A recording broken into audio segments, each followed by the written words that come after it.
Okay, everybody. Hey, I believe we're live. We're gonna have a little hangout today on the situation with North Korea. First of all, let me know how my sound quality is. I am using OBS today.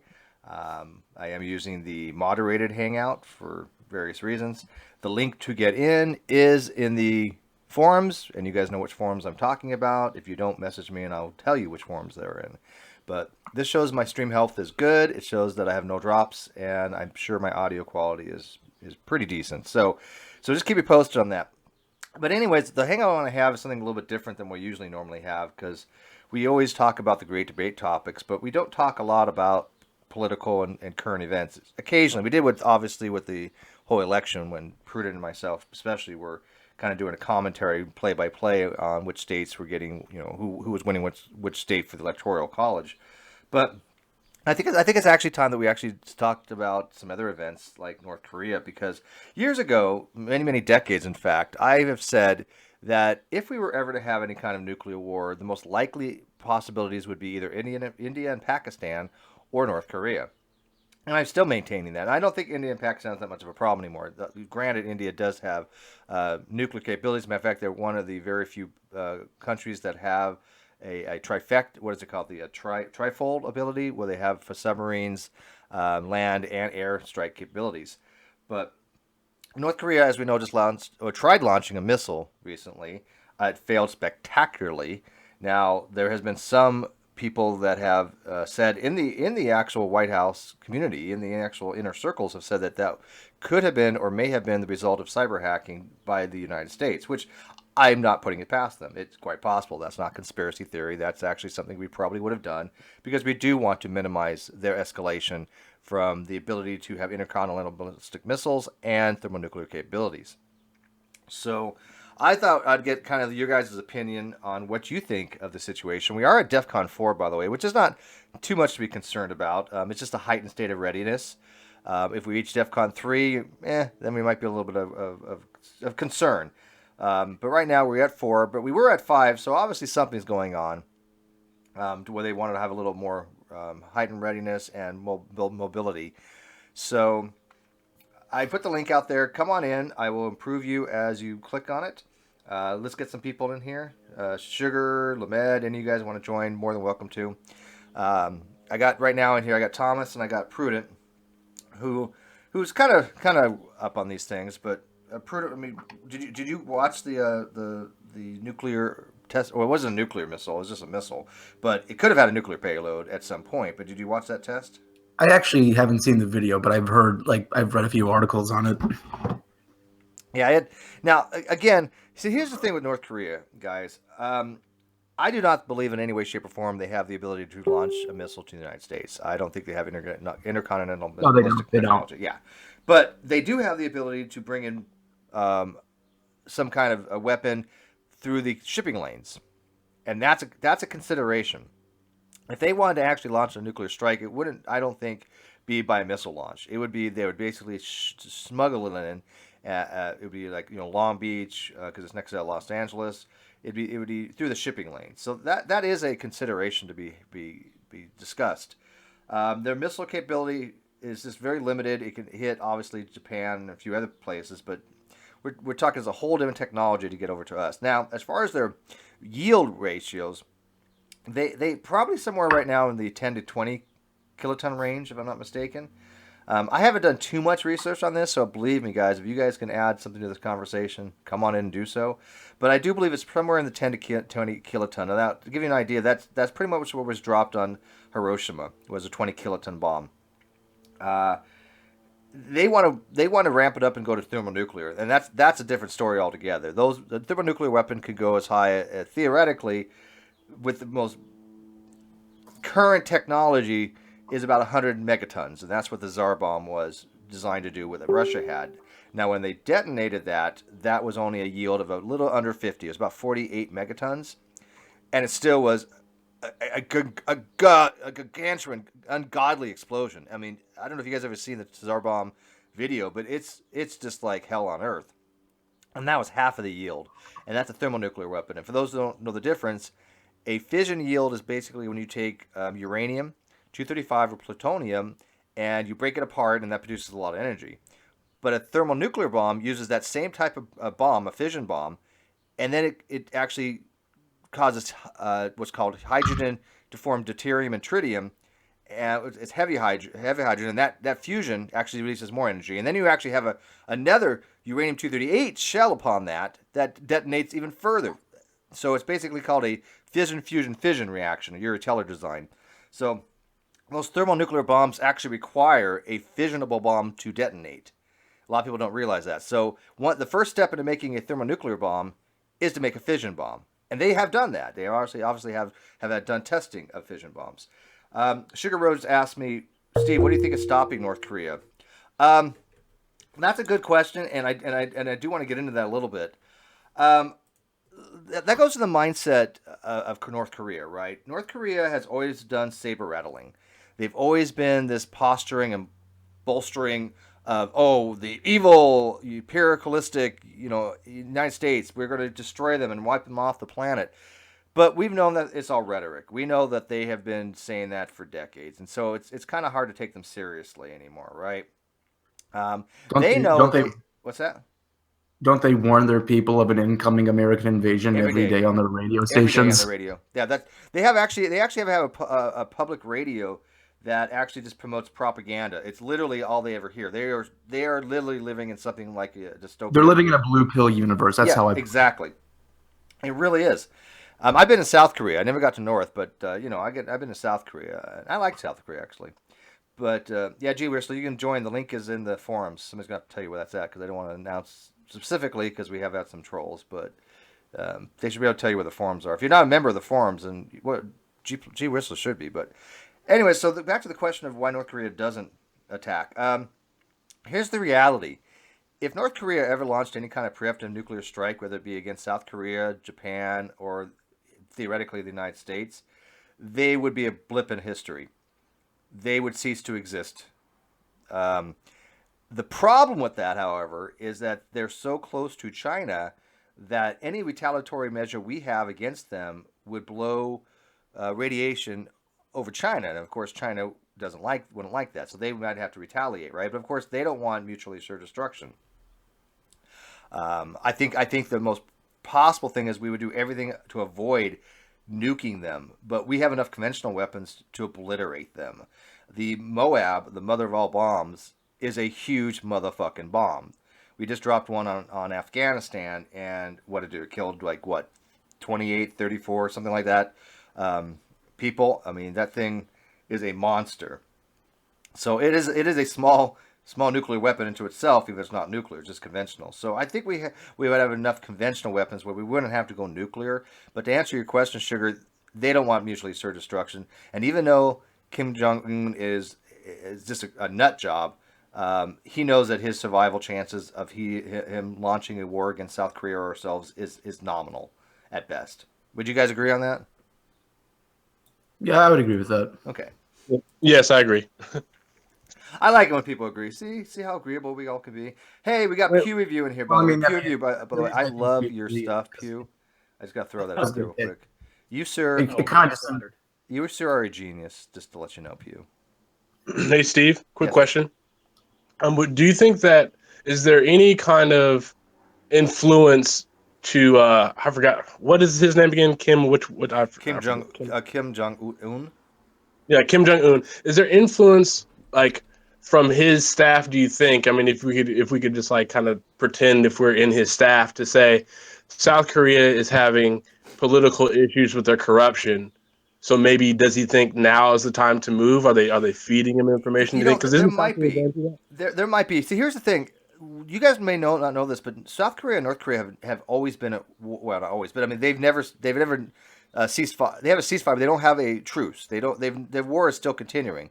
The Korea War has never ended. They're at an armistice of sorts, but they never signed any peace treaty. They're literally at war.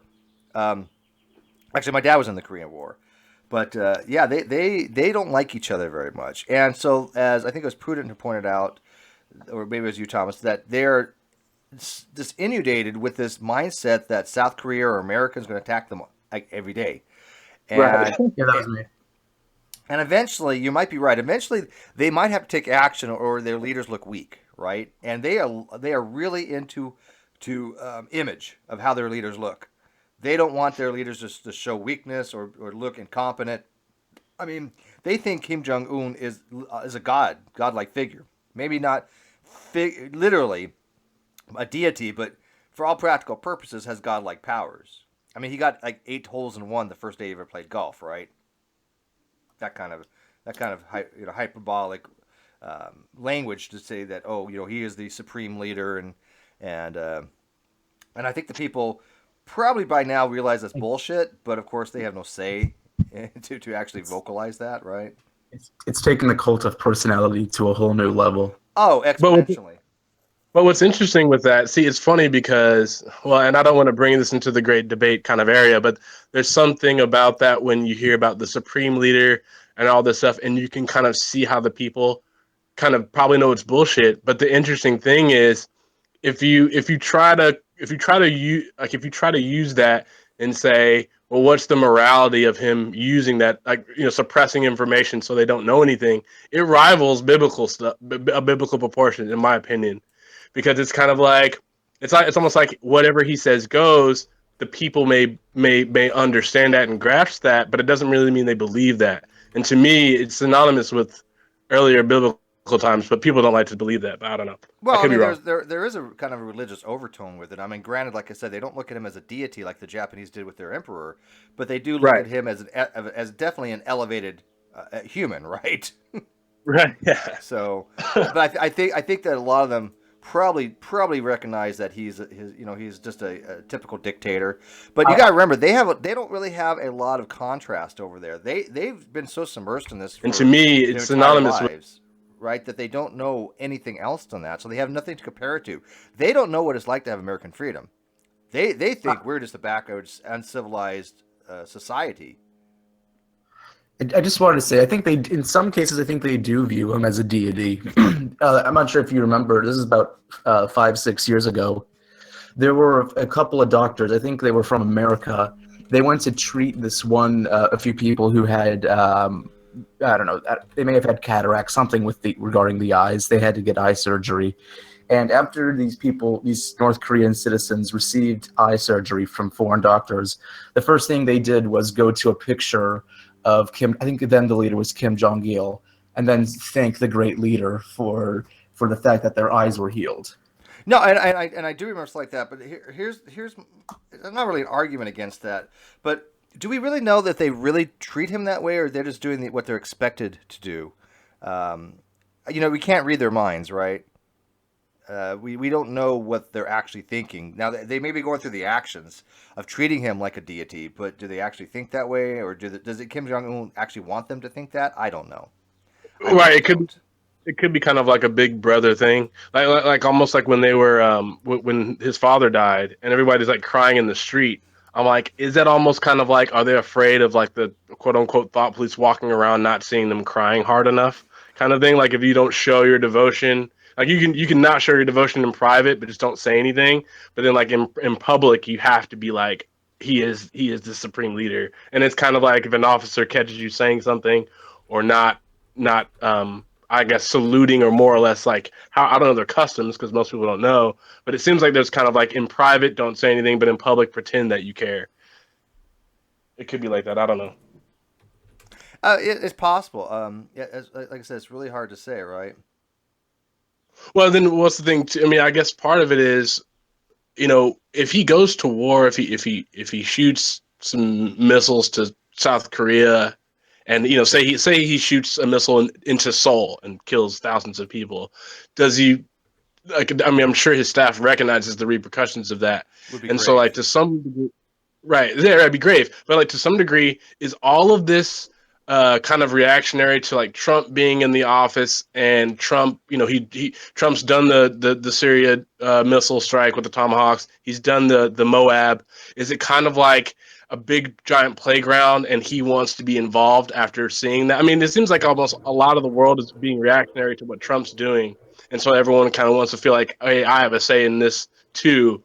And it seems like he kind of feels that way, and so that's why he's trying to flex his muscle or show his muscle. Well, I knew we would eventually get to Trump. It's just a matter of time, right? Obviously, we got there a little sooner than expected. But I think the question Sorry, is I didn't mean. no. It's good that you did. It's fine. There is a point to be made there, since we all knew Kim Jong Il was his father was a maniac. We got that right. But you know what? He was a maniac that we knew. The devil you know. And Kim Jong Un is like 33 years of age or something. We don't know what the hell to expect from him, and I don't know if he thinks he has something to prove or not. Now, we know from experience now that Trump is somebody to be unexpected. He is a wild card. Like him, hate him, whatever. It doesn't matter what you think of Trump. He is literally a wild card. They don't know what to make of him because I think Trump is one of those people that won't back down. I think people say, well, he's going to lead us to nuclear war.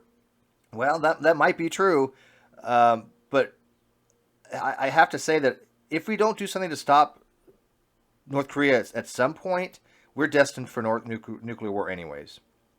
Seriously. We are destined for nuclear war eventually. It is a matter of course. There is no way around that I can see. It is basically a given. At some point, somewhere, there will be a nuclear war, and North Korea is more than likely the most probabilistic place for it to start. Whether they launch a missile to South Korea, or like you said, Seoul, or where they just ship one in to Long Beach Harbor or something, or San Diego Harbor, it'll eventually happen. So we have to prevent them from getting any further kind of technology. We have to prevent them from getting ICBM technology, and we certainly have to prevent them from getting thermonuclear technology. And if that requires us going to stop them unilaterally without China's assistance, I'm okay with that, actually, guys. And people can say, oh, well, you're a warmonger or whatever. And I'm like, no, that's just a reality, the harsh reality of living in the geopolitical place we're at right now. So the other side, like I said, is China we have to worry about, because China is a big country with nuclear weapons. So is Russia. We don't want to try to do anything unilaterally. We want to have bilateral, even trilateral type things. But I can see why Trump would want to make unilateral decisions if China's going to be wishy-washy on this, because North Korea doesn't listen to them anymore. They used to, but I don't think they really do anymore. What do you guys think? First, can I do a mic check real quick? Yes, Can there y'all you hear are. There you are. I was all stroking your ego, and you're just. Oh, ignoring yeah, me. and I was trying to I felt thank you, really too. hurt, and I was sitting there like trying to jump in, and I was like, wow, everyone's running over me in this hangout. I don't know what's going on. But turns out my mic was just fucked. Yep. Yep. But hey, like I said, I do love your stuff, by the way.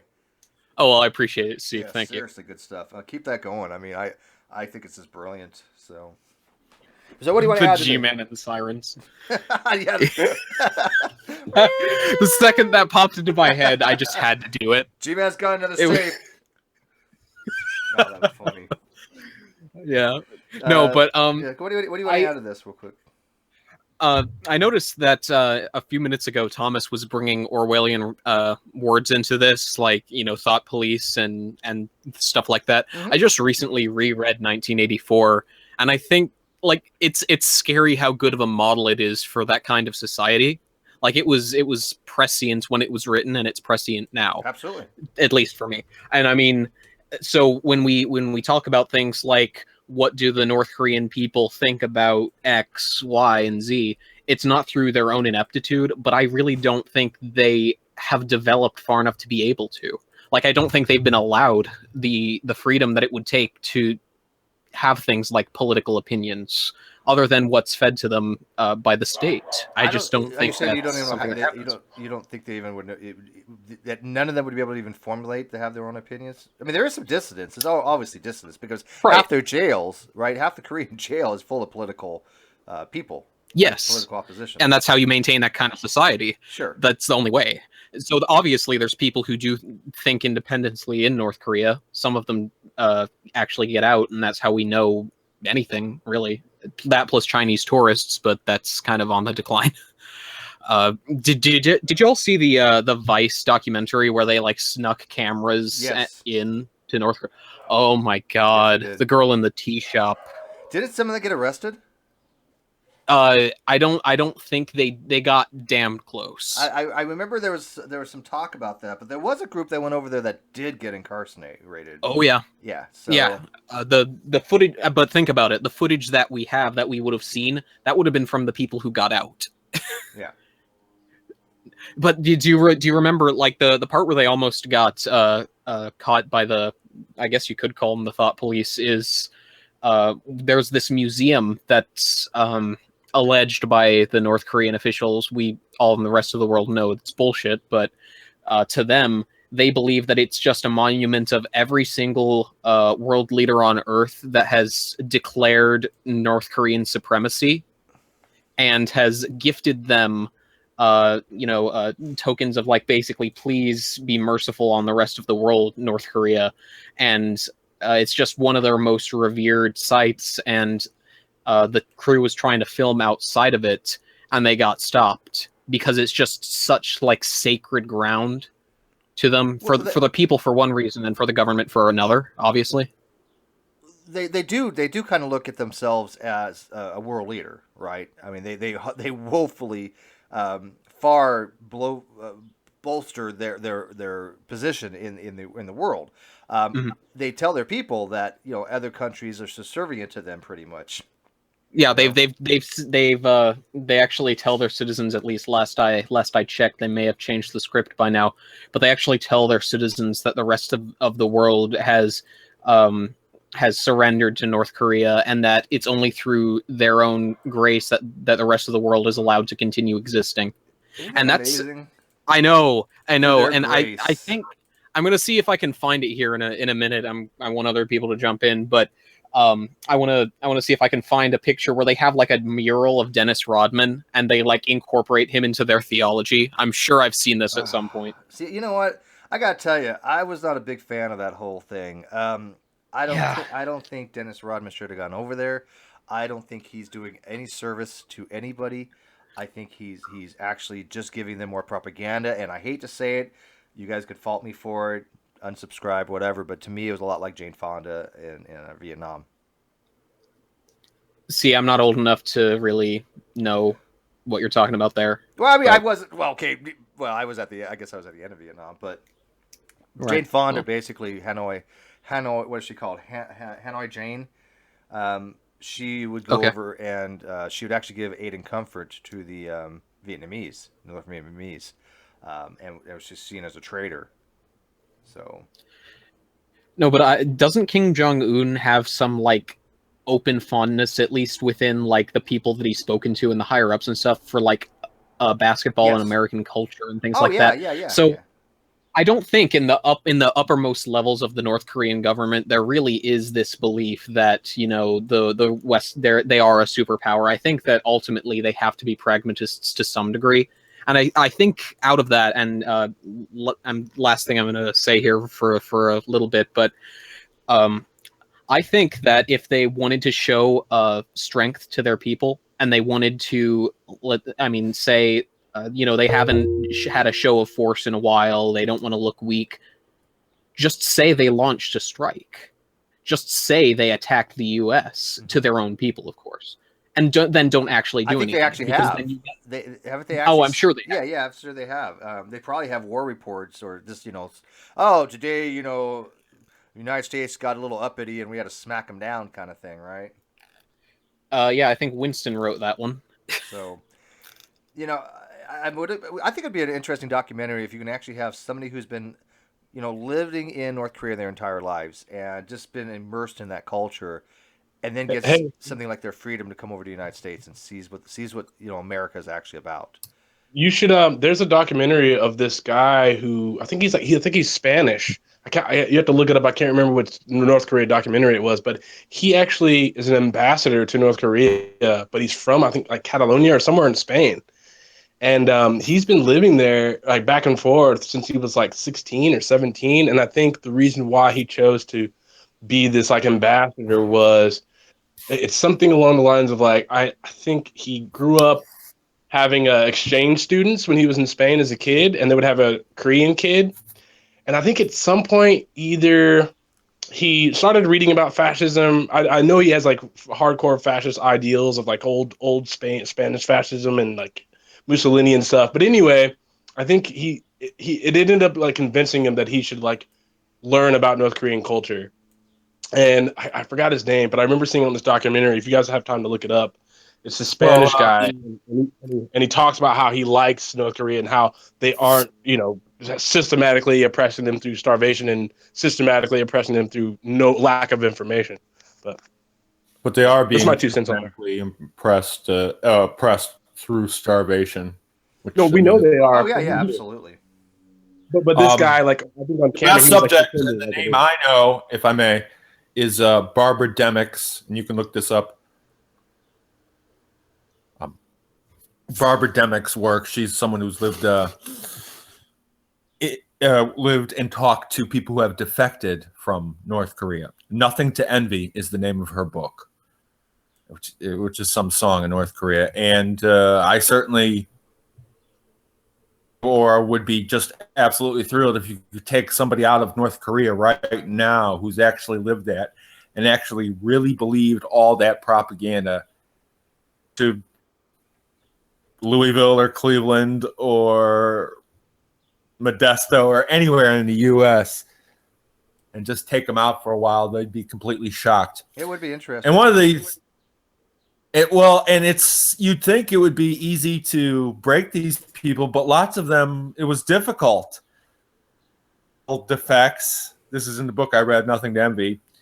And she, raises some money and wants her mother, you spend out your last lives, out of North Korea. And they have to basically, she says, okay, come and you'll meet your daughter once we get across the border. No, we'll meet your daughter once we get to this house. And then her daughter calls her and says, listen, just stay with these people for a while. And she's being kidnapped and deprogrammed, basically. But why it works is because they do that with a lot of the Arab countries. They have a television, and she sees all these South Koreans cheering.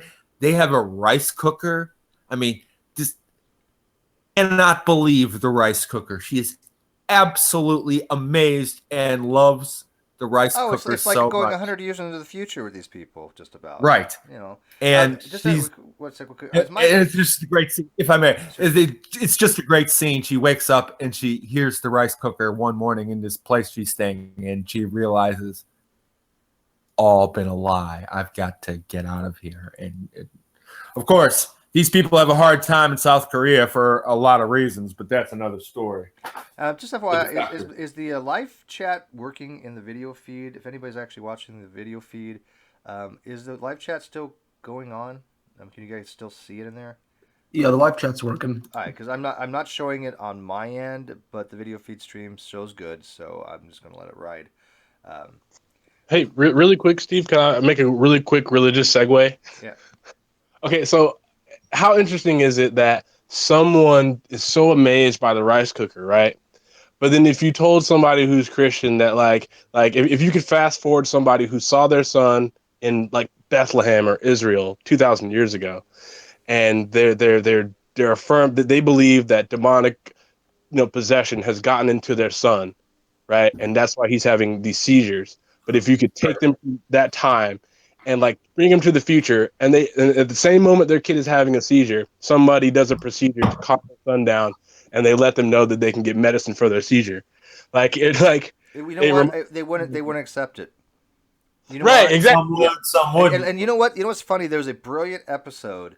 I know there's some people out there that would know what I'm talking about because you're Babylon 5 fans. There's a brilliant episode in Babylon 5, which I binge watched. I loved it. Where you had a mother and father that their son needed an operation, a pretty simple operation, but it required the cutting of his skin. And they believed that once you cut their skin, that the soul would be gone and replaced by like a demon, right? It'd be basically just empty, vacuous, hollowed out shell filled with an evil spirit of some kind. And the doctor had to make a moral decision, do I save the life of the child or do I respect the religious convictions of the parents? But it really was a very poignant thing because the parents wouldn't let go of their religious beliefs. even to the detriment of the life of their child. And it was a really sad ending. I don't want to spoil it for anybody who hasn't seen it, but you guys, any of you guys familiar with that particular episode? You just told us it's sad. You did. No, Yeah, I was gonna say, yeah. it's Thanks, sad. Steve. Well, are you ever going to watch it? Probably not. No, No, we're never gonna watch it. I Babylon just 5. downloaded Babylon 5 the other day, so It's a great episode. Did you really, Pew? yes. Okay. I just haven't had It's a time. great episode. It's a sad episode, but it's a great yeah. episode. Oh, absolutely. I'm sure it is. Have you started I'm too watching it busy. yet?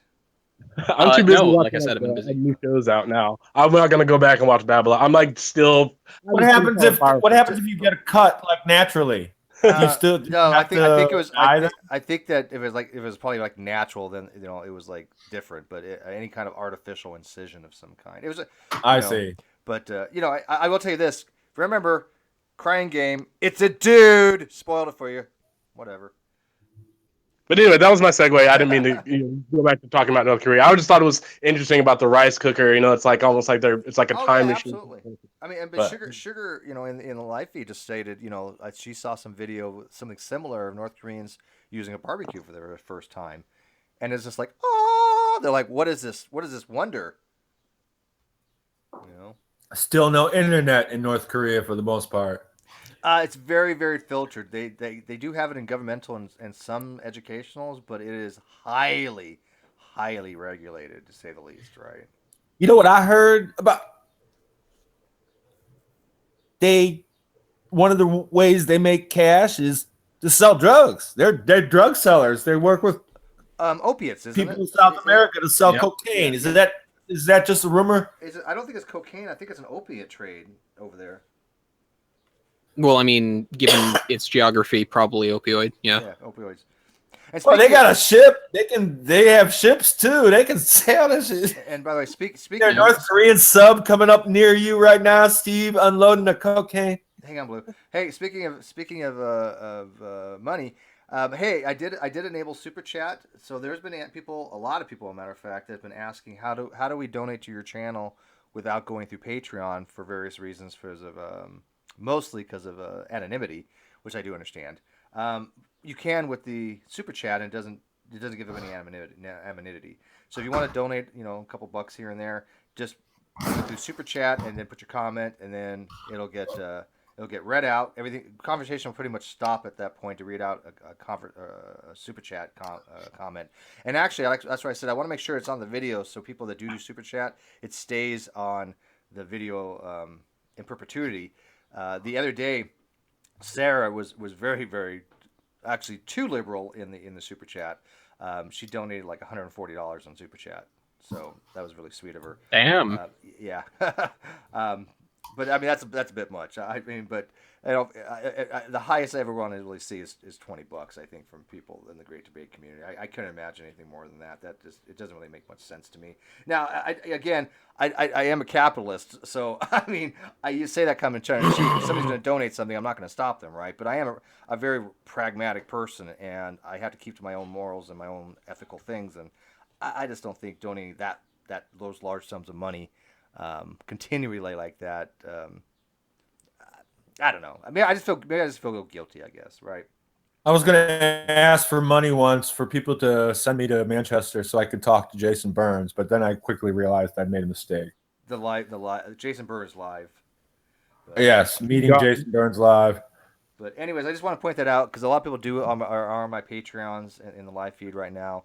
Many of the spanners are Patreons and stuff like that. So I mean, I appreciate all their support and everything. I just want to throw that out there. So anyways, go back to the topic. But like I said, if you want to donate a buck or two, I ain't gonna stop you, or 10 or 20. Mark says, Steve, we can't. I don't think there's going to be a nuclear war, though. I mean, hang on. that. Boyle Piss says, Steve, we can't bomb the poor North Korea victims. Oh, by the way, hey, can I talk about that, Mark, real quick? It's kind of an aside, but it is kind of funny in a way. I don't know if Mark was actually using that as a joke or not, to something earlier. And was that a reference to Alex Botten?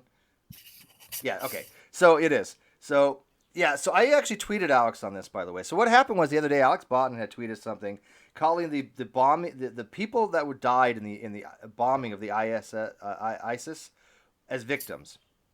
He said America spent like $8 million to kill victims of the bombing or the ISIS bombing, and it's something like, oh, it's a great way to spend money for the United States. And I tweeted him. I said, do you really think victim is the right word to use here, or something along those lines? Is like, why are you calling them victims? And Alex actually wrote back and he said, well, because anybody who dies at the hand of another, something like that, is a victim.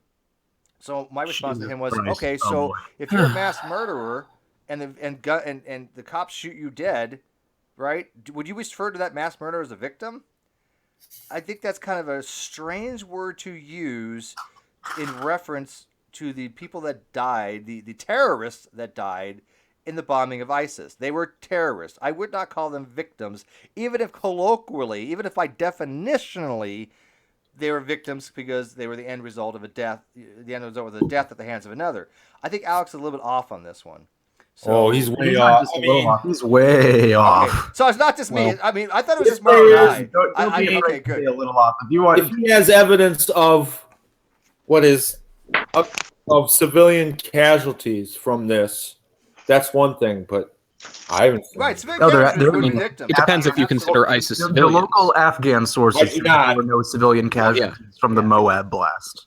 Yeah, I'm glad you guys agree with me because, like I said, I mean, Mark had posted that, and then, like I said, I tweeted Alex on it because I just thought that was really some fucked up word to use. And his justification of it was mind-boggling.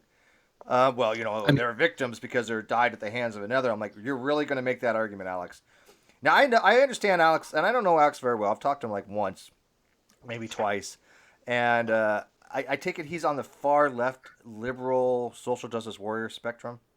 Someone called him the left's Von Helton, Ah. and while that's a little extreme, that is a little extreme. But It is a little extreme, but I mean, it comes out. making it truer every day with saying Yeah, shit so like I like said, that. I don't really follow his stuff very much. I liked his video that he actually welcomed back Science Atheist. I thought it was very cool of him, and I think Alex was right Yeah, I on saw that that. one. But Alex had replied. Thank you, Mark. The actual reply was, "Yes, Steve. Victims. Anyone killed is a victim of what killed them."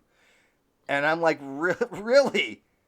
So again, serial killer, gets gunned down by cops, and we're gonna call him the victim. I'm like, that's just fucking stupid. I think it's just a case of it's trivially true. It's Law trivially decide. true. It is trivially true. No, I'm not saying Word Alex isn't. killing. Hang on one sec, Blue. I'm not saying Alex isn't definitionally true. It is trivially true. Alex is right. But again, words don't just have meanings. And some people argue they don't have any intrinsic meaning, and they really don't. But they have usages.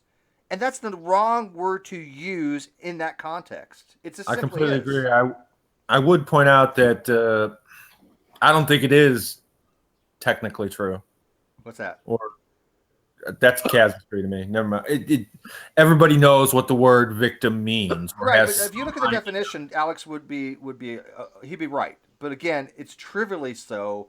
It's not the right word you would use in this context. It just isn't. I mean, this is something we see. Sorry, go ahead, Blue. No, I agree. Go on. Okay, good. I'm glad. I'm Oh. glad. I'm glad other people are agreeing with this because I wasn't sure how they would.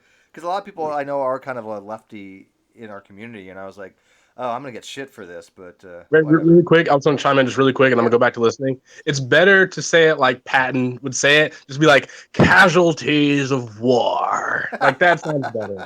Agreed. Casualty, with a cigar in your mouth. Yes. Don't say victim, just casualties of war. You know what? That would have been a much better way of saying it. Yes. No, it would not have. You'd be But- really getting shit. No. You'd be getting shit right now if you had said that. Again, It's not as to me. I just use the word terrorist, right? They're fucking terrorists. Let's call them what it is. if they are I wouldn't use terrorists, casualties they of had war correct either, but it's still better than information, victim. Insurgents. Well, insurgents is proper. Yeah, I mean, yeah. wait a minute. See, all I'm saying is that if the intelligence was accurate and they found some motherfuckers who had done some shit or were planning to do some shit, that's fine. Go after them. But I don't trust Trump, and even if I did, mistakes can be made. So Okay, you know what I'm saying? I'm just throwing that caveat out there. we actually Well, hang on one second. We've made plenty Blue, mistakes. Hang on, Blue. Really back in time. Really back in. So we actually have G. Whistler in the live feed trying to make the case that ISIS hasn't really broken any laws or that their members haven't broken Jesus any laws. Christ. Oh, you want me to get to? Oh, come I- on. I know G Whistler. I'll have G to Whistler's. open up, I've known G Whistler for a while. He is a feminist. He's a social justice warrior. I get that, but sometimes even they say things that even shock the shit out of me. Clue number 1. You know, God. I mean, by definition, like- ISIS are terrorists. They're criminals. They are people that go around wanting to kill other people because they have a difference of ideological beliefs. Yeah, They're fucking for the, terrorists. Yeah, I mean, they use political violence in order to achieve their own ends, and I mean, you can call that a terrorist. That is what I mean when I say terrorist. I mean, it's just, it always baffles me that the left, which I do consider myself a part of, is just so ready to jump in defense of anti-liberal ideals, especially those promoted by Islam. It just doesn't make sense to me. I agree. Gee, but now Whistler Not saying, that well, I right. didn't say that, but you did say it, Whistler. Quote, this assumes that the people killed had themselves yet broken any laws. And as Mark points out astutely, ISIS is not given any due process and taken to court to determine if they're guilty or anything. So killing them... Well, we got to talk about individuals here, right? Some victims. Like, Oh, I mean, see. I see what Royal Piss is trying to say here. well, wait, He's don't trying you to think say it's that- Wait on a sec. He's trying to say that they're because they're not given any due process. They're victims, which again I would not agree with. They are given a process in a court of opinion and a court of what do they call it? What do they international law, right? well? So, But it's not like it's really going to matter anyway. I mean, it's different because we're actually in a war, and the laws are different in the case of war than they would apply to civilians. There's a different Well, standard actually- for combatants than for non-combatants.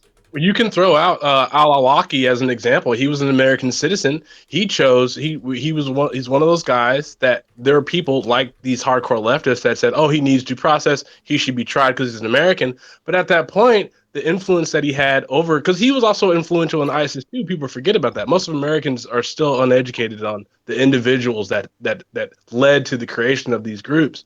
And al-Awlaki, he was totally an American citizen, guy had a PhD, had all this stuff, and it's like someone today, if they look back on him, they'd say, "Oh, well, he deserved due process," but he didn't, though, because he's making plans to. They had a magazine out to make crock pot bombs, which the two Chechen kids used for the Boston bombing. Like, you can't. At some point, you have to have discourse and say, we can't continue to let this happen. Forget trial. This person Like, has to go. I right? agree with you. Regardless I of the thoroughly citizen, agree with you. I think it doesn't there's a matter. point- Like Go ahead. it doesn't matter if they're a citizen of the country. They're still an enemy of the state, regardless, even if they're a citizen. Well, right. well, I think, Well, I think there's a Actively higher. engaged in- I think there's a higher law though that we have to abide by to realize that we are in a global community, and I think you're right. If there is a threat to globally, a little bit of due process is waived to some extent, and I think you have to have it that way, because things need to get done. This situation with North Korea, something has to change. Something has to happen. Now we're over there right now with the battle group. Hang on. No. Hang on. Stop. Hang on. Hang on. You can have What has to change? We are over there right now with a battle group, the Carl Vinson group, which, by the way, happened to be my battle group. I was actually my ship, the USS Truxtun CGN-35, got a missile cruiser, was actually in the Carl Vinson group. So when we were in the Operation Desert Storm, Desert Shield, we were with the Carl Vinson. So, And they are currently somewhere near the Korean Peninsula now. yeah. Well, okay, what has to change? I mean, Well, back to this that- policy, that government what has to change is our policy that allows North Korea to keep on getting more and more efficient with their weapons and their missile technologies. As I mentioned earlier, this last missile test could have been a cyber attack. We actually could have not nuked them, but how do you say? We could have cyber hacked their missile such that it blew up as it launched. I don't know how that would work. Not that technological savvy, but there is rumors out there that's what actually happened. Don't know if that's true or not. But I mean, you would have to have a wire on some level going out to the internet from the missile control area, and I don't know if they have that. Well, would be you the could hack question. something that would cause something to happen. I don't know, but for the sake of argument, let's just say that it wasn't. But Okay. again, we cannot let them get better at their missile technology. We cannot let Okay. them get better in All their right. Yeah. nuclear capabilities. We Okay, cannot I let see them what do. you We mean. cannot That's let them do valid. a sixth That's valid. test. We cannot let them do any more nuclear testing, and China's not stopping them. Well, See, why I is don't. it? Well, okay. Well, here's the hard question though. Why is it our responsibility to stop them? It's everybody's responsibility. Well, I mean, well, like, then like if I said, if Community's we responsibility. what's that, Prudent? It's the global It community's is the global, responsibility. exactly.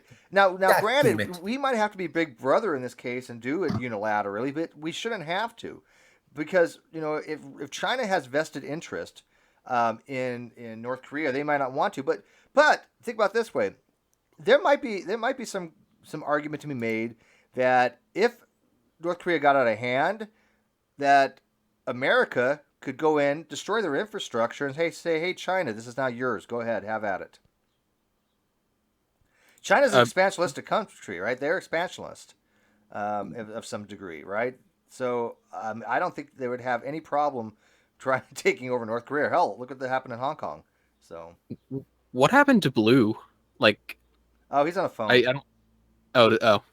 Yeah, Well, there's a weird bug lately going on that if you're on a phone, it kind of just drops everybody for a second. And then, well, he was like, God damn, and then yeah, it's like dropped. I don't know if whatever. probably. But I mean, I'm generally against unilateral action by the United States on these things. I mean, I can understand that there's certain circumstances where it would be, the most practical, method of doing what's right by the international community. But I think with North Korea, we have sufficient advance notice that okay, they're kind of starting to get to where they might be dangerous in a nuclear way sometime down the line. Let's start talking about NATO now. Let's start talking about what the international community is going to do about this, so the United States doesn't have to last minute pull something that the international community criticizes us for. I agree. Absolutely. I'm all for that. It's no different though from other countries. Like look at Israel. I don't really think unilateral decisions are great either, but I'm all for Israel standing up for themselves, and if they're threatened, they could take unilateral action. If Iran or something said, hey, we're gonna blow Israel off the map tomorrow, which by the way, would it be hard to do? Israel's a very, very small country. One nuke, it's gone. It's a game over. If they took a unilateral action, I can understand that. Countries do have a right to take unilateral action. But in this particular case, I think you're absolutely right. We have plenty of warning. We have plenty of advance notice. And this is not something that needs to be done right this second, but it's something that needs to be brought to the table. And it's not really something that can be ignored. I mean, No. one of the things I think that history has taught us is that by ignoring aggressors around the globe, you make the problem worse. It's better to solve the problems in their infancy. I mean, one of the reasons why World War II was as bad as it was because the international community failed to act in the 30s. Absolutely. Hitler took the Rhine in 1936. International community ignored it. In fact, Yeah, they just we capitulated capitulated to them. I mean, we gave them concessions. We gave them Czechoslovakia. We Yeah. gave what was it called, Sudetenland, which was like the German-speaking parts of Czechoslovakia.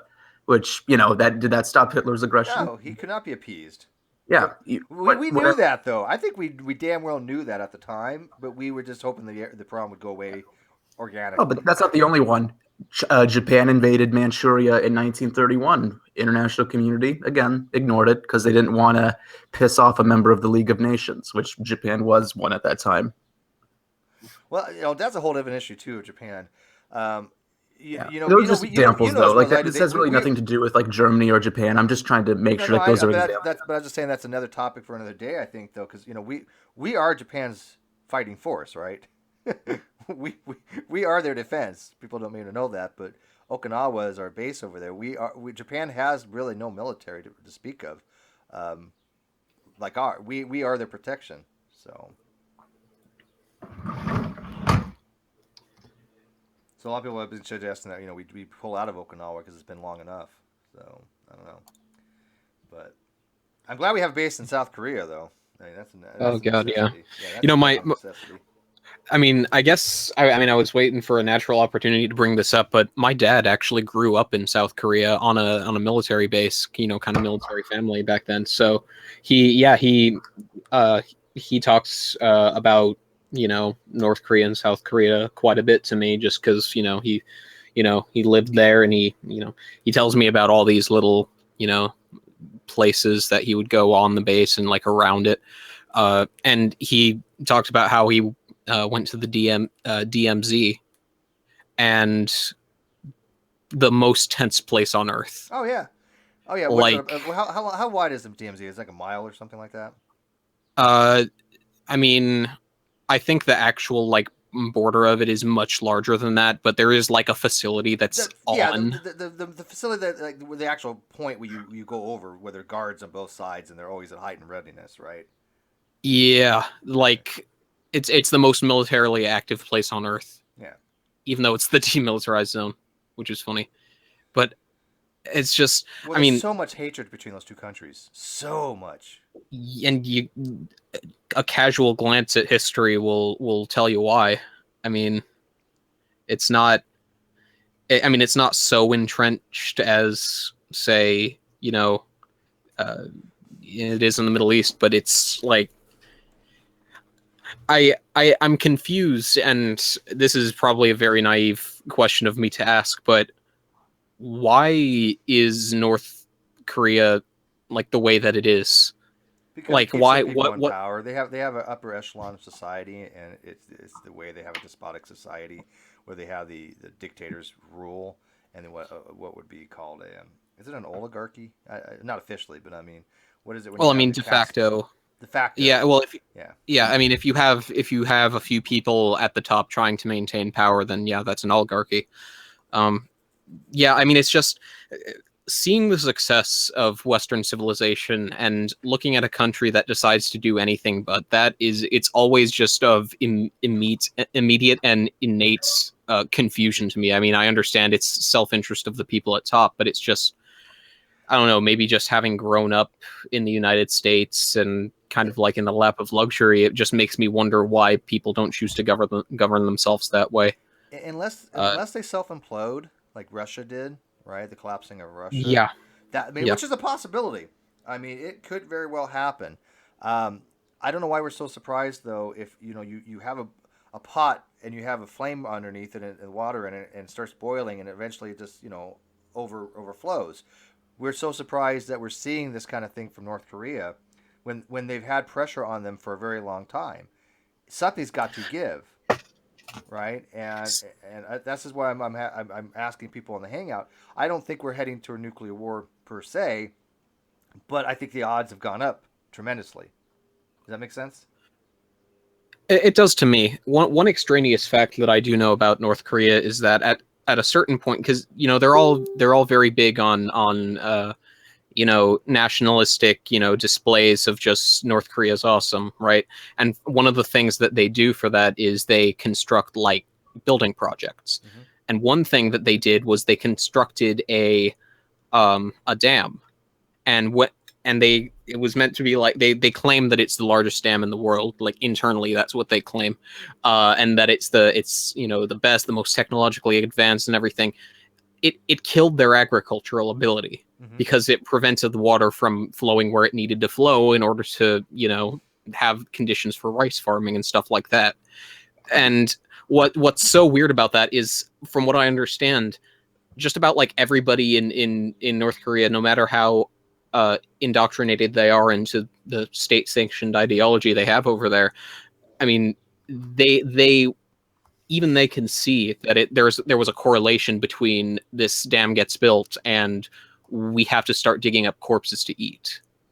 Like, that's and then obviously there's still the whole like everything that the state does in North Korea is like you're proud of it, right? And you have to be vocally and publicly proud of whatever the big project of the day is. And so the people there are like forced to be like, yeah, the dam is great, as they're starving to death. Yeah, food is a powerful motivator, right? I mean, and that's what I was. Wars have been won and lost because of food.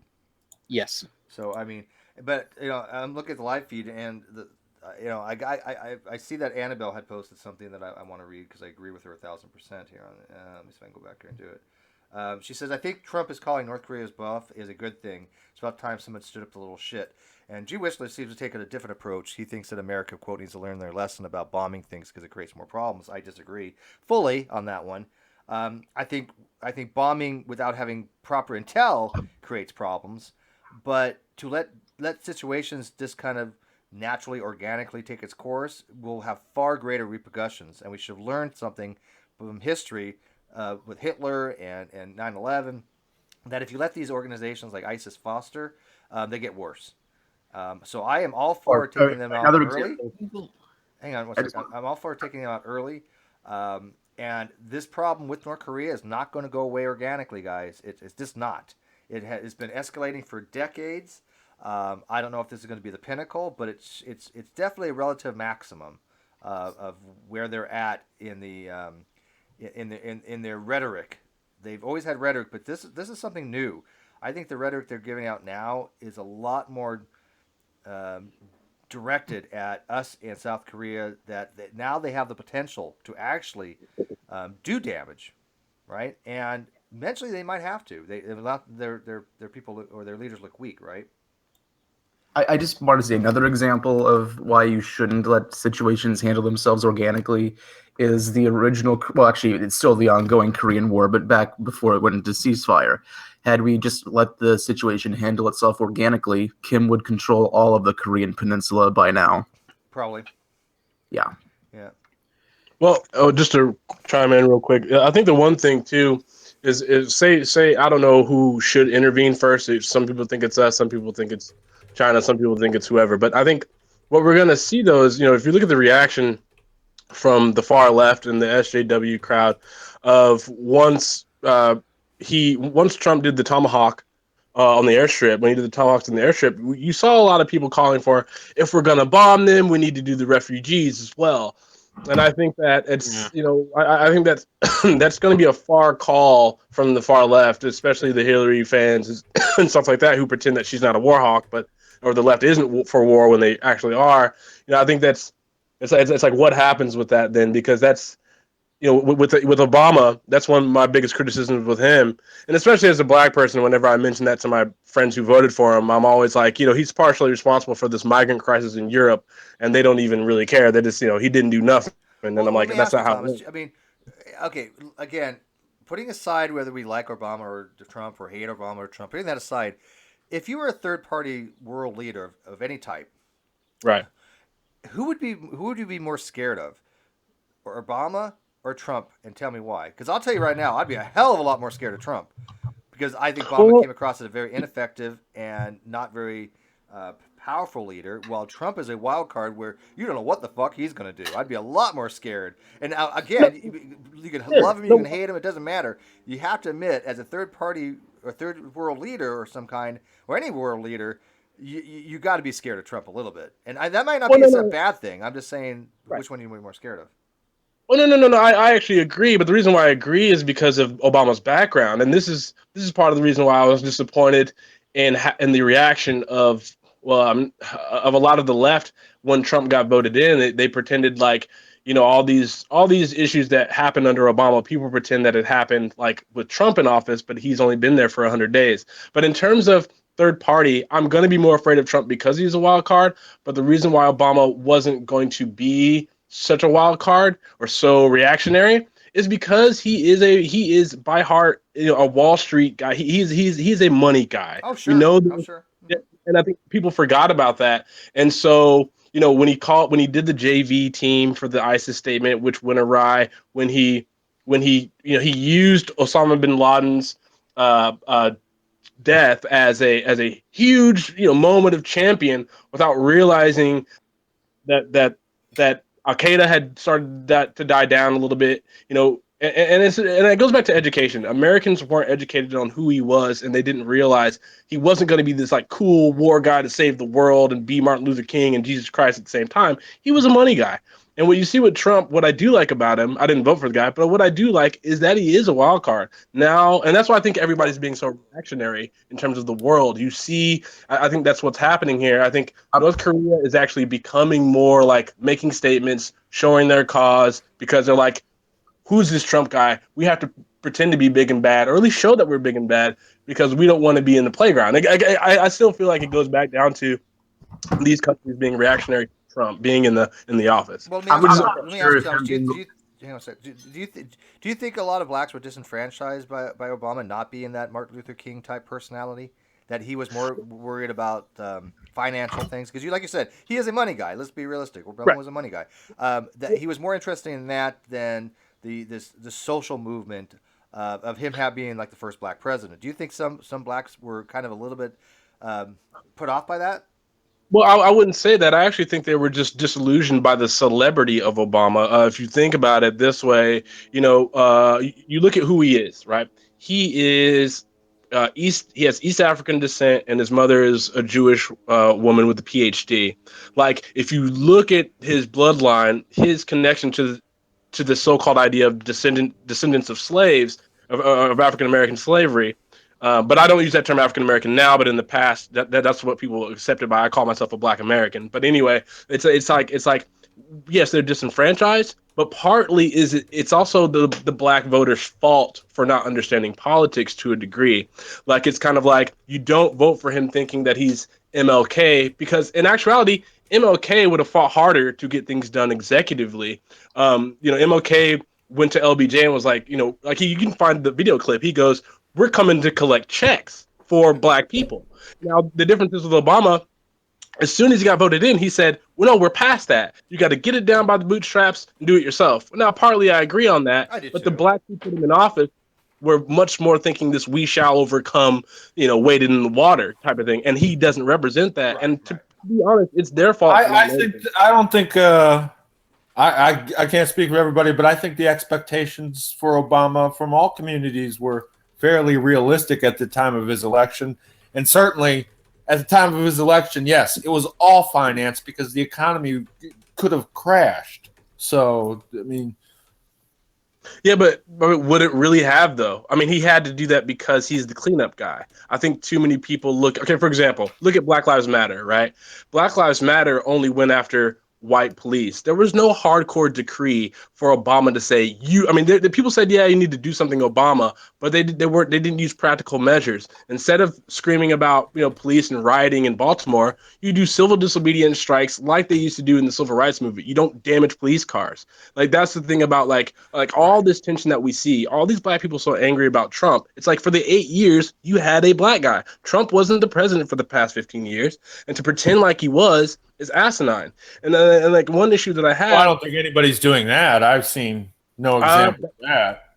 but that's not necessary. That's not the reaction that I see in black communities. What I see in black communities is people kind of forgetting, dropping the ball on what politics really means, which is like getting contracts. Like, if I vote for you, you're supposed to help my standard of living. Now, for instance, he did do that for a few years. He got a lot of jobs in that were part-time, right? And now, it didn't solve everything, but it did help unemployment. But why is it that we go from 2008, a lot of black people think it's kumbaya, he's just hope and change, Sure. to 2016, in most black inner cities, it's 45% of black males are unemployed that are looking. They're not the hood dudes. I'm not talking about the culture, the thug culture and black crime. I'm talking about black men that are looking for jobs that can't find them.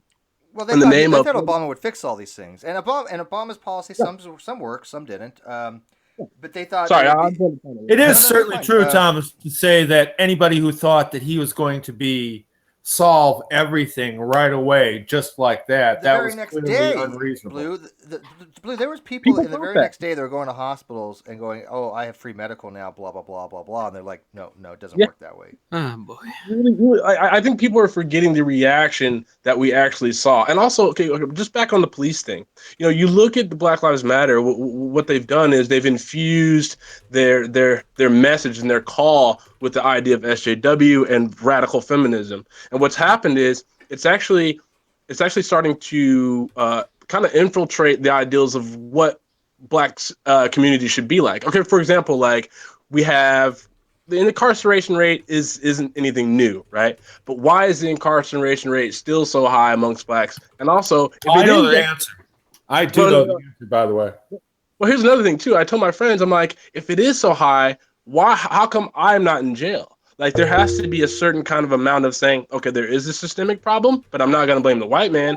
But there also is a community problem that needs to be solved throughout Exactly. the communities itself. And I think what's happened with Black Lives Matter, they're attacking the wrong things at the wrong time. For example, how come they didn't attack Obama and say, you did a blue blood law that protects police more? After those riots happened, he made more laws to protect police. Now, I'm not saying that's a bad thing, but what I'm saying is Black Lives Matter let that slip, and all they kept saying was police are killing black people, police are killing black people. But they didn't write anything to the state. Do they not know that the federal government can't come in and just tell the local police what to do? That's not how this works. And Let me like, ask you something, See, I Thomas, think they're because more I of a want you rhetorical. I mean, if I may. No. Go ahead. go ahead. In addition to racism and poverty, which I will never underestimate, the Right. one thing that is not discussed or mentioned much in the African American community is the violence towards children from their parents, from Right. their peers, and sometimes worst of all, things. I mean, And that's it's a joke. LeVar Burton and Oprah Winfrey joke. Well, if you didn't read a book in my family, you got hit with one. Ah!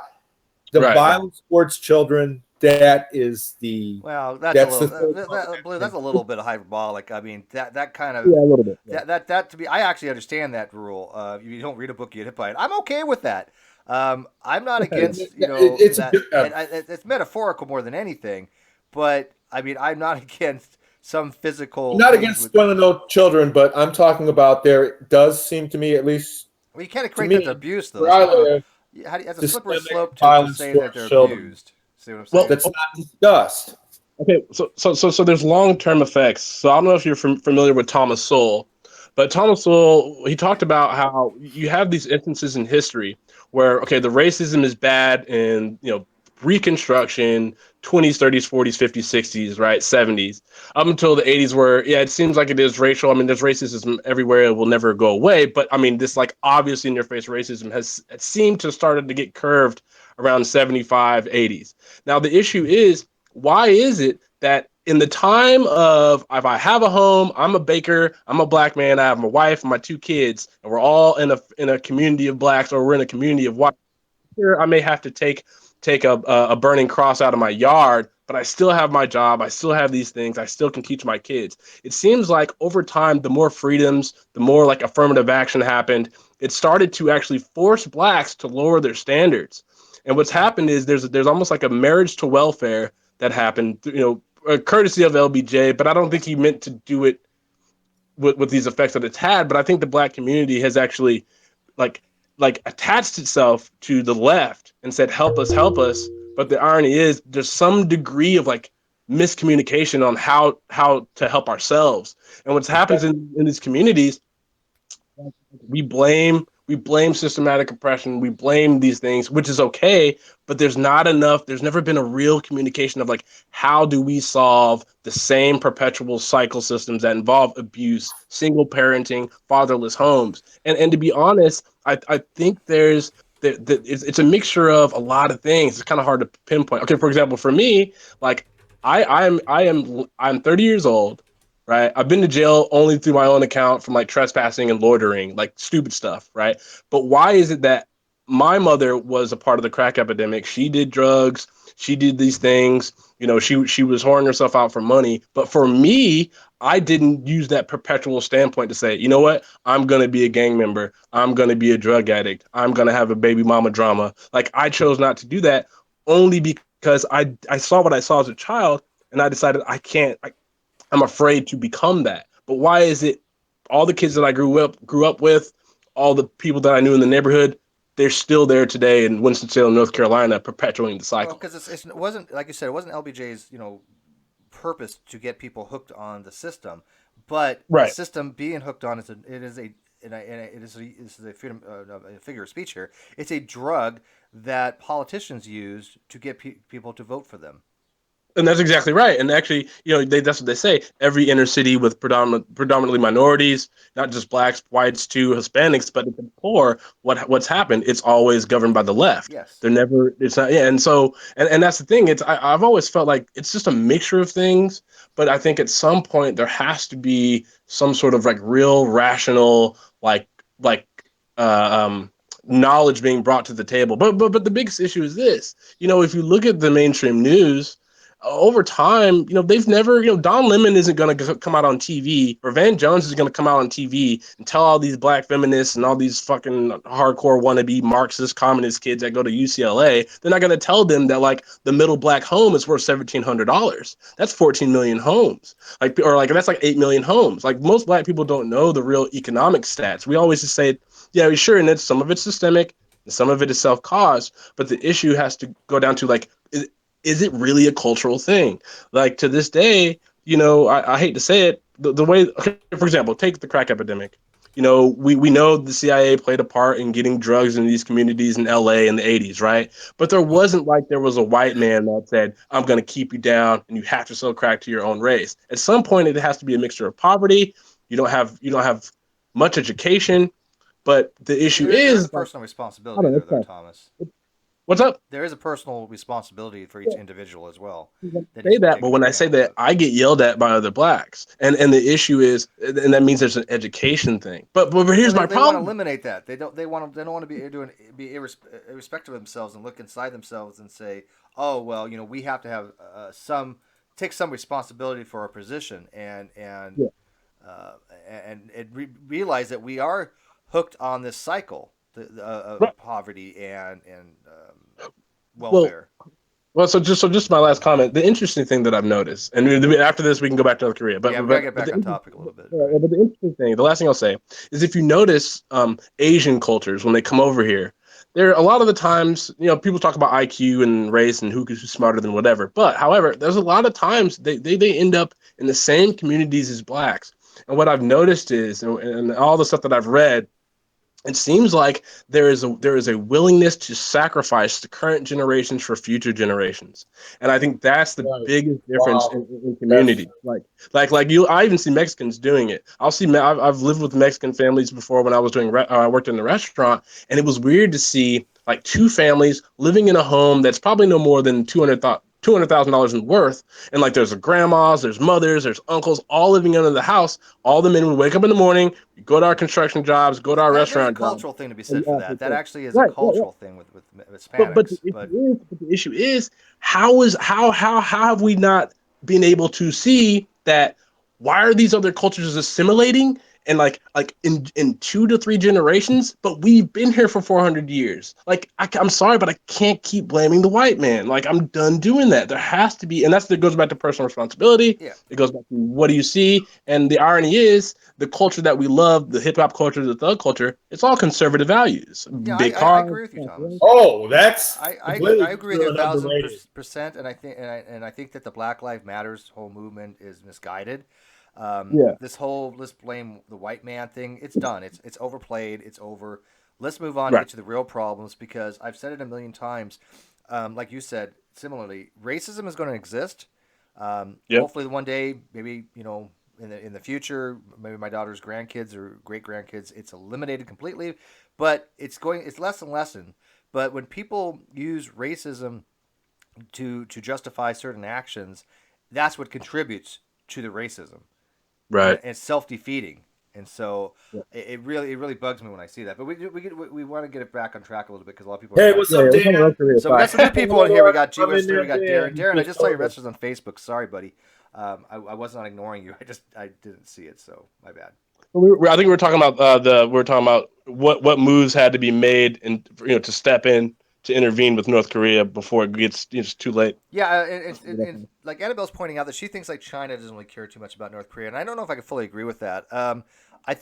They do have a vested interest with North Korea, whether it be monetarily, economically, or just the fact that if there's a war, it's going to affect them if there's nuclear, it affect them with nuclear radiation. But more importantly, there will be some financial damage to China. So they do have a vested interest in keeping the peace. But again, I don't think they're going to stop America from doing what we have to do if North Korea does escalate their rhetoric. I really don't think China will get involved. But you know what? I could be wrong on that. You never know with these countries, right? Well, yeah, but I mean, China in many ways is dependent on us because they Yes. buy off our debt. Oh yeah, they're like the vast majority holder of our debt. They buy the vast majority off. So you screw off America. Where's your income coming from? Yeah, they have they have a vested interest no matter what, right? So hey Bob, hey Jack. Hey, how's it going? Hey buddy. I put the link to get in. By the way, it's in the Great Debate community. This is a moderated hangout. We cannot be sniped, but there are other considerations to take into effect. So I don't want to put the link out too often, but you all know the drill that listen to my channel. You know where to go find the link. I put it in the same place every time, so go get it.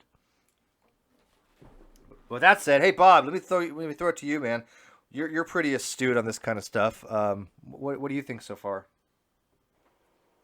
I don't even know what's going on yet. I just clicked on the link, so give me a heads up. Awesome answer, Bob. Thank you very much. I'm glad you could be with us to give us absolutely no input whatsoever. Okay, well that fell flat. Well, I'm driving down the road. Bob's just like, I just showed up. I just heard there was a hangout. First of all, Bob, where you're at? Oh, I'm in Indiana. By Indianapolis. Yeah. Yeah. Okay. So. Yeah, we're talking about North Korea and possible escalation. And where do we draw the line in the sand and say, we're not going to let you do any more nuclear testing. We're not going to let you test any more missiles. We don't. We let them test all they want. Is that what you think we should? Yeah. Why?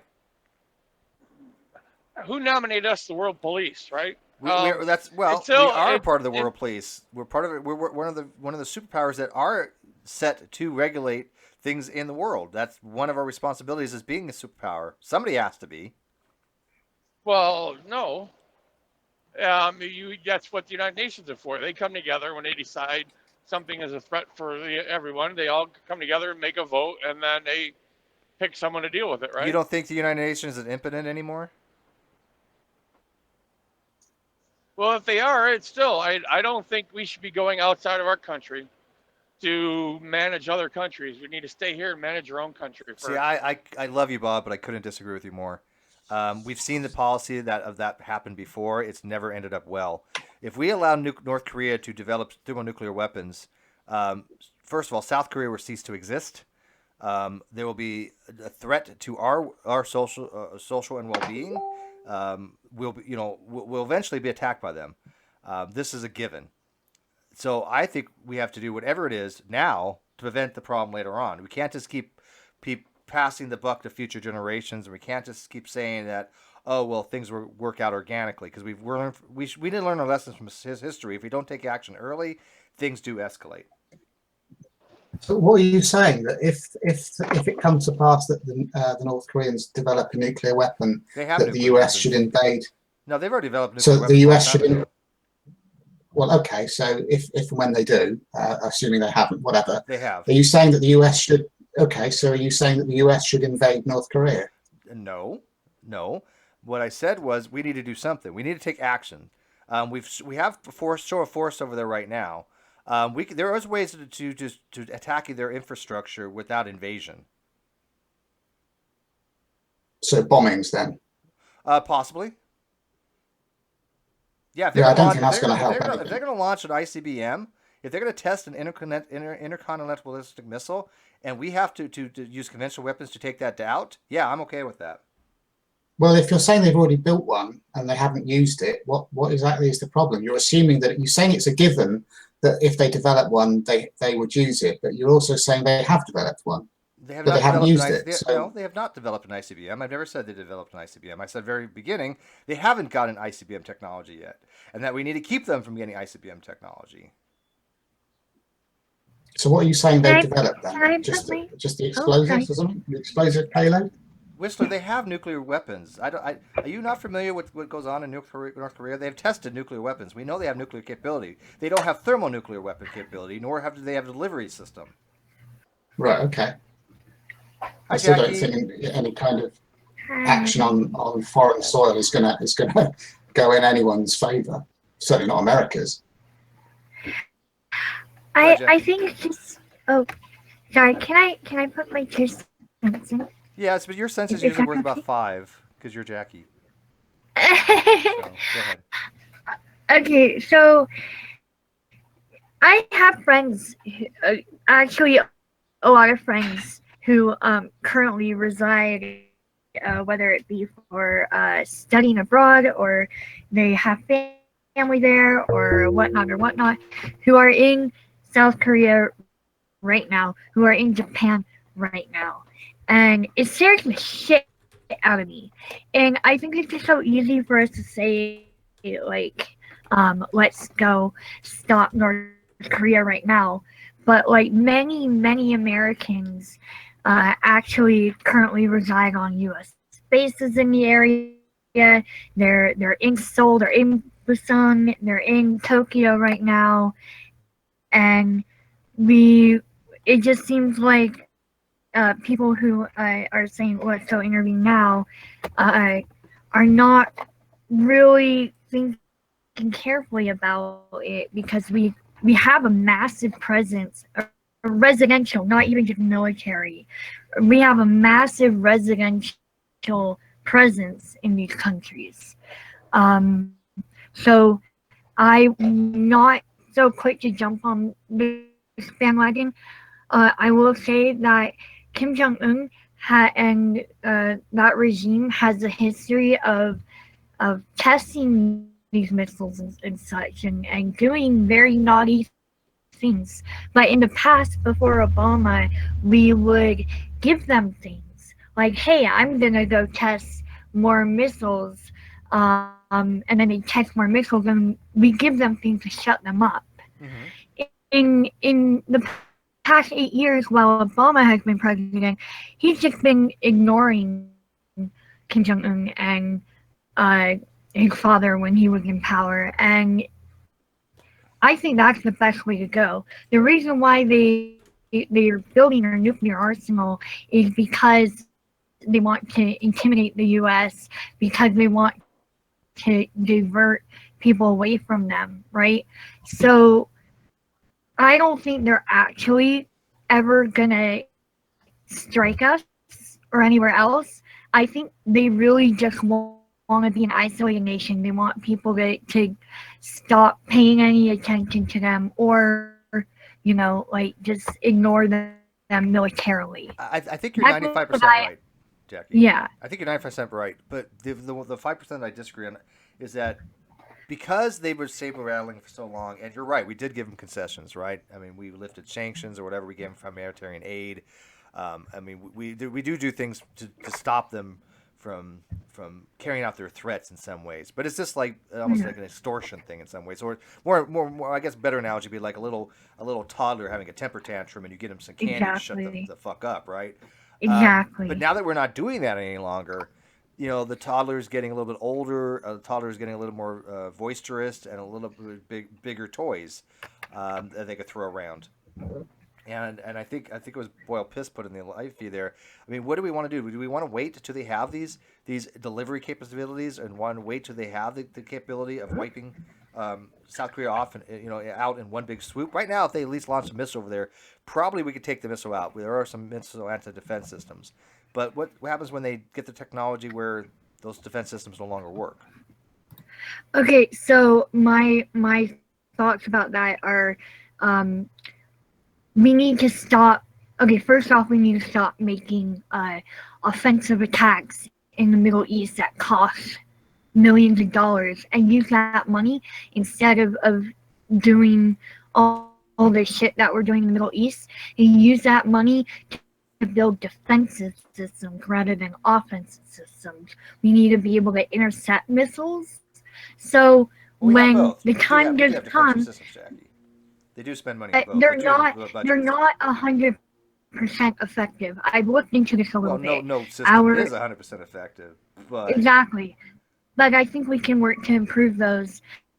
Make sure that we have and we do have the defensive capabilities to currently shoot down anything that North Korea Okay, but what about sends Shipton, our way. I think.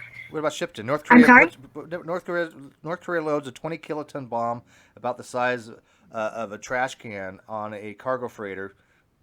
The cargo freighter just goes right into Long Beach Harbor. They detonate it in Long Beach Harbor.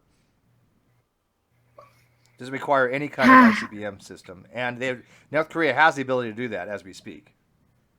Really, yeah. I haven't heard about this. Yeah, Why haven't they done it? have nuclear capabilities. They have detonated. I think they've done 5 tests so far. Why haven't they attacked America then? If you think that's inevitable, because why of the haven't they reasons done it? given before. Jackie said we've always give them something. They've saber rattled for so long, but eventually they might reach a point where they're going to carry out with their threats. But I think they would probably attack South Korea first. Yeah, South rather than Korea us. is their Yeah, South they- Korea is their yeah. biggest enemy. Right. But I mean, but if they feel threatened, I mean, we have, like I said, we have the Carl Vinson group over there, and if they feel like we are about to attack them, they might just react like a petulant little child and react preemptively. Right? Again, you don't know what happens with these volatile leaders. That's why a lot of people are saying, or not a lot of people, but a few people are saying in the live feed that Trump is volatile, so that's not a good thing. But I disagree. When you have a volatile leader like Kim Jong Un that you don't know what the fuck he's going to do, maybe you got to fight fire with fire. Maybe you have to have somebody who's just as fucking crazy, because I don't think Trump is too mentally there sometimes. I will admit that. I don't think he even fucking knows what's going on half the I'm time. not sure that's really the best strategy at times. I'm just saying, you may be right, but I does- don't know what else to do in these situations where you have such a fucked up leader like North Korea that you don't know what the hell they're going to do. But I'm sure the hell not going to wait or take Bob's position. No offense to Bob, because I love Bob to death. But I'm not going to take Bob's position and just wait till all of a sudden North Korea does do something. Because eventually, I think it's a matter of time before they do. Yeah, I mean, But think that was, hang on, that was part of, you said it yourself, right? They feel threatened. They're going to do something in the United States because they feel threatened. Well, on your way, they're going to feel threatened. On my way, they're not going to feel threatened. So they'll probably ignore us. I mean, I don't think that's always the case, though. Capitulation doesn't always work. No, it doesn't always work. But North Korea has relied upon that for quite some time, have they not? North Korea's been threatening the South for a long time, and then Oh yeah. and then voices have said you can't do that, and then they said, well, and America have spoken up. They said they threatened America with nuclear weapons. I think the UN should be going to North Korea with a peacekeeping force to carry out inspections and dismantle their nuclear capability. But that won't happen. I wouldn't have a problem with that. Because But the Nations is, that's not going to happen. yeah, but the UN's a toothless, useless Yeah. thing. Yeah, that's why I said they're impotent. What And is the UN we're not going been a to. UN force? We're never going to get UN inspectors in China. That's while that would be awesome. We have to be practical here. And do you think that's a practical thing, though? Oh yeah, I mean, when I was younger, I remember that the UN peacekeeping forces used to be sent around the world with blue helmets. Yeah. I mean, are they useful? I mean, they haven't been that useful. No, in I world would say we should That's put what I on the said, UN they're not for the that. longest time. They're I impotent. know. They're useless. I mean, those didn't they abandon their posts in Srebrenica? I mean, that's pretty much what led to the Bosnian genocide. They weren't very useful then. Yeah, I don't think North Korea should be invaded at all. But I think if they can carry out strategic strikes to take out their capabilities well, and that's what I set was them saying, back, right? then do that. Yeah, exactly. There's a lot different. There's a lot I- different strategic strikes and invasion. Right? You don't even have to have boots. Well, on I the agree. ground. I agree with Bob. I think you'll just furnish them with a reason, and them and their allies. Well, China. China, think I that's the think way to you'll go. find. I think Trump's done a deal with China already. That's why China, at the moment, at this present time, They in seem the to be last few distancing days, themselves. they put 160,000 troops on the border, and I think the deal is that Trump will take out their capability with some surgical strikes. China will then come in and effect regime change, and they'll take over the territory. Which, you know what? That wouldn't be a bad situation, actually. That Will bring peace to the region. That'd be mutually beneficial to both us and China. It would stabilize the region. It's not like America's not ever taken out regimes before. Let's be realistic. Sometimes they've done it covertly. Sometimes they've done it overtly. But we are. I think China will do the regime. I think China will do the regime right, change. but we've facilitated. And Though. I think Trump's being clever. He'll just take out the strategic I think, in my opinion, he'll carry out some surgical strikes to take out their capability of using their nuclear weapons. And so there won't be a threat anymore. He'll take out the threat, and then China will stabilize the region by getting rid of the regime. And if that's the case, wouldn't that be a lot better than waiting until they have more nuclear capability and better payload? North Korea won't attack America. They'll attack Japan or South Korea. Somebody says, do They you haven't mean got impotent, not attacking impudent? No, I meant both. The UN is impotent, but North Korea acts like an impudent child. Impotent and impudent. Yeah, there's a difference. I mean, impotent is not effective. Not that they can't get it up. We're talking about a country whose supreme president or eternal president is a man that died in 1994. They're a necrocracy. Yeah, a necrocracy. Isn't that what the term is? The eternal chairman died in 2011. You talking about his father, Kim Jong-il? Yeah, no, Kim Jong-il's father, the current leader's grandfather. He's still technically the leader of North Korea, even though he died in 1994. He's called the eternal president, and then his son died in 2011. He's called the incumbent. He is the present incumbent of the position of eternal chairman. The current guy, the fat kid, he's just the supreme commander. Hey, let's get a mic check in here. Darren, you want to check your mic? Not working. Yeah, we can't hear you if you're talking. Mark, let me ask you, because you're in the intelligence community or somewhat. I mean, have you heard any chatter, any more chatter or anything that suggests that there's a heightened state of readiness? I mean, obviously we are at DEFCON 4, yes. which is again nothing to be worried about. We're not fear mongering. We're not saying, hey, we're going to go to war. That's not the purpose of this hangout. But we are at a heightened state of readiness. So what do you think? Yes. You have. We've been at a heightened state of readiness as far as terrorism is concerned for some time. But well, actually, we just went to DEFCON 4 on April 11th. Actually. Yeah, it was right prior to the missile launch. And a lot of the near where I work and out in a couple of other areas I work in, they're all on high alert already. So the missile that actually blew up, I mean, do you think that could have been just a faulty design? Because they've had failed missiles before, or do you think this was something possibly that was another country involvement to have it blown up? Quite possibly. It's not outside the realm of possibility, is it though? No. Yes. And most of North Korea's facilities are quite deep underground. And Moab wasn't much about ISIS. It was more about showing North Korea we've got some weaponry. I think it was twofold. I think it did. It had obviously both things. I think that, and I mentioned this earlier, we don't have to use nuclear weapons against North Korea. The Moab, which is very similar to the FOAB, right? There is a father of all bombs too. Is a big motherfucking bomb. But Moab is the one that will destroy underground facilities. That was a message to North Korea that we can get to your underground facilities if we want to. So play ball, or this is what's going to happen. So that's Trump saying we can take out your facilities. You've got 160,000 Chinese troops on your border.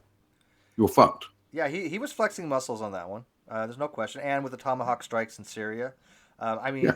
He is a authoritarian. We always knew that Trump was being authoritarian. This is not a big surprise, right?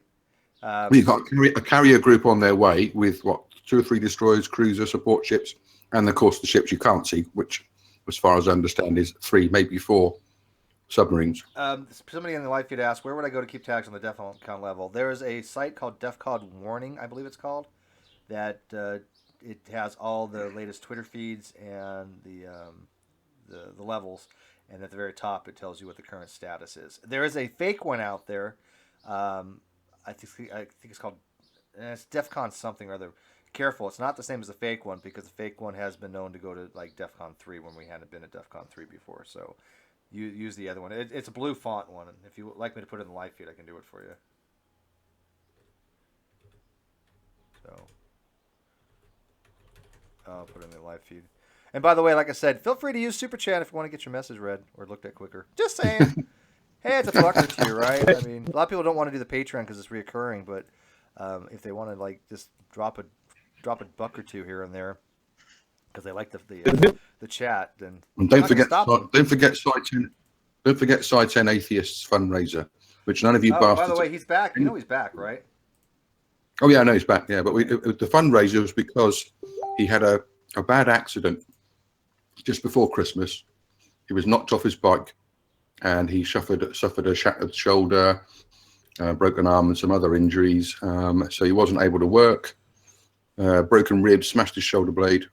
He had some severe breathing problems, in the hospital for a while.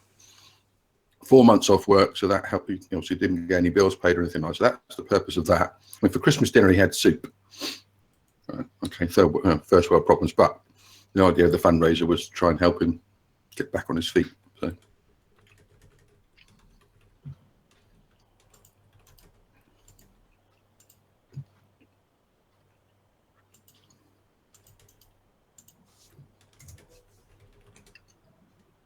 Okay, just really quick, I was gonna say, you guys hear me? Yes, sir. Now we're back. Yeah, I was gonna say, is there a chance that instead, when we say do something first, like somebody has to do something? I mean, is it illogical to say why can't Trump literally just meet up with Kim Jong Un? Is it illogical to say like, well, there was a meeting? I don't think I understood that. Can you repeat it? Well, no, I'm just saying, like, how come nobody has really tried to meet with him? Does he refuse to meet with him?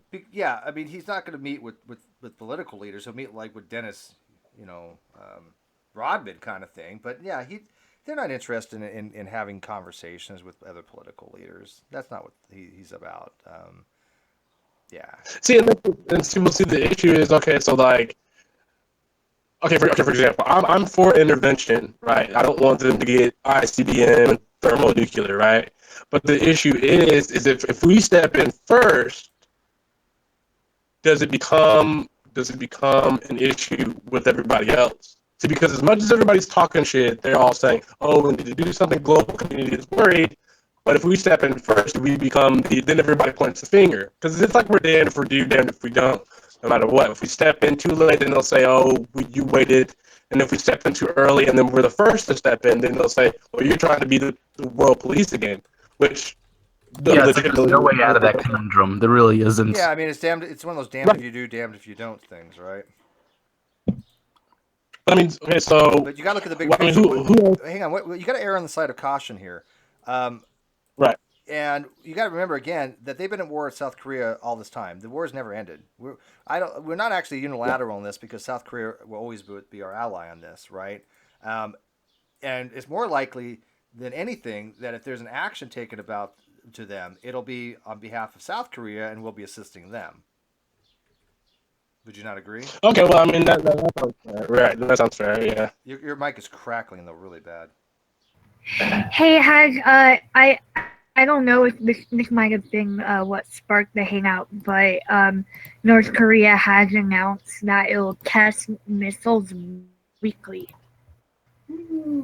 So, yeah, I heard about that. I would call them on their bluff. There's no guarantee that they're actually going to pull through with that. Yeah, I don't think so either. And they've had so many missile failures. I mean, they're looking a little embarrassing to their people, I think.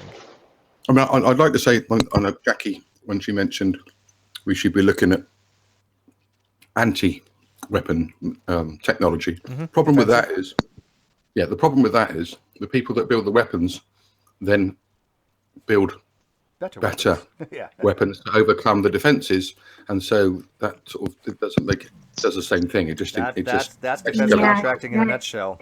Make bigger weapons and sell the defenses to their enemies. I mean, isn't that how historically that was done? Make a big ass weapon and then show somebody else how to defend against it, and then show the other people how to defend against that. And yep. Well, they play both sides, and that's what we've always done. Oh, the yeah, British, absolutely. We did it in World War II. The Americans, I mean, Ford and General Motors sued the American government after World War II for bombing their factories in Germany that were making for Hitler's Nazi party, and they won their case. So, but I got to tell you, Mark, I think what you said earlier really resonates with me, and I don't know if it's true or not. But what you said about Trump working on the infrastructure while China comes over and does a regime change, I think that would be the best course of action. Yeah, that way Trump isn't criticized for carrying out rate change. We don't invade. We leave that to other forces in the region. Like PhD philosophers now, and like. Is Thomas? Oh, cool. Thomas, Yeah. are you? I don't. We can barely hear you. Are you talking to us, or are you talking to somebody else? No, he's talking to somebody else. That's what I thought. Yeah, You kind of tell when maybe somebody's got to tell whether they're talking to you or they're actually like paying attention to somebody else in the room. I think that Trump will get minimal criticism. He's just saying, look, they're threatening the region, they're threatening our allies. We've taken out their capability. We've blown up their underground bunkers where so that they can no longer threaten anyone with nuclear weapons. In the meantime, China are going to step in, probably on the basis of quote unquote humanitarian aid, and China, I think, will step in and they'll get rid of the leadership, and then they'll run North Korea. Yeah, like I said, if I wouldn't be against that happening. I just don't know. I mean, is that like your just pure opinion, or do you have like something you've read that you think that might I've be talked the to case? some colleagues and friends about it where I work, but also there's trade opportunities there as well. You've got a more friendly China who will probably need help and trade, etc., to rebuild or to build North Korea, because the place is, there's nothing there for the people. So there's trade opportunities and all sorts that may come about as a result of a Chinese/American partnership to possibly even one day reunify Korea. But they have to build North Korea first, roads and infrastructure and farming, all sorts. And I think Trump probably sees some sort of trade benefit there.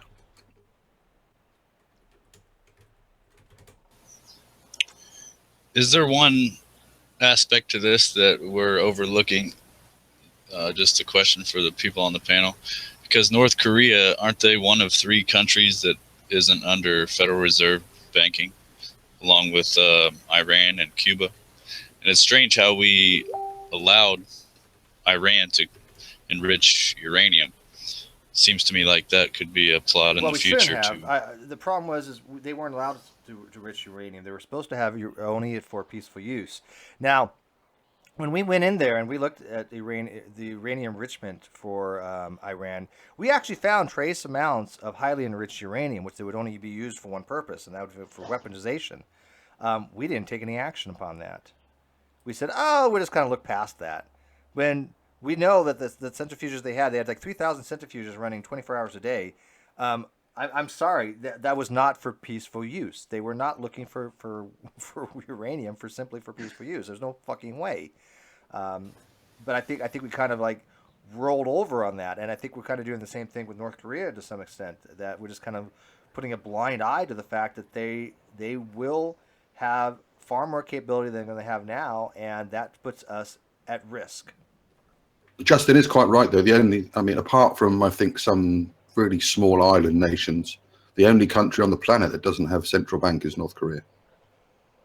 Is it? I really don't know much about the banking system. I thought it was Iran and Cuba included in that, Mark. No, they're apart from, I think it's something like some Micronesia or some island. Because in Libya, we did the same thing there, and I think in 2003 or 5 there was like 7 major countries not under the central banking, and now they're down to 3. I stuck a link in the side chat over here, but it's fairly old. But, I think in the year the only country without a Rothschild owned central bank in 2000, there were 7. I think it was Afghanistan, Iraq, Sudan, Cuba, Libya, North Korea, and Iran. That was 17 years ago. In 2003 there was only 5. And come 2011, it was just Cuba, North Korea, and Iran. But now the only one, I think, is North Korea. Yeah, because I just can't help but notice a pattern here with Iraq and with Afghanistan and Libya. Because, once everybody's underneath that, they could crash the petrodollar or whatever. Yeah, just before the invasions of Afghanistan and Iraq, or as soon as we invaded them, so after that, they were off the list. Then we got rid of Sudan, Libya, after 2003, or after September the 11th.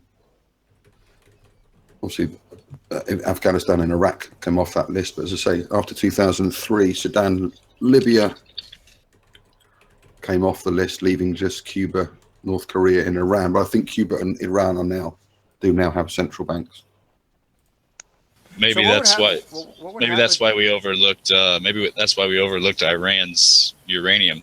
The Quite moderator. possible. was Yeah, just that- Probably part- Yeah, I'm sure probably there's part of the- financial probably reasons part for of the deal. everything. The number one reason Probably for everything part is of the deal. financial. But what would happen? We'll to let you Korea- enrich uranium. I'm sorry. What, Mark? That was probably part of the deal with Iran. You have to have a central bank. You have to join part of the system, and we'll let you have a bit of uranium.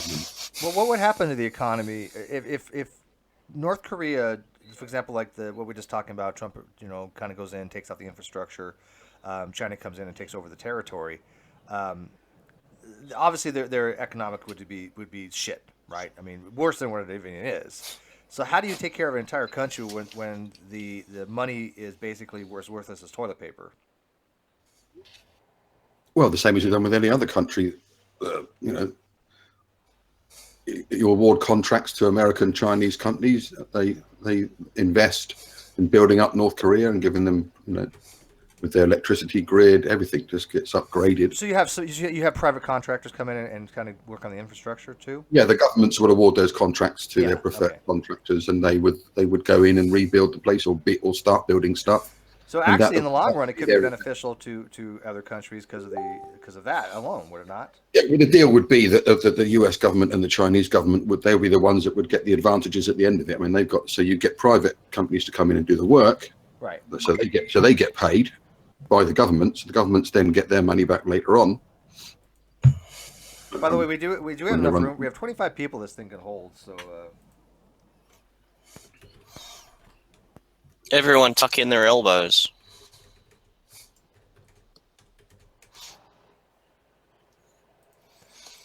I mean, I kind of want to get kind of a synopsis or an overview of where people are actually at right now. I mean, I'm not saying that we go in and invade North Korea. I'm just saying, does everybody kind of recognize the fact that something needs to be done? I mean, the status quo, to me, doesn't seem to work in these situations, and to just ignore the problem with North Korea right now is not going to make it go away. I mean, does anybody Well, besides that's not Bob the. Yeah, Well, I that's would. not the status quo. The status quo is for us to go stick our nose in everything. Well, no, that's not That's true. the No, the status status quo. quo is our relationship. When I say status quo, I mean our relationship to North Korea. The status quo has been basically they saber rattle. We go, okay, don't do that. Bad North Korea. Here, let's give you some concessions and move on. That's No, the status- concessions are so the people don't starve. Right, And the problem is like 60 years old. right, but it's again, you put enough heat in a pressure cooker, eventually that thing's going to boil over or explode. But And you we're getting can to that just point. bottle them. But you can just bottle them. No, because that's what I'm saying. Then you have a pressure cooker situation. They are isolationists. Don't they get me can't- wrong. They can't do anything to you. That's not true though. That's absolutely not true. But your example with the nuke on the freighter, as I put a counterpoint to someone a long time ago, so there's nothing stopping folks who are as motivated as the ones that wanted to learn to fly airplanes to take a trip up onto some Pacific paradise, learn how to scuba dive, and then hop in some little rubber dinghies, take a scuba dive under a natural gas tanker, and Yeah, but use a gas tanker to take a harbour off the face of the Hang planet. on, Darren. That's a totally different problem. You're kind of comparing two different things here. No, you've said North Korea. you've basically said use a tanker as a terrorist weapon. That's not how governments work. But that's not how governments work. It's North Korea. Again, they're very And they're- unpredictable. Yes, they are, and they're also You, socially tied into the so culture that is you're China. saying that has not been a possibility that's been brought up in the intelligence community, that they have not taken most taken definitely into account that has. possibility. Oh, of course it has. So it is a possibility, and no sugar. It's not fear mongering. Hang on one sec. This is not fear mongering for the very reason because we have to discuss these things. We have to be able to discuss them without being called fear mongering because, as Darren just noted, they do worry about these in the intelligence circles. These are very real threats. That's not fear mongering, it's reality. Right, but there's nothing. So, stepping away from the terrorist attack to actual conventional side of things. Mm-hmm. So, America is prototyping railguns. Yes. So very soon, ballistic missile interception will become we have real relatively. technology, I know they are. They're trialing them, and I can't remember the ship. But that technology, once in place, will be such a increase in ballistic missile destruction as to not be funny. And you're now talking about stopping a country that at best is using like 1970s knockoff Russian rockets that are being launched with kerosene. Yeah, but that will make a bit of difference if they launch it against South Korea. Hell, they could walk Their over rockets the border. won't make it. Yes, they we'll have but advanced that technology. will- we have advanced that defenses. will- We have rail guns that could prevent it. But again, if the North Koreans walk over the border, that changes the political system. That, as you say, that quite rightly becomes war, and we're back to they where are we at were war, before though. What do you mean becomes war? They've been at war. They're currently at the ceasefire. They're No, at they the have not had a 48 ceasefire. parallel. There's 58 no parallel. technically ceasefire there. They're just not shooting at each other. There's been no official ceasefire. So we'll get over that technical difficulty later. Well, there is a DMZ. There is a DMZ, but they are technically the South and North are still at war. There was never. Yes. Right. But I think you're talking about the mini rocket, the ship. But, Sorry? I mean, this whole 60 years that they've been having I mean, again, my concern is that something's changing. Something's changing in this part of the world. It's not the same as it was a decade, 2 decades, 3 decades ago. Well, perhaps the North Koreans physically just can't maintain their current existence, as shitty as it probably is. Yeah. I don't doubt but that. Yeah. for the British gentleman to walk in and say, "Let China have it," as someone who lives a little bit closer, bugger off. I didn't say let Australia China to have have it. it. I didn't say let China have it. I said it was my opinion. That was what was going to happen. I really don't like your opinion as someone who lives a bit closer. Well, okay. Because the Chinese are also that's all. It's just an opinion. The Chinese are also a fascist communist dictatorship. Yeah, but again, the devil you know kind of thing, right? I don't think China would ever want to start any aggressions or even but if a they can nuclear thing. If they can use the minor pawn that is Korea, and even with a failed attempt at like turning it into a queen, they get more out of it than the poor bunnies in the middle, which is Korea, North or South. China have far too much invested around the world with Western countries to risk. They don't want war with anybody. They're quite happy doing what they're doing. They're expanding in relation to. But as a fascist system, they can ignore that in a way.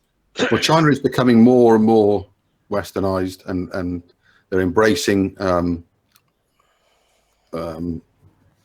What's the word I want? Economic system. Capitalism. That's it. That's the word. Thank you, Kevin. They're embracing capitalism. They're not real. They're not a true communist nation. And I think if they can show the rest of the world, look, we don't want to attack Korea, but we're quite happy to go in and clean up. It'll be under some sort of humanitarian, because they're the closest.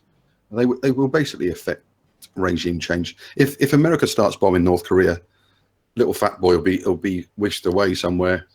Yeah. I mean, okay, that's another possibility. I mean, do you think there'd be an insurrection in their own government? I mean, no, I think he'll just flee. He'll just leave. He'll just leave. Okay. You think he'll just tuck his dick between his legs? And then China will step in. Yeah. China will stabilize North Korea, and then there'll be a deal between China and America and other nations in relation to rebuilding or building, because they haven't got much anyway, North Korea, and bring peace and stability, perhaps with a view at some point in the future China can use North Korea as a bargaining Which chip. is if which we is want to sounding reuse them. very Hitler and Poland and stuff like that. Let's give Hitler Austria.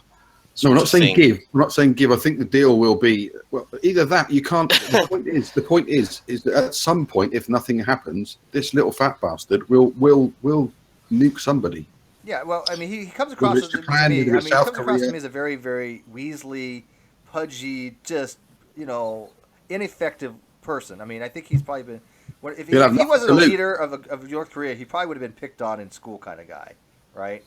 He'd have nothing to lose. If he wasn't homeschooled, they could load a device into a plane and fly it over the border and just drop it. Yeah, delivery wouldn't be a problem. I mean, let's be realistic. They wouldn't be able to. They can't reach America. They can't. Not they could right reach now, it. no. But they've got no way of. yes, they. intercontinentally. Yes, they. If we go back to Steve's example, yes, they do. Not intercontinentally, like ballistic missiles. Yes. Yeah. No. Well, they don't need that. Right. If they actually want to steal an international aircraft, an international plane, then that will take it wherever they want to go. No, they could try one of their own planes. It probably wouldn't get off the ground. If they do it fast enough, yes, they can. They would not. If they had a plane launched out of America and they saw it heading over to us, and that they think it could be a payload on there. But there are international flights. Whenever America invades somewhere or goes to war with someone, they never leave. So America have got bases in Japan, in Korea. They've got that's bases. Kind of a downfall that we have, but I understand why we do it. But they've got bases in Germany.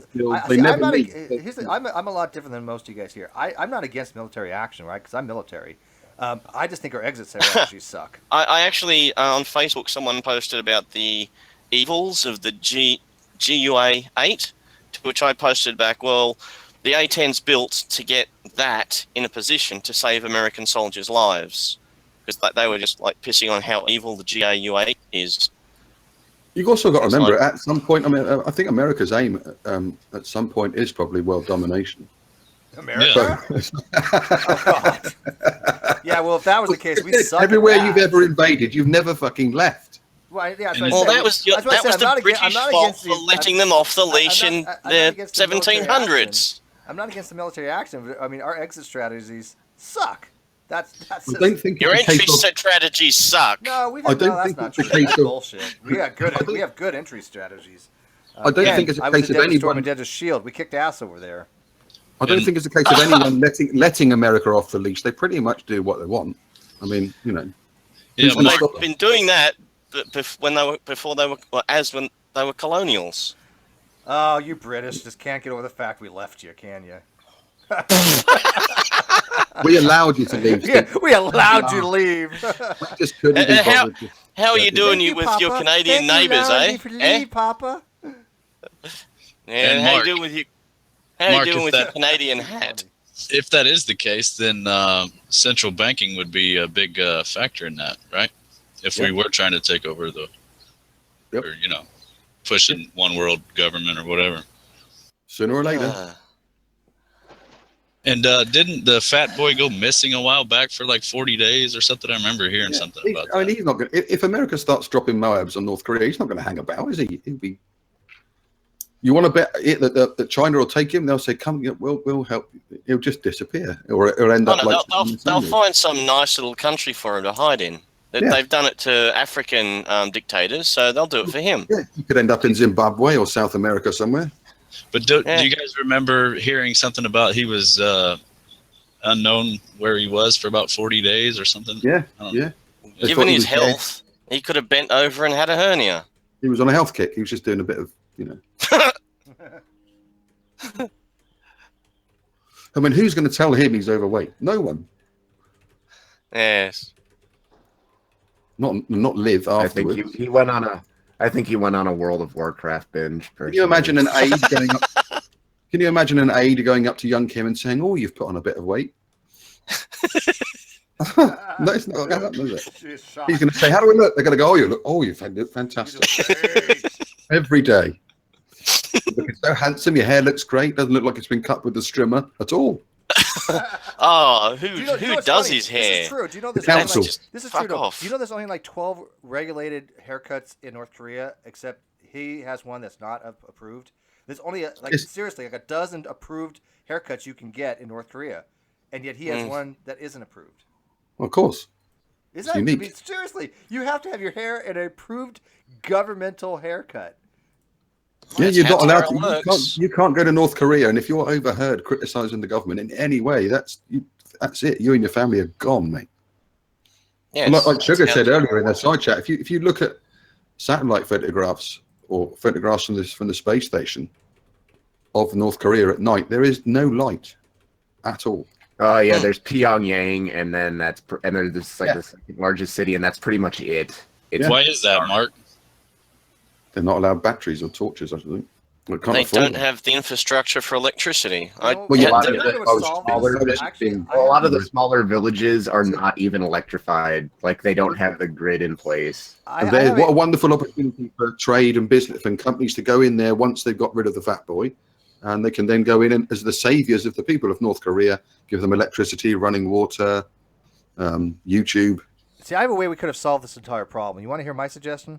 We should have just fucking elected Dennis Rodman as president, and you know what? It would have been happy sailing after that. You know, they would have loved Dennis each Rodman's other, a and freak. you know, They can Not a say, good idea? look, Ken, give up your weapons, or we're going to send over G-Man and Ronnie to explain oh science. my god, that's worse. than IQ would go up. Yeah, you could parachute Ronnie and G-Man in to sort the country out. They Only give if the up. parachute was We automatic. almost went this whole hangout without mentioning G-Man and Ronnie, but we They couldn't. surrender in a heartbeat. Damn it, Mark. And wait, you know what? At least it wasn't me first, so it's okay. But The we whole- almost made it.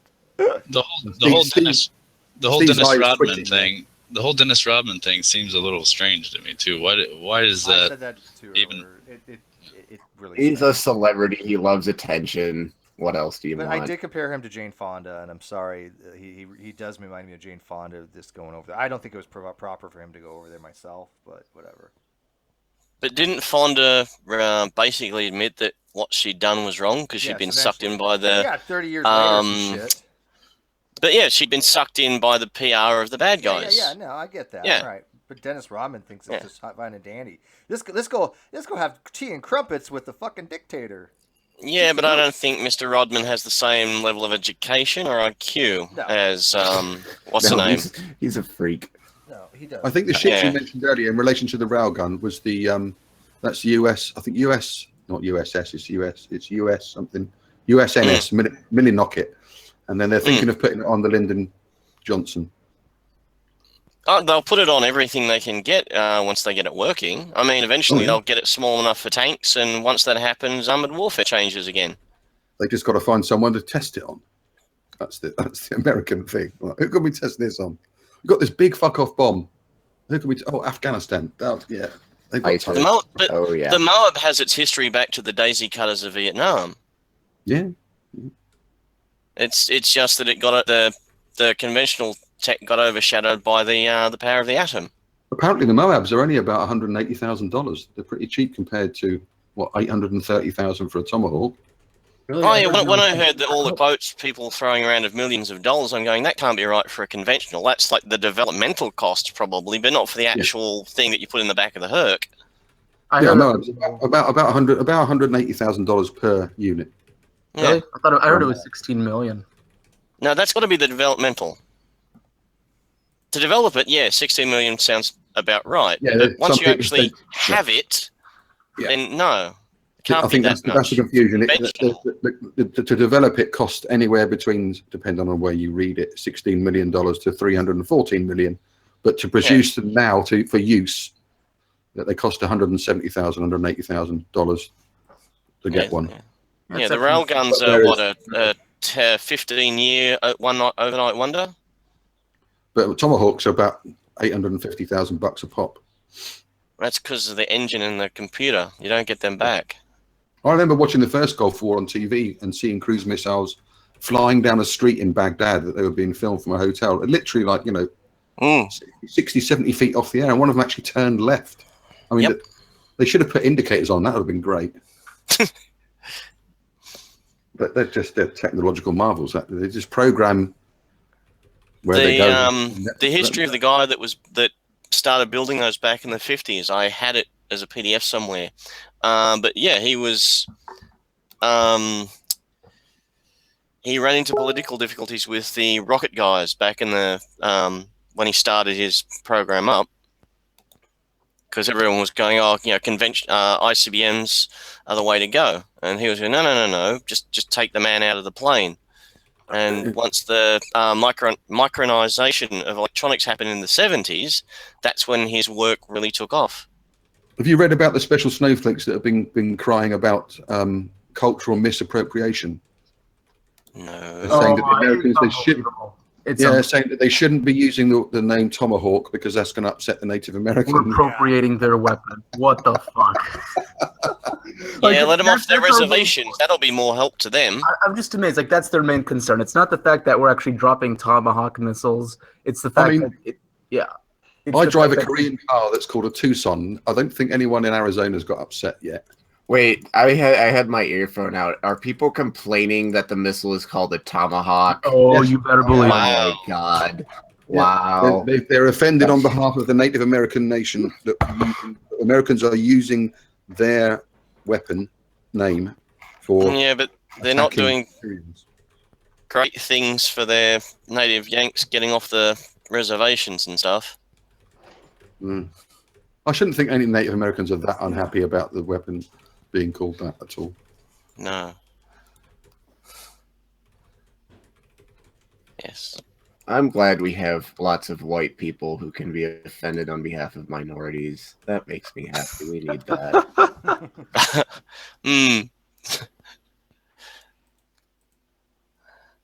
I think there was another. I actually shared this on my G+. There's like another really stupid meme going around. People complaining about the Moab bomb, and what they keep doing is they'll say, "Well, here's what it would have looked. The blast radius is like a mile long. Here's what it would look like if you dropped it in Manhattan." And it's like, okay, that's like say because it was dropped in a very in a very remote region of eastern Afghanistan. It's like saying, oh, look at this knife. It's like watching a knife cutting a carrot and then saying, well, here's what it would look. It would look really bad if that knife was used to decapitate an infant. Yeah. You get the comparison? I do. And yeah, people say stupid things. And I think they should just scrap they should scrap the names and start naming weapons after characters in Lord of the Rings. They wouldn't upset anybody then. Yeah, Cimmerian. Yeah, that'd be awesome. It upset the hobbits, the New Zealanders. Yeah, check out my Frodo's the smallest missiles you can call hobbits. Like a Mark II orc or a. I like Nazgul drone. Sounds like a yeah. Cool, there you go. See, you get the hang of it now. We'll call it the Eye of Sauron. Yeah, the biggest bomb's called the Sangamji. Mr. Frodo. Yeah, I actually read that series 3 times, but I didn't read the other one, the Silmarillion or whatever it is. Yeah. I watched the last film in the Hobbit trilogy yesterday. It was so bad. It's just so bad. Yeah, I heard that wasn't that great. It's just he just totally ripped. There were characters in the 3 films that weren't even in the book. I just don't. And again, you had that Legolas who wasn't even in because he was in the Lord of the Rings. They put him into the Hobbit doing exactly the same sort of thing, like surfer moves to try and kill people. It's ridiculous. So, MP, have you listened to any of this? Because you just showed up. Better late than never. But did you want to weigh in on the whole North Korea thing? I agree, and it's funny because I hate Trump, but I agree with them with the policy 100%. You cannot let this guy get a bomb that's going to blow up any place on the West Coast, and you got to be willing to go in. If they get an ICBM, that's it. You got to go in and stop that. I don't want a maniac to have the bomb. There you go. Well, he does have the bomb, but they're very small compared to what's out there. But my argument, I agree with you 1,000%. But my argument is that we can't let him get bigger bombs. I mean, we can't stop what he has, but if he gets a thermonuclear, because that's what his goal is, that's a game changer. Well, we can't let him get the delivery system because right now that's the issue. Yeah. Delivery system. Yeah. Well, it's both. But I'll say this. Yeah. No, because he right now he could take out South Korea, and maybe even Japan. But it's just if China's not going to get serious, and I think Trump has made it clear that he will get serious, and he's even got Russia going to the table about Syria. So even though I don't know, I'm not really too keen on Trump. He's got to stop North Korea. If they get the delivery system and get the bomb, are able to deliver nuclear weapons to the West Coast, that's a no-no. Well, Steve said they can already deliver it to the West Coast. All they got to do is stick Well, it no. in a Hang shipping on. container. He's talking about different things, though. He's talking about delivery system as an ICBM. I'm saying that Yeah. they have the means to get it over here, but that's not the same as a delivery system. Delivery. Yeah. When you say delivery system, we're talking about an intercontinental ballistic missile.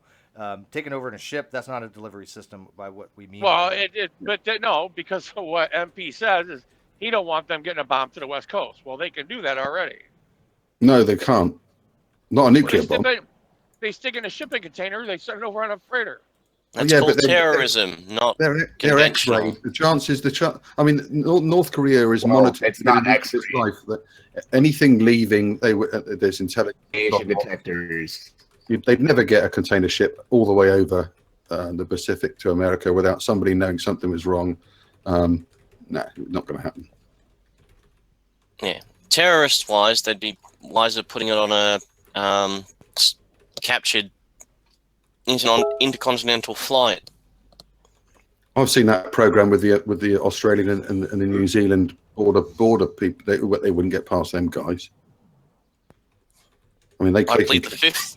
I plead the fifth on that because I know someone who works in the government. It's always people from Thailand and Japan or China coming to Australia with shitloads of fish and food. What the fuck's going on there? Like literally, like their whole luggage, they got hardly any clothes. It's all just food. Part of it has to do with we don't want horrible diseases getting in, so we're rather tight on what we allow into the country. And people here want good home cooked meals, regardless of the horrible diseases that come along with them.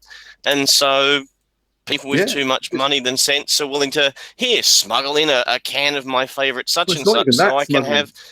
Yeah, I mean, Chinese people don't get the idea of tourism. They don't take any clothes for the 2 weeks holiday. They just take all the food. They want to eat their own food from home, so they just take it all with them. Well, mind you, we've only got Vegemite here, so I don't blame them. Ew. It's true. Hideous stuff. Hideous. It doesn't even smell right. I mean, you could use Marmite to weaponize something. That put people off. Oh, Marmite, yeah, just as bad. Mm. Hey, Steve, are we at DEFCON 4 now, or is that just? No, we're at DEFCON 4 now.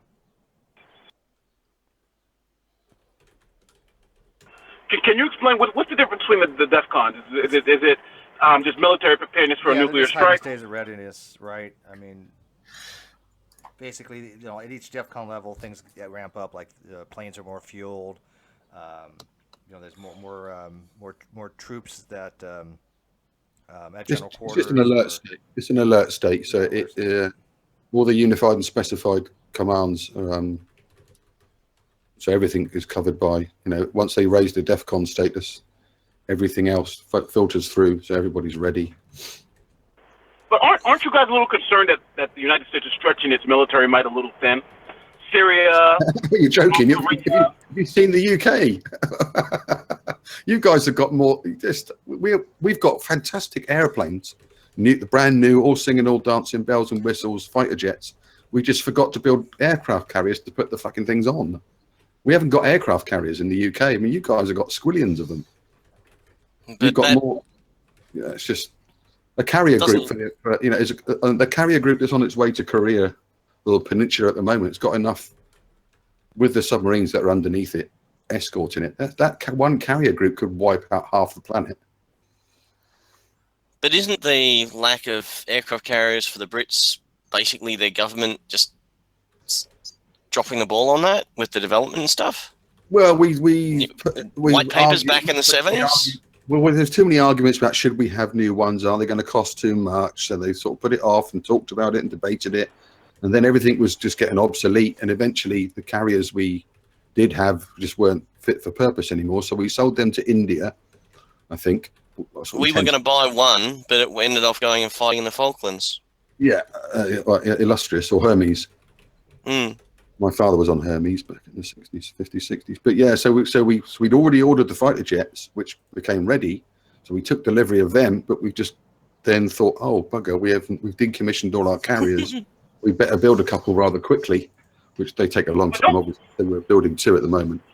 Yeah. But don't forget, the Brits also have NATO, and with NATO comes U.S. protection. The United States has NATO. Well, the United States and Britain's covered under NATO. You know, the Mutual Aggression Act, more or less. And yeah, but if any that's attack, Europe. hold on, listen to me. Any attacks against Britain, the United States will respond as if it was attacked. So you do have, and the United States spends more on military might than I think the next 10 countries combined. So I think the Brits can kind of relax and say, okay, not the really. United States is already building this. If we get attacked, they got our backs, and that's what I think the Trump administration is saying. They should pay their fair share, but it doesn't work. It doesn't work. If you go back to the Falklands in 1982, British territory was attacked by Argentina. The Americans didn't step in. They provided some logistical support in relation to staging, but we had to send our own fleet of ships and helicopters and planes and a naval task force. America didn't come to our aid in '82. They didn't come and help when we asked them back in the 2000s either, with problems we had up north near Indonesia. So not that we're NATO, but saying NATO and the Americans are going to come and help, it's like, well, you didn't do it in the Second World War when we asked you, and you didn't do it with Archie, and you didn't do it with the Falklands. It would be a very different situation if, like, the British mainland was actually attacked. Yes, yeah, entirely. If Russia decided to attack the UK, then yeah, all of NATO should. That's why they're doing it in Estonia at the moment, because the NATO forces out in Estonia and Lithuania are all supposedly in readiness for a Russian invasion over there. So yeah, that's it doesn't matter. It doesn't matter, right? Shamos. According to Shamos, if it wasn't for the U.S., the fucking Brits be speaking German now anyway. They don't have to.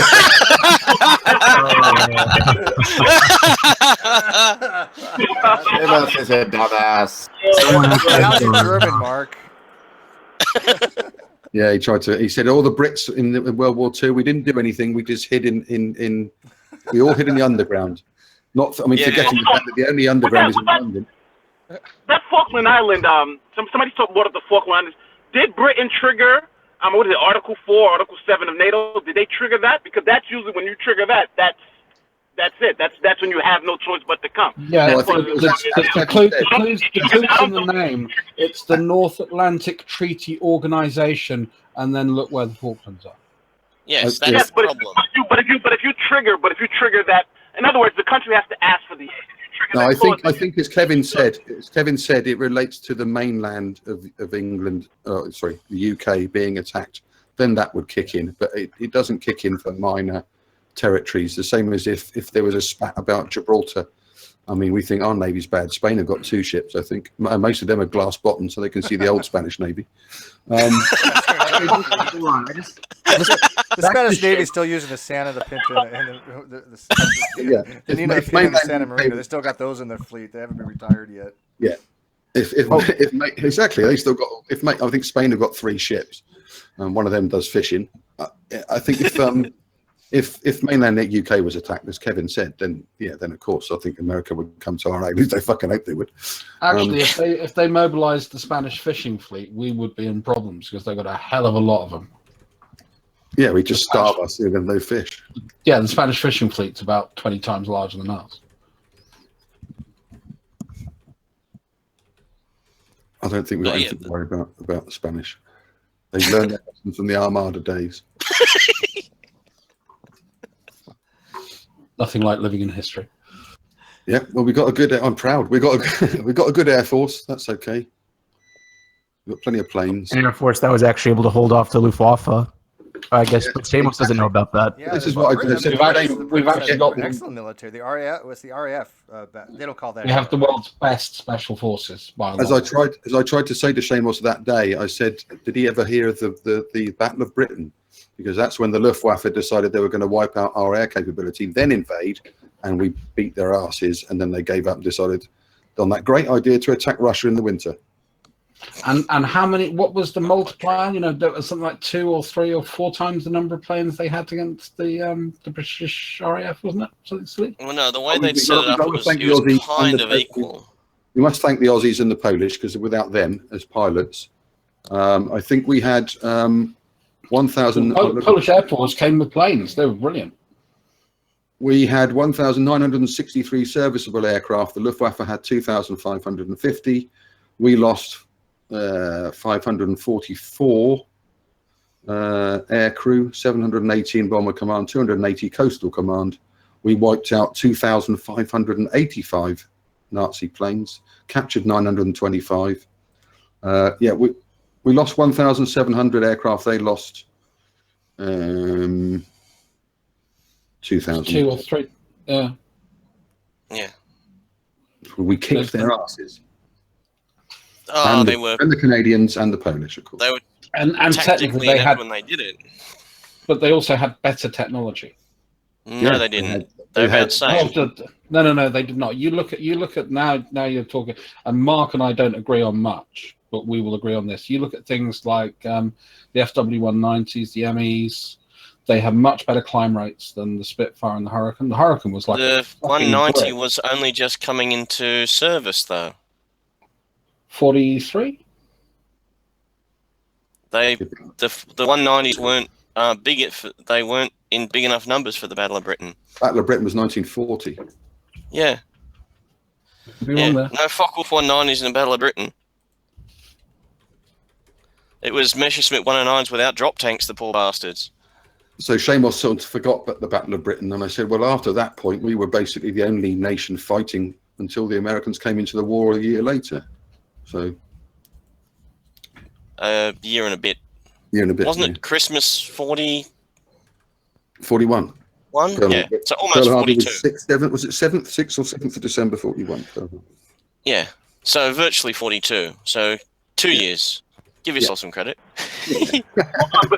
But the Battle of Britain, even though the Germans were defeated in the Battle of Britain, I thought the Battle of Britain turned when the German Air Force didn't stop bombing the airfields and turned to the cities. And when they started, when they started bombing the cities, they were able to rearm the planes and then get out. Right. You're confusing the Battle of Britain with the Blitz. The Blitz was when major cities, well, London for the most part, were bombed relentlessly by the Luftwaffe.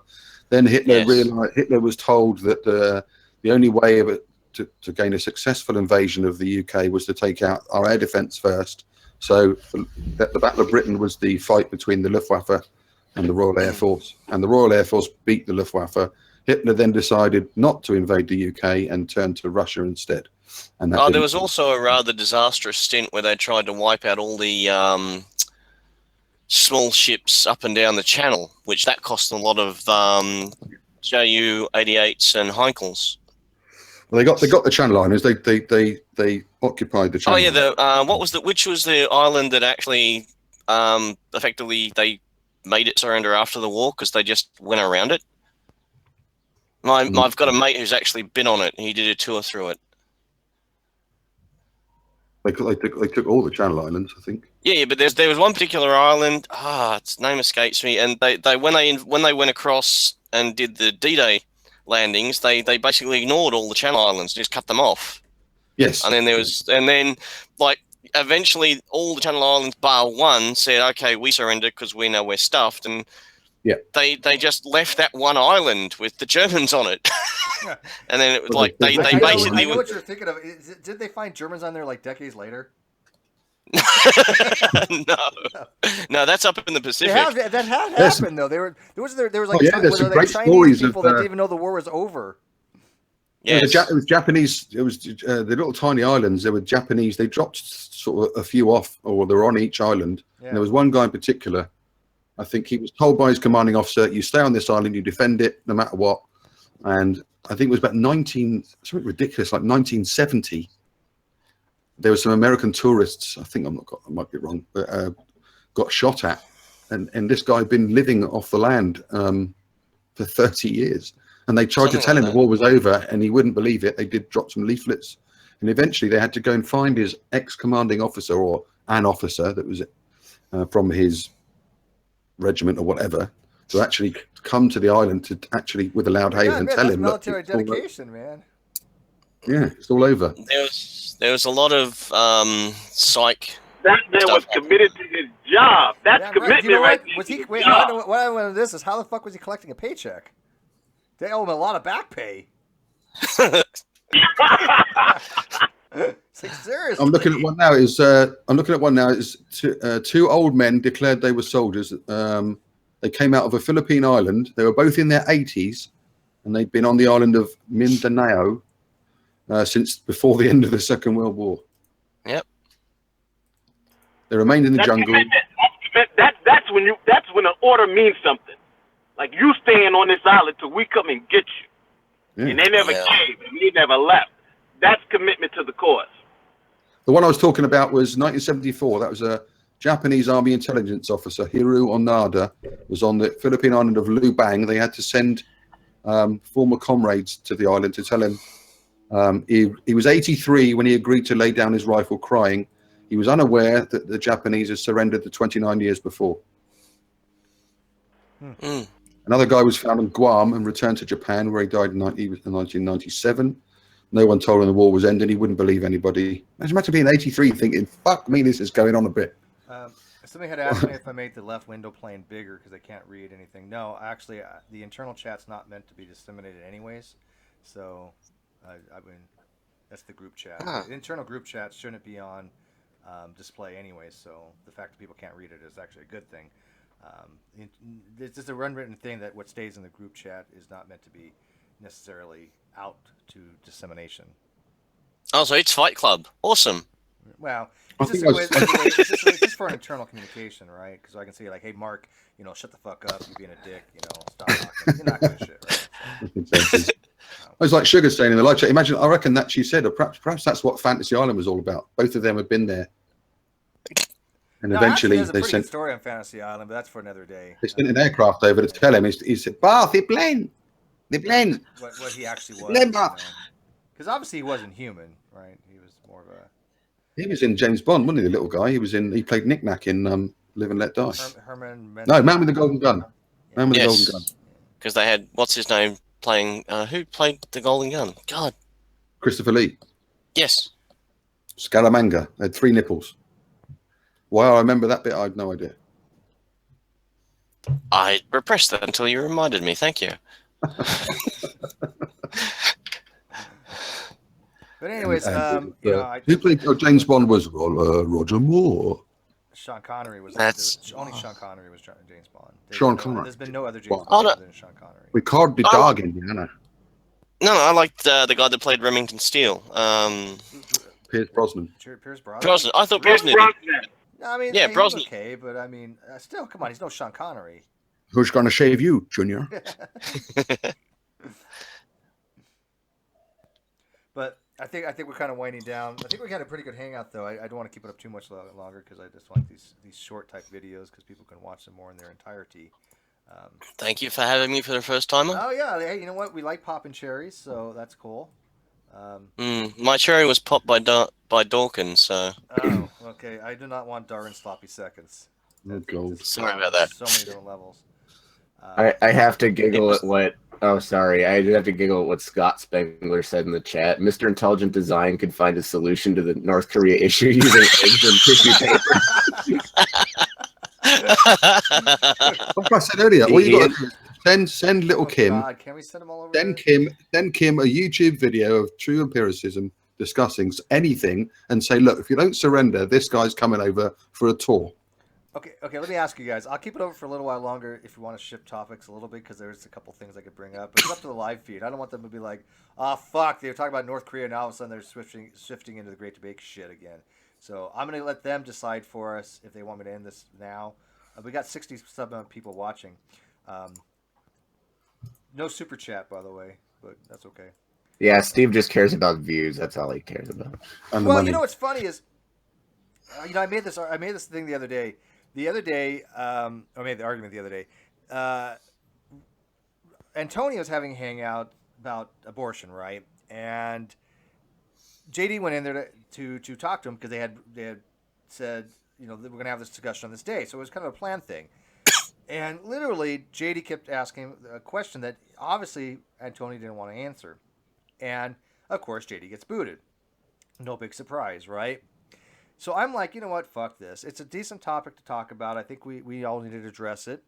I had a hangout over here saying we're going to have a fair and open topic hangout on the subject of abortion. I had literally like 70 plus people watching. He had like 12 or something at that point.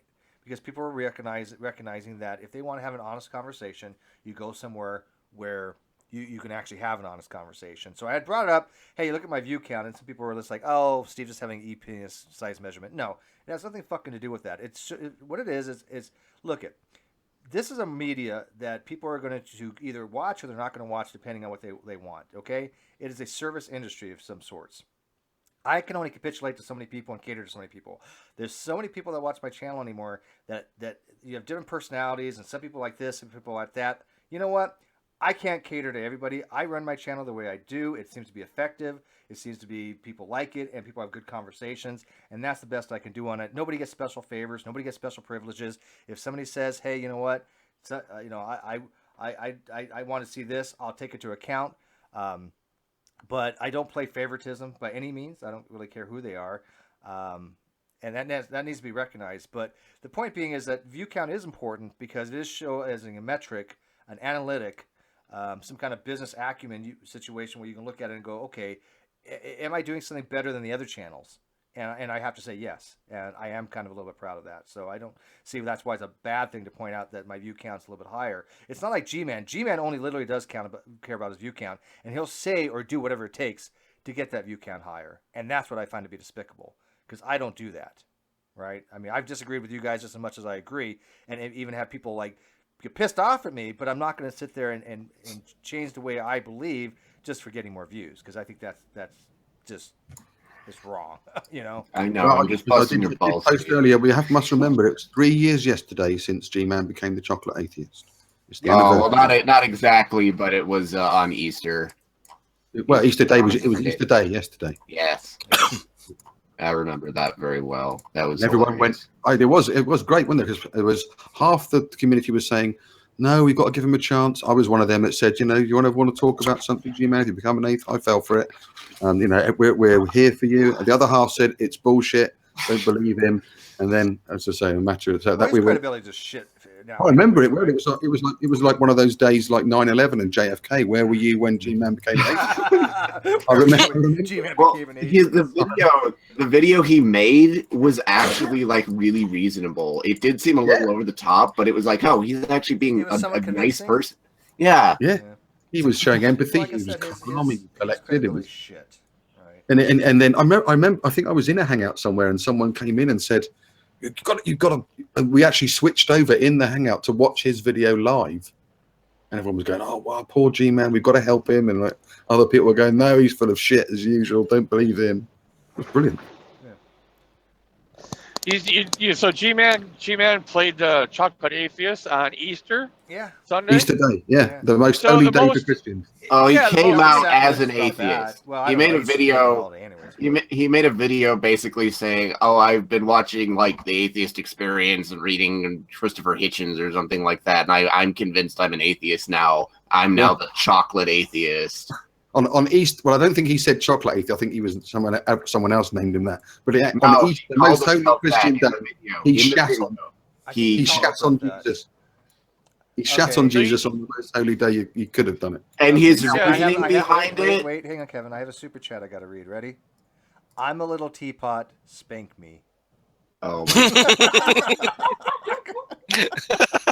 and for only $2, spank her for $2. Do you remember what? Rodriguez. Do you remember what G-Man's reasoning? The reason he gave behind the whole thing was he was saying.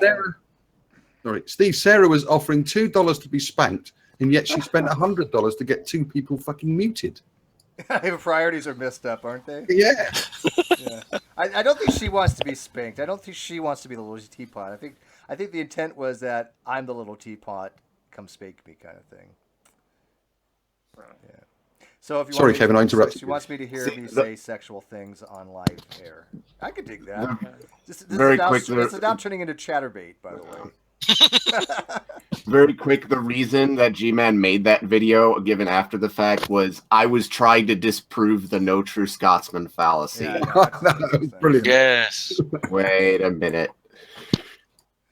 Yeah, he So doesn't. he doesn't know picked, what the yeah, hell like I he's said, he picked the holiest day to disrespect his God, right? Yep. You know. He shat on his Lord Jesus Christ on the day doing. that he Like I'm saying, rose he'll from the do dead. anything for views. The Like, founding, I mean, the very let's be founding realistic. of his religion. I mean, we do things for views because views is money. Because my ads are back now. They got back about like 4 days ago or so. So there is revenue from that now. But you know, we want to. If it would be sucky to have a conversation when you have like one person listening, right? We want people to listen because we think these are important topics. It's not just that we like to hear the sound of our voice, which some of us do. But I'm not like G-Man. Will change my positions just because I think it's what people want to hear, and I think G-Man does that sometimes. I think that he will just say weird shit because it makes people go, "What the fuck did G-Man just say?" And it brings traffic to his channel, right? Because he's a showman, he's an entertainer when it comes to that, right? I mean, do you guys not agree? I mean, Yeah, the biggest travesty is that G-Man never monetized his channel, and how stupid he could have made he would a have fortune. Okay. Yeah, he would have done well. Well, see, okay, you know why he probably didn't? Monetization of the channel is not fucking easy. It is not straightforward. It is not something where they go, "Oh, all you gotta do is this, and this." It is a painstakingly arduous, month-long fucking process. I thought it was monetized. Really? Does any of you guys? Well, So I don't know because I have very aggressive ad blockers, so I don't see ads on his channel. Obviously, I don't watch his channel, but I figured he would be monetized. No, he never does. He never. I mean, have you guys ever monetized your channels? Mark, have you done it? Me? Yeah. No. Yeah, it's not fucking that easy. I haven't got anything on my channel worth fucking adverts. Christ. But I'm noticing the only adverts are running on my newer videos. They don't run on some of my older ones. I don't know why. I think it's maybe the algorithm's catching up. Oh, there's Bob. Look at that. Look at. Oh, yeah, I've just got some old Bob Kiss episodes and a few parody videos of Alex Botton. Who's going to pay to watch that shit? Yeah. But what do you mean? What's Bob driving? You're supposed to go no. He drives a truck, an 18-wheeler. When you think the atheist thing was 3 years ago, G-Man is still saying the same shit he was then. He hasn't moved on at all. Yeah, that's true, right? I mean, he just. Yeah, I mean, I think that's what the same thing with the Clown Crown Posse is that they basically they will never educate themselves. They're never going to actually be able to have conversations like we have. I mean, listen to them the other day. I was like, do they even know what planet they're on? They were so left field. I mean, even watching Ronnie's video this morning on Skylar, I'm like, does he not know what the whole argument for objective and subjective morality is? Because I don't think Ronnie even knows what the whole argument is. Well, back then, 3 years ago, 4 years ago, as Kevin would tell you, it wasn't. There was no Antonio and that sort of. Back then, you had people like Raw, and Grant Campbell was more involved, and Matthew 419, and all that lot. So a few of the members have changed, but the message is still the same. Well, I don't even know what the hell the Clown Crown Posse's message even is anymore. I find nothing of value out of that circle. I mean, nothing. That's why I think if you guys would just ignore all three of them fucking people, just completely ignore and move on. Well, I mean, I wouldn't recommend that. Well, hang on, no. I mean, because new people might come in and they hear the bullshit back and forth, and they're like, I don't want to get involved in that drama shit, right? So new people are just going to turn around and leave and not even get involved. Actually, I disagree. My view, actually, I've had more subs every day. I mean, this last 2 months, I've had my sub count go up dramatically. So they do like it. But you have to have a balance, right? You can't just arbitrarily say, you know what, I'm not going to discuss them at all. But it has been minimal. But they do say stupid shit, and that's what I find entertaining. And if I find it entertaining, I'm going to put it out there. I don't have a problem with that. You can't just have one-sided, just, you know, we're going to sit here and talk about these topics and not expose them for being the completely scientifically illiterate dumb fucks they are, because that's what I find to be enjoyable. It's just fun for me. I don't know.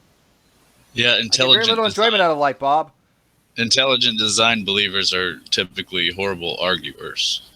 And mentally ill. Wretched arguers. They're just ill in the head. They're tapped in the head. That's all there is to it. Well, I mean, did you guys see the thing that I posted on the recap of Skylar's video as opposed to like Ronnie's video? I mean, Skylar had pointed out astutely that that literally Ronnie had falsified his own God, or at least falsified objective morality. But it's intelligent design or creationism. It's like flat Earth. They act like there's some controversy raging around the world amongst scientists or anybody. Well, that's the way There isn't any controversy. There isn't any. There is the flat Earth thing just makes me laugh. It's just. But the level of their delusional incompetence is amazing, and it doesn't matter whether you're an idea, young earther, or flat earther. I lump them all together anymore. It's all entertainment. I mean, Lord Stephen Christ is one of my favourites of all time. Oh, that guy, he's so batshit, it's ridiculous. I mean, he wanted attention so badly, he threatened to kill Obama, ended up in prison for a little while. Yeah. Oh, really? Wow, that's awesome. Yeah, Do you guys agree that NASA is pretty much full of shit, though? I mean, there's plenty of evidence for that, right? Well, their budget spending was a bit weird a few years ago. Wasn't it a third of their budget was on administration or something stupid? Well, I mean, that's what they are. They're the National Aeronautics Space Administration. They spend a lot of money on aerodynamics of systems. I do hope that was sarcasm. And climate change. They're not just all about putting shit in space, right? They're also, no. But the also running, though, by the government. the management screwed up where the money was going. Oh, that might be true. Sure. If all the administration's taking all the money, then they're not doing any research. They're just administrating themselves. They're engineers and I think scientists. what you'll do not find with a decide lot of where that the money that goes. went on administration, it actually went into an IT refresh project. Ah. They have to have. I mean, like, I'll say something along the lines of allegedly. They explained it in Independence Day. They said you really don't think it costs $50 for a pencil. I mean, it's so they can have money for Area 51 where they're keeping all the aliens. Come on. That's a good. Which point. is right next to a aliens fed, and what do they eat? Like human brains or something? Well, it's okay because they've actually Area 50? spun out Area 51 as a service, so it comes off as an operational charge rather than a capital expenditure. There you go. I want to know what's going on. I want to know what's going on in Area 50 and Area 52. I mean, they're right next door. Something's got to be happening there. Yeah, I mean those are more secret than Area 51, right? Area 51 literally was just a fucking landing strip. It was just a. Yeah, I'll tell you a funny story. There is actually a road sign on a roundabout in the UK, and written on it with an arrow, it says "Secret Airbase." But I mean, Area 51 they needed a natural landing strip to test out the SR-71 Blackbird and the what was it, the Flying saucers. Yeah, well, it was like the initial version Stealth of the fighter. F-117 stealth fighter. All the black projects, Yeah. it's just So Lockheed basically Martin- it's a test base for black aircraft. Yeah, so Lockheed Martin had negotiated with the government that particular location, and I mean, they kept the cover story going for this alien shit without even having to say anything, because if people are thinking that it's aliens, they're not going to be worried about what the projects actually are. Those black box projects, anyways, right? Wasn't one of the things with the SR-71 though that it lost a loss of fuel when it was actually on the ground because it was actually expansion joints sealed. Yeah, as it gets to expansion certain- joints. Yeah, expansion joints. I do- Heats I'm up. not sure if that's true or not. It's the same as the Concorde. Every captain on the Concorde. So when the Concorde's in flight, she heats up as well. There are control consoles. The engineering officer, his control consoles, they actually open up. And so the captain would put his hat in that gap, and then the Concorde would land, cool down, the gap closes, catching the cap in the gap, and then the next captain to come on board would basically in flight take the other captain's cap out, put his cap in, and that was the ritual. And so when the last Concorde landed for her museum trip, the last captain off left his cap in the gap. But yeah, expansion systems, all fast aircraft have them. I do hope that Justin was being sarcastic when he said NASA were full of shit. That's all. In a way, but they have teamed up with Google and D-Wave to produce the world's most intelligent quantum computer. I don't know if you've seen that, which is not suspicious. I'm not saying that, but I think they're involved in a lot of things that. Not intelligent. We aren't at the point of having a scalable quantum computer yet. It's still in its very early stages. Yeah, we have prototypes for quantum computing, but they're You haven't No, seen we have. or something. It's like nothing. Call me we've when only got transistors. Call me haven't- when we've broken the RSA encryption. Because I mean, that's you what it's haven't- going to be Yeah. used for. You guys haven't seen well, the, quantum computer could do that pretty readily, actually, in a matter of hours. Probably would take normally what, years?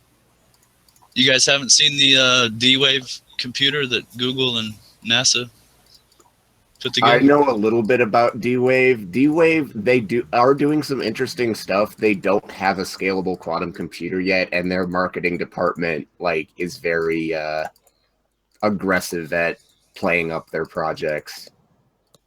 So don't believe all the hype. We don't have quantum computing yet. Yeah, D-Wave is not something where these computers don't really exist at the moment. I mean, they have what they call quantum computing, but the quantum computing they're calling quantum computing now is not what I think of a quantum computer that they want to have in the next couple decades. To put it into context, where we are now is where we were in the 1970s, where you had warehouse computing. Probably even before that. Well, I mean, Probably, I saw this picture the other day. They were loading a 5 megabyte hard drive into a plane. I've seen that picture. Yeah. It's And funny. I mean, that thing is like the size of a Volkswagen.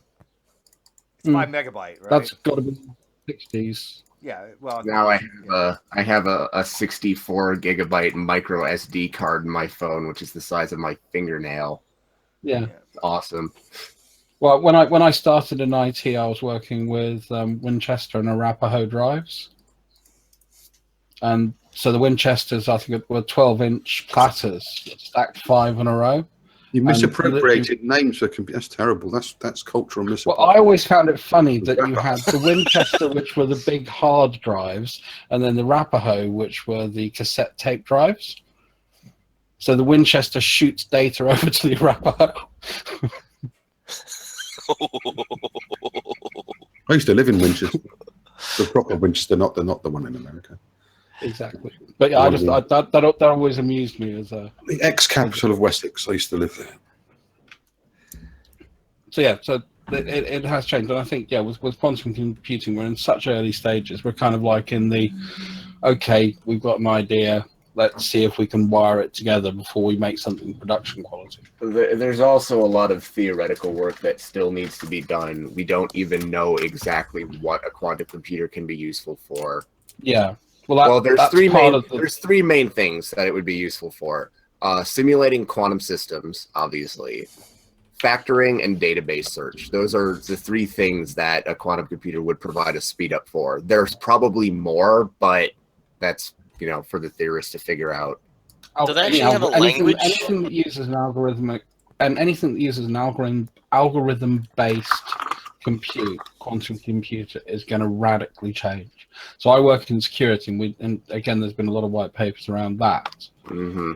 And about the effect of potential calculation power in a quantum state, and they're talking about serious level encryption.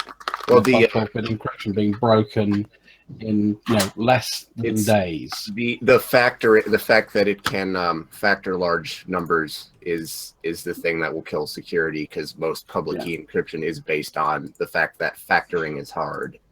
Well, but there's one upside though. Quantum computing allows for unbreakable encryption too between two systems. So if I want to, we already have that. That's not quantum computing. Right, it's not quantum computing. We already have that, but we have not perfected that yet. But it's very hard to set up. For one thing, we have the technology to do it. But Kevin, you understand what I'm talking about. But for those who don't, you need a dedicated fiber link between two things.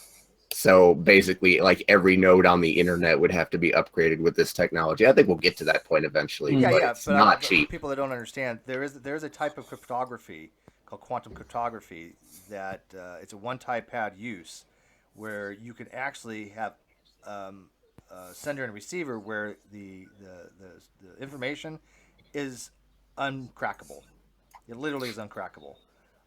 But like Kevin said, it's a very, very difficult. If not, and it also can't impossible if set up that way, but it is possible. An eavesdropper also would be detectable immediately, because you can't. Yeah, but that changes the binary. But that changes the bit state and causes corruption. Yeah. And so. I see. Because normally the way you would track on fiber whether someone's tapping in is by looking at the signal strength. So quantum computing and a quantum computer are different. Then is that what you're? No, well, no. What no. Steve's talking about is quantum encryption, which is different. Right. But I'm just saying in general, quantum computing is different from a quantum computer. Well, quantum computing is sort of the field in general. A quantum computer is what we're trying to build, Right, but and they only have a 500-bit quantum computer, right? Is not really something that's going to be able to This do one the was kind of like- processing power that they're looking for. The link I just put in the side chat there was from last month. It's the 3rd generation of D-Wave that NASA and Google That have. hasn't been developed yet. At least not that I've seen. yeah, like I said, when we factor one of the RSA numbers with the quantum computer, then I'll say, yeah, it's here, and Yeah, if you could break that kind of military grade algorithm with bit encryption, then I would be, oh yeah, quantum computing has arrived. But they still have a lot of problems with quantum computing that last time I looked into, they haven't resolved yet. Because I remember them reading that they still have a problem with some of the with tunneling, and some of the bits just having spontaneously lose their. well, yeah. The thing is, you have to keep it very cold and isolated from the outside world. Yeah, cosmic rays could affect it. Yeah, that's also true. Everybody's telling my volume's low. Really? I'm right up next to my mic. Is my volume still low? Do they actually have programs to run on them yet? Have they started to develop those as well, or There's a lot they of not? theoretical work that goes on. They use a different kind of logic, and there are people who are basically working on it on the theoretical side without actually having a quantum computer. One example is Shor's algorithm, which was developed in the 90s. That's what a quantum computer would use for factoring. Because what do they use right now? They use Newtonian methods for calculations. For example, random numbers, they use what's called a Newton method, because computers don't really make random numbers. This is simulated.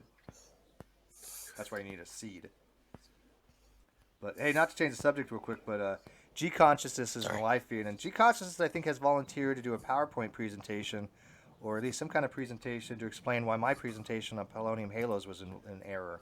So he's going to do a scientific refutation of my presentation. So everybody give a hand to G Consciousness for voluntarily being a man and actually refuting somebody with science. So I look forward to seeing that G-Con, and I will destroy it. I would say seeing is believing.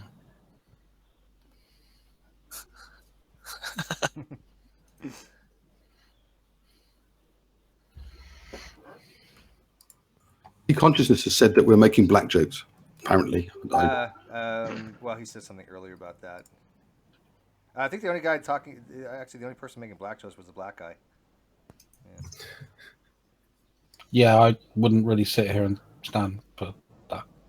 Yeah, but see, people like G Consciousness have to make things racial because they don't have the scientific literacy to actually accomplish what they set out to going to do. Like I said, I'm not looking for anything spectacular from this PowerPoint presentation or this presentation for his scientific refutation. So he's got to go back to race because that's the only ace card in the hole they have.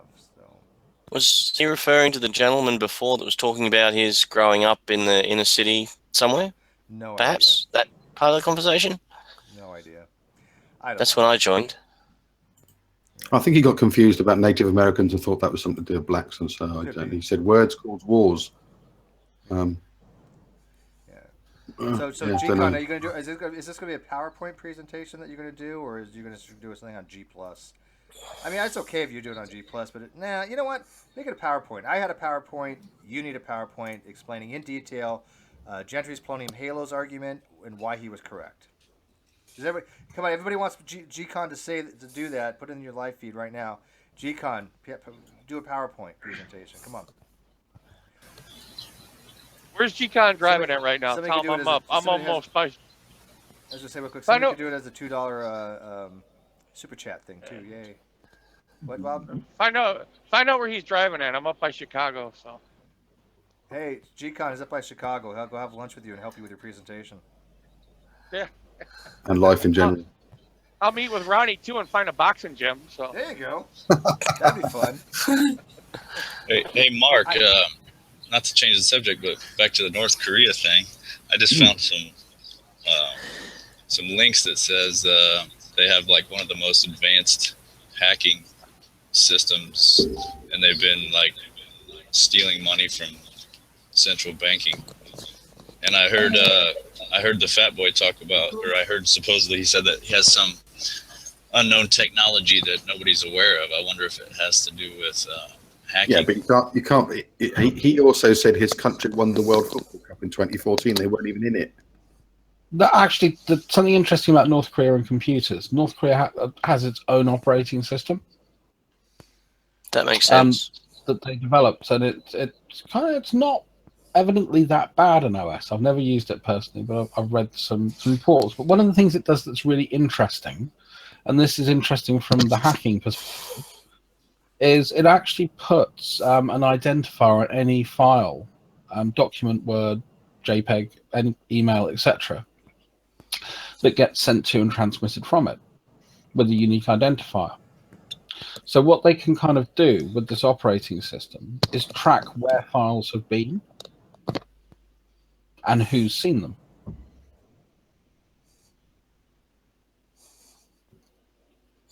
That's kind of it. It was just a really weird thing I found out. It's really annoying because I thought even the OS name was quite funny. But yeah, it was just this technology was actually very interesting because it was a tag and trace, which means I can literally trace an object wherever it goes. Now, whether that will work off a specific daemon off the machine or whether that's something you've got to go and collect somehow from the OS, something that reports in, I don't know. But if it's something they can track without the OS, then that's a very interesting way of actually getting in to various systems. Because you can start to trace patterns. And if you start to trace patterns, then you can start phishing rather successfully. Also seen a link talking about they produced some of the most advanced counterfeit U.S. currency that's ever been discovered or something. So, I mean, these sanctions and stuff, I mean, if they got ways around it. Hey, Bob, I'm sure G-Con says he's going to be up in Chicago. And G-Con says, I bet Steve won't open that panel. The link has been out there since I've opened this. I don't know what the hell you're talking about, G-Con. Go find it. It's the same place it always is. But I want to know if he's going to do a PowerPoint presentation. I can never get a straight answer out of half these guys. I swear to God. It's just, they keep on saying that we're scientifically wrong, but when you ask them for scientific evidence, you get nothing. You get rhetoric, and you get just a complete bastardization of the actual topic.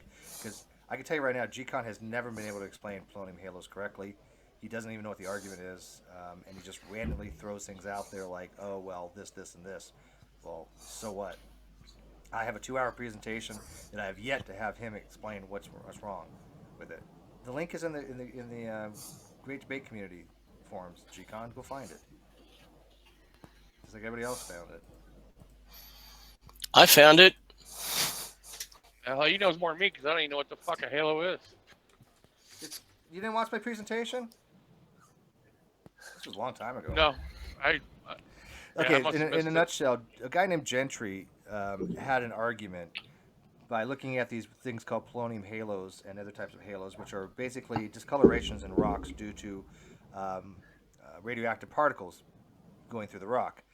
And he formulated a conclusion that, based upon his studies, which was so flawed, he had so many methodological flaws, that the Earth must have been formed instantaneously or relatively instantaneously within 3 minutes. Thus, the most likely situation was a young Earth creationist position, right? But the actual physicists that have reviewed his work, obliterated him back in the 90s. And he got so destroyed that he no longer uses this as a naturalistic evidence. He uses it as supernatural evidence. It says, well, God made it look this way. It's called a singularity. It's a one-time event where God intervened.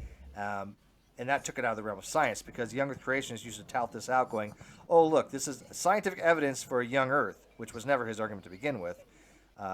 But they touted it as evidence for young Earth and instant creation as science.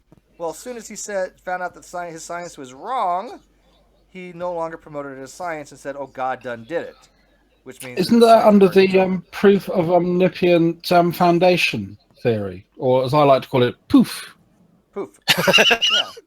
But I mean, I want GCon before I ever talk to him about this again. I want him to put. Why is my everybody says my volume's low? Really? I'm I about know as it's close loud to in my my mic. ears. Yeah, I'm about as close to my mic as I can get here.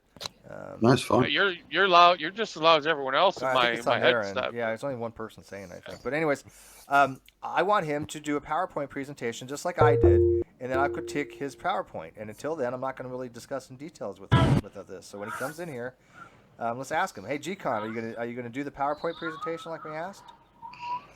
Yeah, I might do it if I got time There to he do it. is. Yay! Oh, there you go.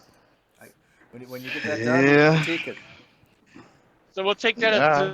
a because you're never gonna have time, right? Yeah, and you feel free to critique mine, but I want to look at your science and why my presentation, which was evaluated by two physicists, was wrong. Right, because I don't think you dealt with the kneeling point. You never dealt with that. The You what know, point?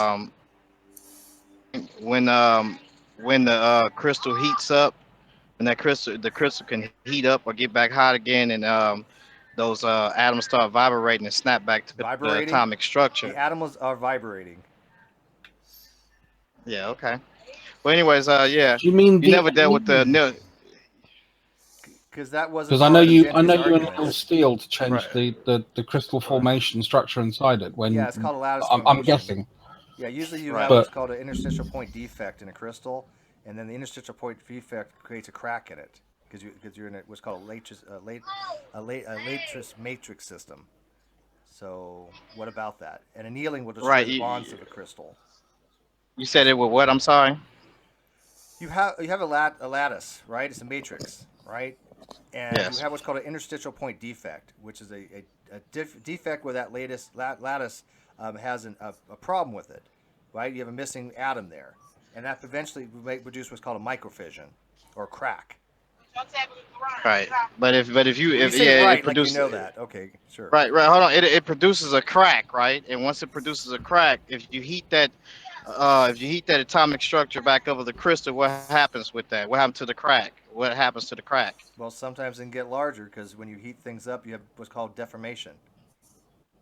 Well, in that case, it doesn't get a lot larger. It actually it actually goes back into the atomic structure and pops back in place of the zircon is there within That the makes absolutely no sense in any way, shape, or it form. doesn't make What? sense. It's just like if you heat a molten granite back up. Once you heat that granite back up, and you see that it has those crystals in there, the scars that you see that the alpha particles made are going to basically snap back in place. It's not going to be scarred anymore. That's the How does this annealing affect point, and Gentry's anneal argument? out with Gentry that. makes And, Gentry's not. That's not part of Gentry's argument. well, it is a part of his argument because what they noticed was when they the farther they went back. I mean, the farther they went down, the hotter it was, and about 150 degrees is when they seen that there was no more radio halos. So what happened was because it was too hot and the rock was back molten again. So it's above 150 degrees. I mean, below 150 degrees, they found out that you find radio halos. So in other words, you never dealt with that. You know So what I'm you saying? Which can't. So they you can't produce halos in molten rock. Big surprise. Again, Can what does I that got ask to a do with his question? argument? right, but it's at 150 degrees, which that's something Um, that you Well, never dealt first with of all, because you. um, that's very important to First of his all, argument. no, it's not. It's not at all. It's completely irrelevant. I don't know where you're pulling this out of your How's ass from, it not? G-Con. How's it I've read irrelevant? Gentry's work, and this is not part of his work. And second um, of all, do you understand that Gentry was never able to reproduce the polonium halos to support his hypothesis? Not once. He never was able to ever to produce the same discoloration of the alpha of the halos that we actually see in granite and biotite. Why is that? Over his work and went farther in his That work, doesn't answer my question. far Why as wasn't he able to produce the discoloration that what we see, we actually observe? If his hypothesis was correct, we see the same discoloration we see in actual polonium halos in both biotite and granite. Why don't we see it? He was never able to reproduce it. He claimed that this was a conclusive evidence. If you can't reproduce something, if you can't show an experiment that your hypothesis is correct, then how do you deem your hypothesis is correct?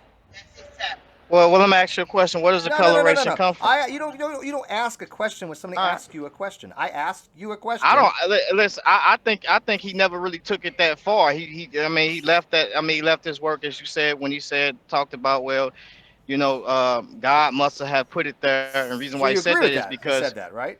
right. Yeah, I Okay, agree that he great. Then said it's not that. science Yes, anymore. Okay. and that right. on. So that's why, and that's why I said that. I find it odd that you didn't really deal with certain things, as far as the kneeling point, which he dealt with, which even with that, when they took that, when he took his argument to, I believe he had some type of court case. Even the leading scientists at that time said that it was a mystery, that he didn't even know about the polonium Well, we and do also now. We've known since the uranium 90s. halos. We've explained it since the 90s. It's literally since the 90s we've been able to Okay, explain this. what's the process of it? I mean, well, how did it happen? Watch my presentation. I explained it in great depth. I seen. Okay, well, let me ask you a question, because you never explained this. How is it that you have polonium halos? Okay, they did the study. They noted they only exist below 150 degrees. You keep saying that, it means nothing to me. Can I ask a question to G Consciousness? Sure. So, hello, sir. Nice meeting you. So you're saying the rock melts or is deforming at 150 degrees Fahrenheit, Celsius? Yes. No, which temperature? I'm sorry. At 150 degrees. That Celsius or Fahrenheit? Celsius. Wait, you're saying rock melts at 150 degrees Celsius? So, no. I said it doesn't exist. Radio halos do not exist above 150 degrees Celsius. Okay, so below that they exist. So what's happening in the rock at 150? Hello? Yeah, well, you're still there. Yeah. Oh, good. What's happening in the rock at 150 degrees Celsius or thereabouts? Is the rock changing its state? Is it like liquefying, melting, or is it just like what's happening? No, the rock is already in a granite state at that point in time. It's just that during that part of time, you have hot thermal fluids that's being released out of that granite from it solidifying and cooling. Okay, so how does that show? 150 degrees Celsius? No, that doesn't sound right. It's not right, but besides the point. How you said it? Hold on. Why doesn't it sound right? What's the problem with that? I've operated metal machines at about that temperature, and they don't melt.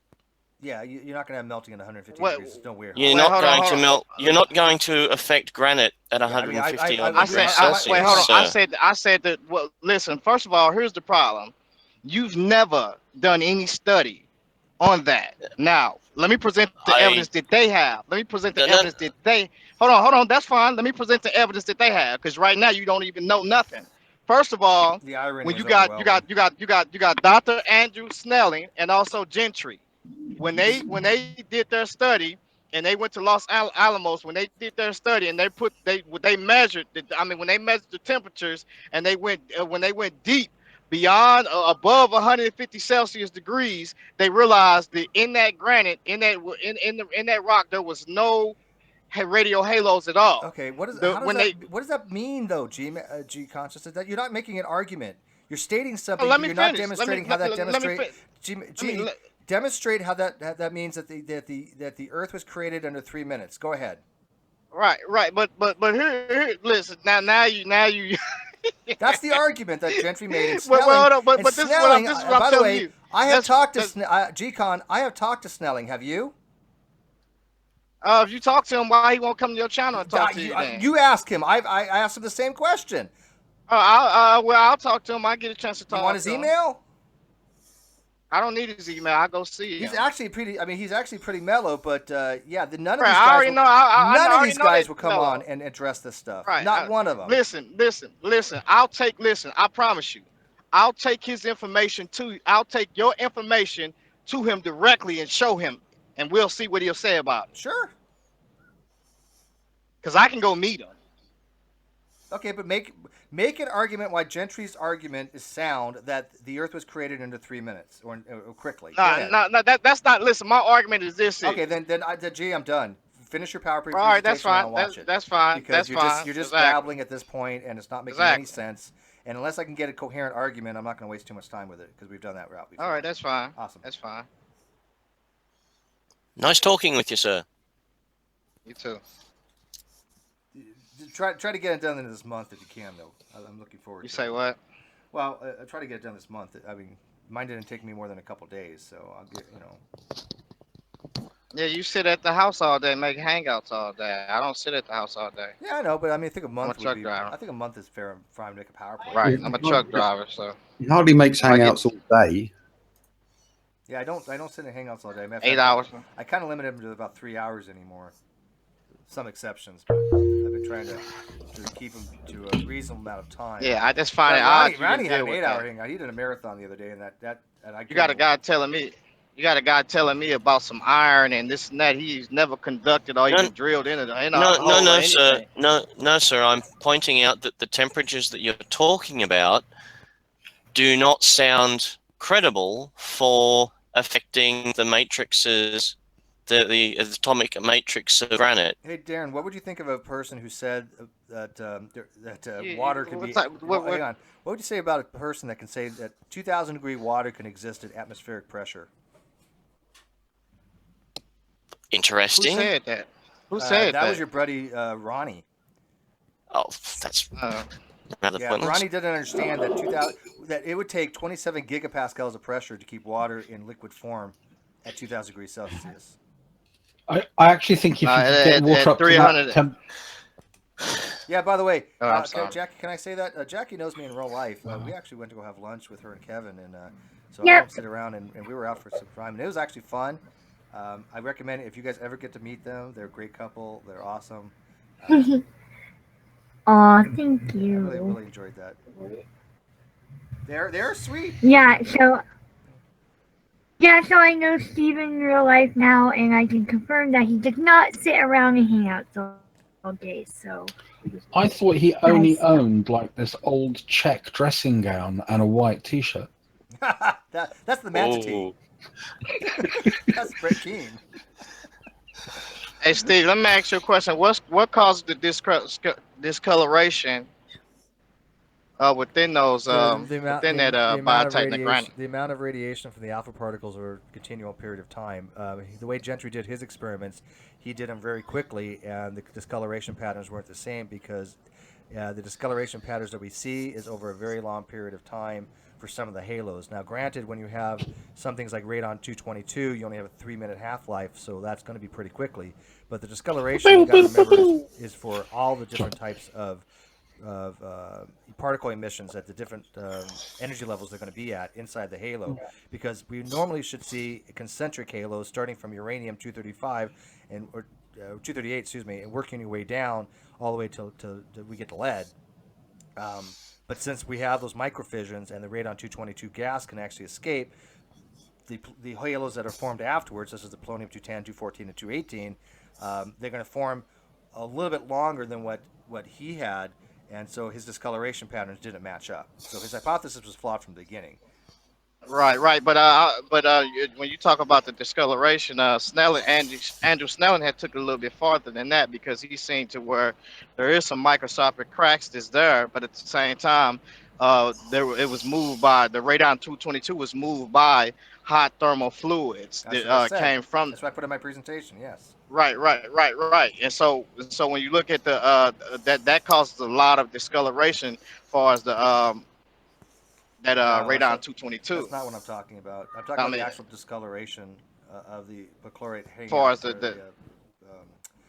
as the alpha particles being emitted and causing the discoloration to the. Like I said, do your presentation. Explain why Gentry's argument is legit, even though that nobody in their right mind would ever agree with Gentry anymore, because he was disproved 20 years ago, and why younger creationists are still using that today is beyond my comprehension, when even Gentry doesn't use it as a naturalistic argument anymore.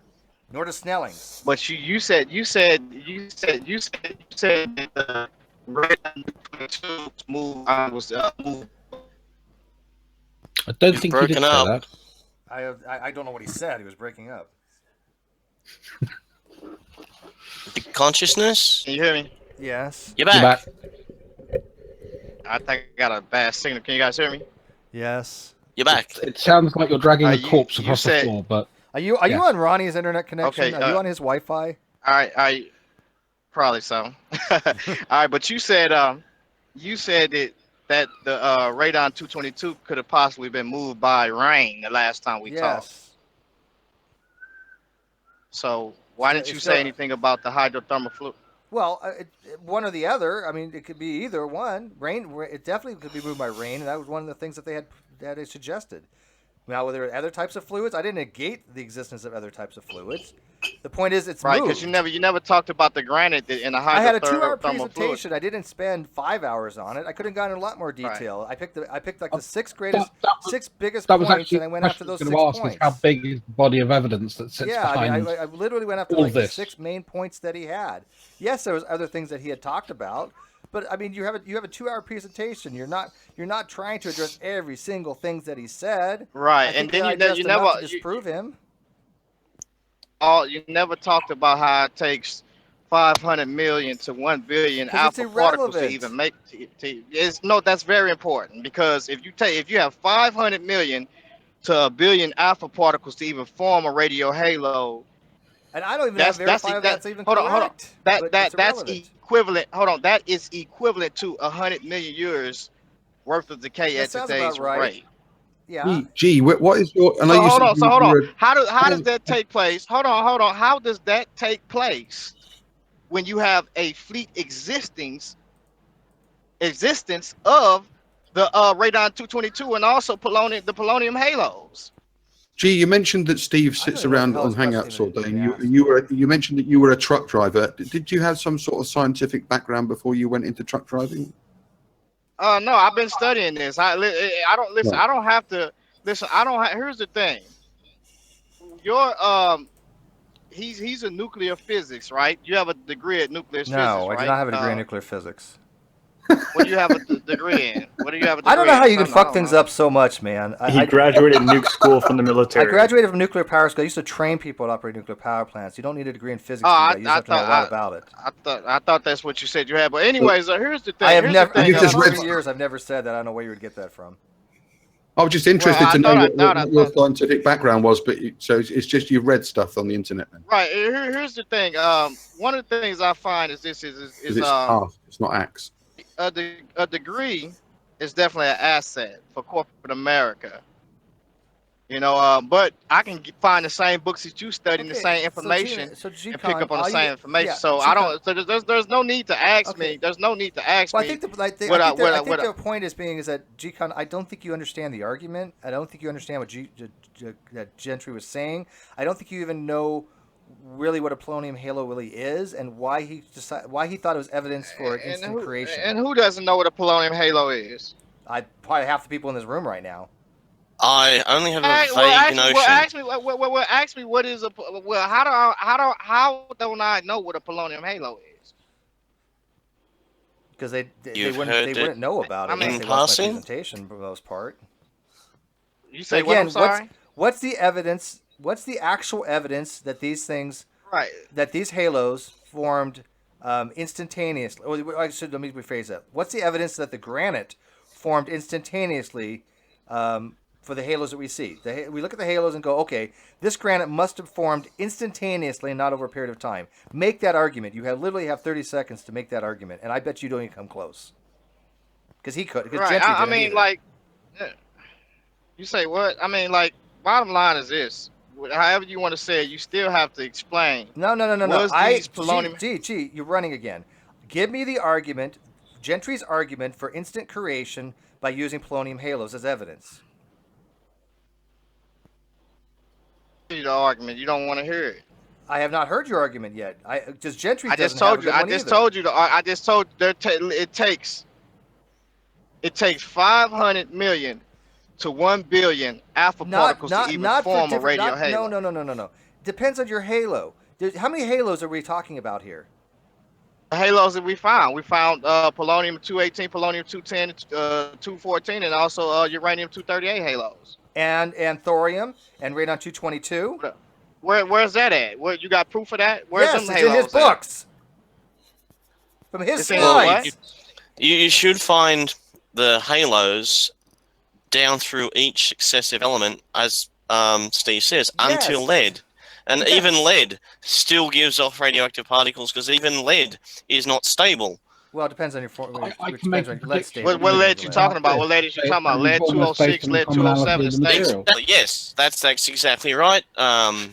Trust. Gee, that's why Yeah, it depends on your form. people are actually stealing Roman lead for various research purposes because it's more stable than lead that you make today, causing all sorts of archaeological damage. Yeah, but okay, so And there's this multiple is- different types of halos we're talking about, and which halos? Yes. Which halos are on what? Where would we expect to find the 218, the 214, and the 210 halo? What do you mean? Where would we expect to find them? Well, what's his argument? What is it about these halos that he's arguing for? You find the 218, the 214, and the 210 on the same biotite flake as a uranium 238 halo, and then the same the radio centers Are they on the same concentric? body biotite Okay, flake. so that's I'm sorry? an argument in my favor. That's against Gentry, because the argument is to show that these. Do you understand that these all should be concentric with each other? That's what we should normally see, right? Do you agree with that? Yeah. As things decay. Okay. Now we need to explain why we have halos, some of the decayed orders, on the same flake, a little bit distance away from the main one for the uranium 238. Okay. So Gentry's argument is, how do we have polonium 210, 214, and 218 appearing halos over here when there's no precursor, which would have been the radon 226, the thorium 230, uranium 238, those things. So he's like, how do these things not have precursors? Ergo, must have been produced, spontaneously generated by some force like God in special creation. Right, he said that. Yes, he did. Right. But then we look at Well, it and go, hold oh, on. shit. No, he didn't say that. Hold He on. did no, say no, this. Is hold on. No. This is what he said. He said you have to have 50% of polonium to even be transported to the radio system. I mean, to the radio center, within that biotype flake to even produce that 500 million to 1 billion worth of alpha particles. Okay. So in other words, It's something completely has to be irrelevant ciphered over. Completely irrelevant to what I'm saying here. Completely tangential. Again, It's not. No, it's the, that's what he said. That's what he said. Okay, that whatever. God it's had to completely do. tangential to what I'm saying. Now, I'm trying to tell you what the man said, though. okay, but it's completely irrelevant. So why are you going on about it? Now, look since we found those polonium halos that are outside the other concentric ones for the thorium and the uranium 234 and the uranium 238, we need to be able to explain that. Oh, look what we found. We found a gaseous element called radon 222. Radon 222, yes. Yeah, that could be diffused through microfissions and into water through rainwater or hydrothermal vents. And that in that 3 It 4 wasn't minutes, rainwater, though. And that, well, actually, I think it's 3 days for radon. But in those couple days, the water can actually migrate to somewhere else. You have what's now called a new nucleation point. And that nucleation point now has a halo with that as the center point that shows the 218, the 214, and the 210 halo. Now, So was they forming at the same time? or no. what? But here's the So you thing. mean to- This is why Well, hold on. Gentry made a mistake.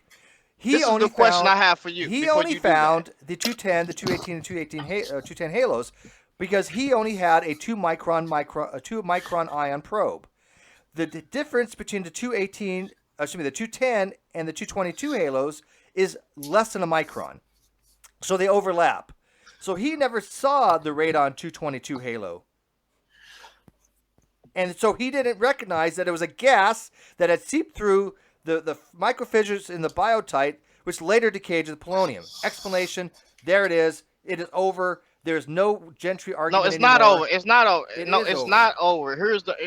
No, because that's why I'm saying, like, you only giving half truths. There's Because nothing you're about not half truth. explaining. That is an actual the fir- fact that anybody go looked at. Okay, well, hold on. So the question that he asked was did the polonium halos as the uranium 238 I mean, and the uranium-238 halos form at the same time because they're on the same biotite plate. 4.5 billion years it takes for uranium-238 to have a half-life. So half of it's gone in 400 some odd billion years. So no, polonium and uranium did not form at the same time. Polonium is a decay. Wait, hold on. Wait, hold on. Okay, wait. So it takes half of that polonium, right, to form in billions of years. You say how many years? How many years you said? The half-life for uranium-238 is somewhere along the lines of 4.5 billion years. So let me ask you this. Okay, as those alpha particles, I mean, as the zircon is emitting those We're not alpha talking about zircon. particles, This has right? nothing to do with zircons. What are you proving zircons Hold on. out Okay, of? because that's what he dealt with was the zircon. No, you're conflating two different arguments. Zircon has to do with helium diffusion rates, and those are inclusions. No, I understand that, but he also zircon as well. Outside, I mean, the alpha was traveling outside of the zircons, or some of them. Yeah, I don't know what the hell you're eating. You're breaking up, G. G? Yeah. Lemur. Hello? Lemur put in the live chat here. That's very nice of you, Lemur. A little not true, but I can see your point. But Lemur, who is an electrical engineer, said, incidentally, don't underestimate Steve's training. He's self-effacing about it, but I saw his coursework, and it was directly comparable to my experience with master levels engineering. The coursework that I had, some people have said that. I don't know how it could be, but I didn't take any master levels work. But I know my course. You're breaking up really badly. We can't hear you. Yeah, I know the coursework was designed by MIT. I know it's not low-level shit. The coursework equivalency that when I have my stuff evaluated was 400 level, 300 to 400 level, which is third or fourth year college. So, but I do know it wasn't easy. So. Yeah, so I mean, I see what Lemur's saying. I am self-effacing about it, but I did learn a lot of shit at one time. Yeah, you've had half the training of a vet. faintly, G. And you know the difference between ask and axe. Yeah, you ask. Right, this is what I was. I think it's an interesting accent. What did you say? But see that like the personal attacks, you can stop doing it for real. It's just a way to. Which is why I just stuck up for you, G. Right. Yeah, that's what I'm saying. I mean, that's just ridiculous that you making these personal attacks like that. But anyways, Steve. Yeah. Can you hear me? Yes. All right. So.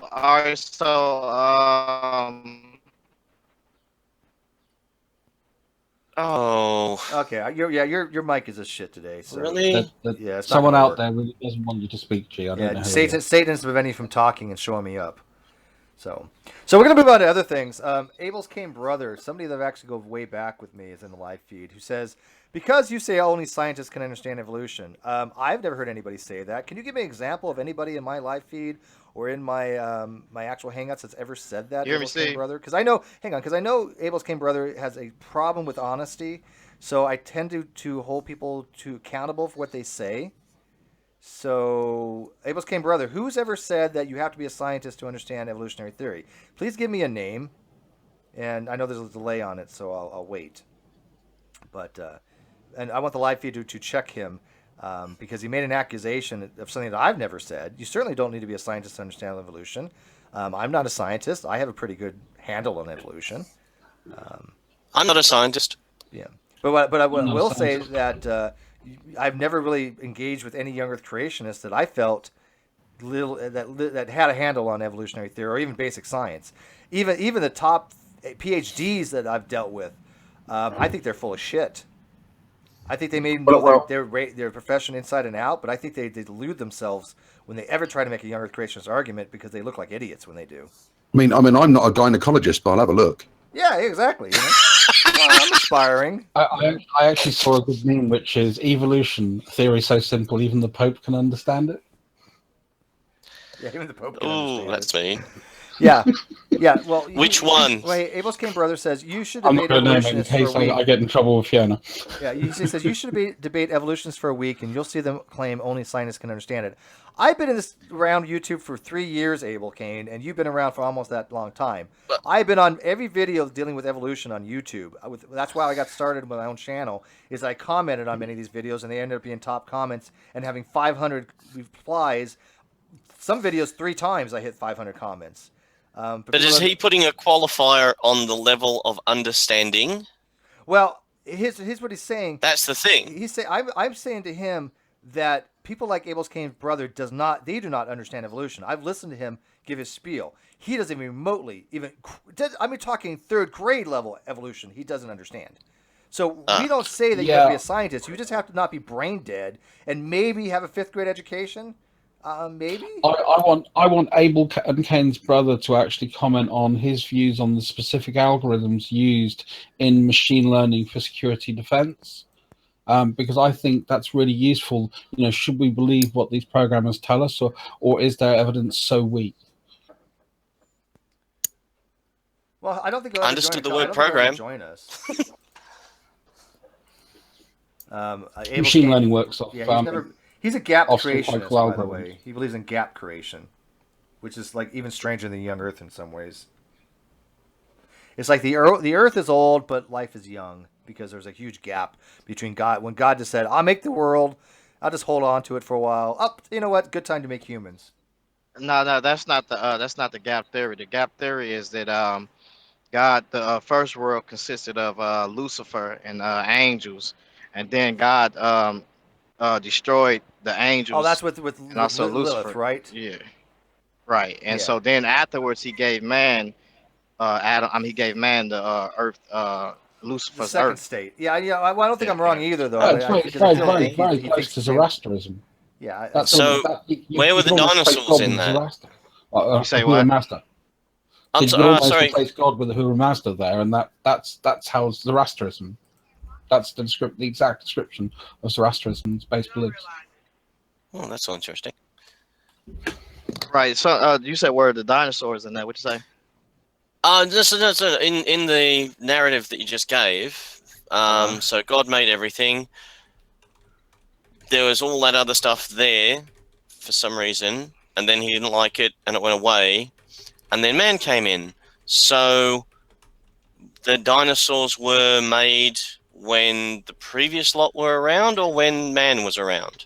Yeah, some people believe that they was made with Lucifer's kingdom, and then other people take it to say that they was made. The dinosaurs are basically a product of the Nephilim, of a mixture of animals because of certain historical books that they have, as far as the Book of Enoch, a mixture of animals. What they call genetic gene splicings that caused what we see was the dinosaurs that man was hunting them and killing them all up at that time, after the fact. So that's what that's one of the theories that they have too. And then the other theory is that they came Man before. was hunting dinosaurs. Yeah, they used to call them dragon hunters. Oh God, it just kills me. That's just so interesting. And again, that almost sounds like the Sumerians and the Anunnaki, which is again quite weird. Yeah, the Anunnakis. Yeah, somebody's been following Zechariah Stitchin, right? Right, but the Anunnaki, there is actually historical content of the sons of Anak, which is actually a historical people that dwelt in the area between, I want to say between Sinai and also of what we see of possibly the Sinai Peninsula, and also going up to Israel in that area, as far as Moab and Edom and all of those things. These were actual people. Historically, they have can account for them. Can I just explain to Jackie real quick that they weren't really killing dinosaurs, Jackie? Dinosaurs died like 65 million years ago, which may break your heart and be sad, but at least it wasn't humans doing it, okay? No, dinosaurs aren't dead. They fly around everywhere, and they're really pretty and they're cute. I just think it just breaks my heart because like so many people are so misinformed about dinosaurs and I don't how remember what dinosaurs flew? Modern Dinosaurs didn't fly. Pterosaurs did, but they weren't dinosaurs. You got the, modern birds. Modern birds is what Jackie's on Raptors. about, and she Yeah. hasn't seen the ones we have here. They're flying pliers. They're flying. Right, but see, reason why most people think that man was with dinosaurs is because what they find historically concerning certain pictures of those that was in antiquity, What? holding of those ancient people who basically got pictures and historical content, of dinosaurs, like You're not pictographs and going stuff. like whole Van Daniken and alien. I think he's going down that. I think he is kind of going down that path a little bit. Either No, Bob I'm Daniken not. or I'm not. No, I'm not Emmanuel going down that path. What I'm Velikovsky. saying is there are historical animals that we see that we can look at in these, like especially in the Americas, and then certain things that you see in Sumer, and certain things in Egypt, to where they have these animals that look like dinosaurs Oh, that, Jesus that Christ. these guys have drawn. No, that's just such bullshit, G. You say what? I would say that that's a charitable interpretation of the artwork that they've got. Yeah, there's artwork that depicts dragons. So does Chinese. But even some of the there's a pictograph, and I think it's Moab in Utah. That people have been promoting. Oh, look at this! It's a picture of a sauropod. Except for the fact I've got one really except for simple the fact question. that the sauropods don't drag their tails, and second of all, they recognized it as actually two glyphs. One was a snake, and even Answers in Genesis, ICR, Answers in Genesis, they'll lie about anything. But at least ICR says, you know what, this is not actually a real dinosaur. This is actually two pictographs, so don't use this as evidence. But you still have younger creationists going out there. Right. Going, I remember. Yeah, I remember that account, but there's much more than that. There's none. There's simply none. Yeah, I mean, like, how's there none? Like, I've seen it myself. I've seen it. I've seen. I know the stuff you're talking about. I have two. I really do. It's not evident. Yeah, they're not dinosaurs. I just want to ask a very quick question, Stephen. This is really simple. Do you believe there were ever a race of people that used to have their heads? They had no heads, but they had their face where your stomach is. No, I don't believe that. We've got more pictures of that than we've got of anything that you're talking about from different parts of the world and different cultures. Yes. Yeah, the only artwork we have, like I said, Right. But we know that is something symbolic that we see, or something figurative that they was demonstrating. But when we look at the animals that they were drawing, these animals actually look like these dinosaurs. No, they don't. Well, when we actually look at the animals that they were drawing, hang on. There's one instance that I've seen. There's actually a picture that the youngest creationists used to show these tribal members hunting a dinosaur, and they toed it out, going, "This is an artwork of that they found." Blah blah blah. No, it's actually a modern illustration from a book that somebody was writing that an illustrator had done, and they actually took it as meaning a little thing that this was found, from like supposedly dated, 2000 BC kind of thing. This is the type of misinformation that's being promoted in the younger creationist movement, and that people like G Consciousness and other people that want to believe this stuff, they don't actually investigate very much. They don't actually do their due diligence, and they just kind of go, "Oh, well, look at this! It says it's true, therefore it must be true." I can tell you right now, if it's on Answers in Genesis, it's 99.99% wrong. No, I don't. Hold on. First of all, I don't really too much. I go to Answers in Genesis on certain things, but when it comes to historical content and like seals, ancient seals, and stuff like that, I'm really into stuff like that, like Sumer seals. Like there's seals out there that we don't even know about. It costs books cost about $400 or $500 just to even get these seals. So when you look at these ancient seals, wait, you're talking about like sigils? Seals, no, I know ancient seals. Yeah, when you talk about Sumerian seals, are in Sumer where you'd roll it onto a clay pad, right, clay tablet, okay. a signature. Okay. So it would be like proof of ownership, or it could be a bill of sale in certain cases, but it would always identify the person who's doing the transaction. Right. Okay. I know what you're referring to. So a lot of them come from a place called Nineveh. Sorry, Jacob. Yeah. So that's what I'm talking about. Like you find these seals that these guys got of these historical animals, and you looking at them like, what is this crap? You know what I'm saying? And so they were trying to find out, was this a mystical creature, or was this actually a actual animal? You know what I'm saying? And so they are in between that, but at the same time, these guys are drawing these type of animals that look like dinosaurs. G-Cod, I can So- give you a couple of good books that I can reference to you, which I will try and get the links to you. I'm not going to do it now because I'm about to go to bed. That actually really help explain how art and the representation and the symbolism behind human culture and how it developed, especially around the Fertile Crescent, because obviously that's where we got some, early examples of writing, and also a lot of the meanings that go behind some of these things. And I really think that would be helpful. And I'm not going to say any more than that because I know you like to do your own reading, and I don't want to spoil the plot line. But I will do. There's a couple of books I've got in the ISBN, and they're not expensive. I put in the outside chat the link to join again, because again, I wasn't going to keep this open too much longer. But Abel's Kane brother, this is your chance to come in and demonstrate your vast knowledge of evolution, because you sure the hell hasn't ever done it in any post that I've ever seen in the last couple of years. I mean, the guy couldn't even he doesn't even know what natural selection is. It's just embarrassing for him to try to say, oh, look, evolution's wrong. Then when you ask him anything about it, he literally doesn't know anything about it and just maintains this, oh, well, the earth was formed with dinosaurs pre-Adamically and all this weird Can I ask shit that has nothing to do with evolutionary theory. G Consciousness a question? Is he a young Earth creationist or an old Earth creationist? I'm young Earth. How young is the Earth in your estimates? I want to say probably. I give it about 7,000 to 8,000 years, probably. It's so you are batshit aware insane. that my country has people that have lived here, and they can actually trace their history back like 40-odd thousand years. Right, Sure, and we have sculptures going back 40,000 years. historically, I kind of find that odd because when you start dealing with archaeology and historically, you start seeing that. Not archaeology. Right, wait, hold on. Let me finish. Right. Hold on. Let me finish. I know it seems funny, but it seems kind of weird that when we find out about It's actually writing hilarious. hilarious. It When we is find out hilarious. about writing. Older than 6,000. Can I finish? When we find out about writing, the first time we start seeing proto writings and scripts is around 4000 BC in that area, around the 4th millennium period.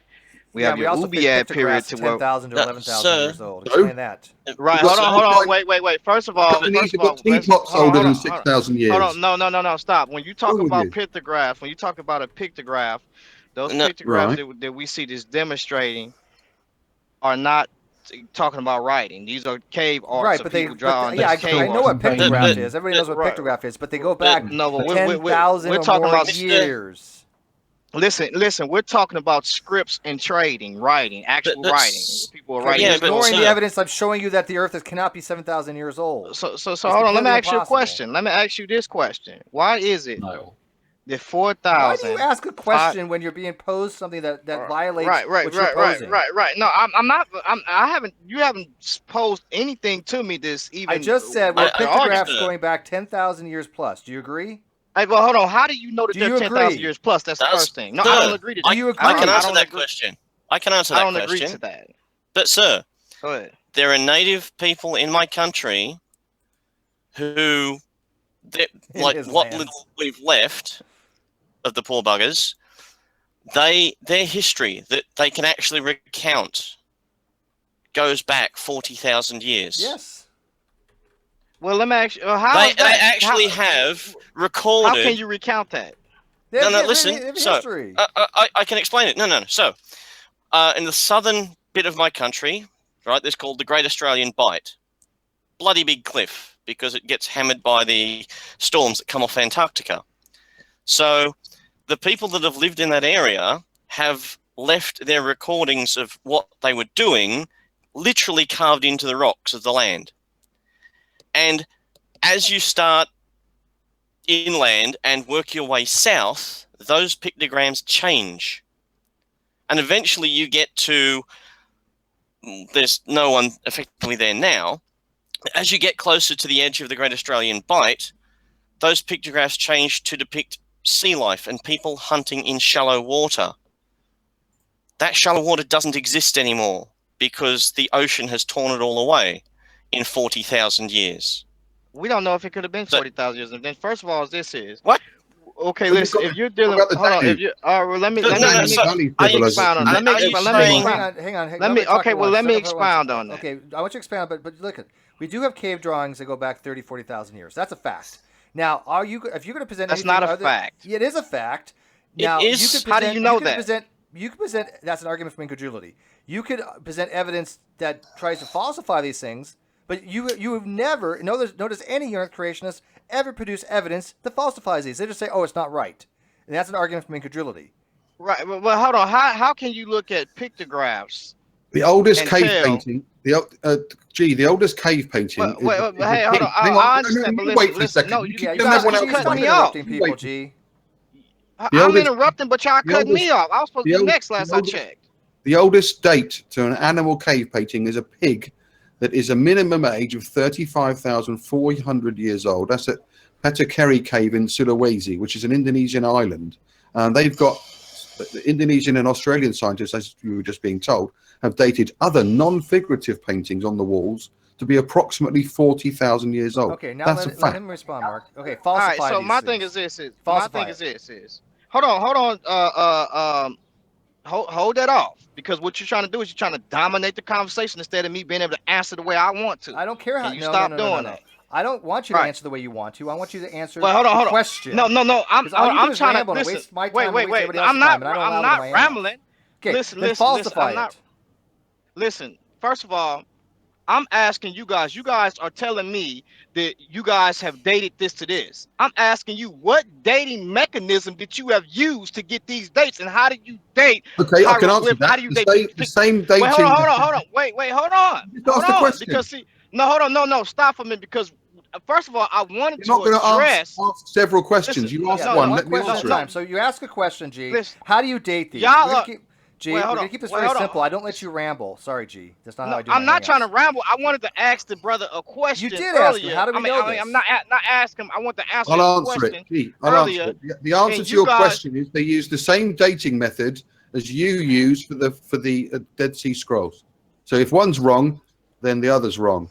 If the Dead Sea Scrolls are correct in relation to your religion, then the other dating method is I also. don't listen. I don't listen. Most archaeologists don't even use carbon dating. That's What? the first thing. Whoa, Yes. bullshit flag. Okay, Yeah, cite yeah, me source on this. Cite me source. Sir? Cite me source. Well, sir, All for a right, start, all right, they but don't use that's carbon another- dating on no. rock art. Yeah. Well, you don't use a rock art. You actually They use. don't use- Well, you do That's- use. that's- Wait. that's what I'm wait. trying to- listen, that's hang what- on. that's what I'm- Hey, first of all, when I'm talking, everybody shuts up. Okay.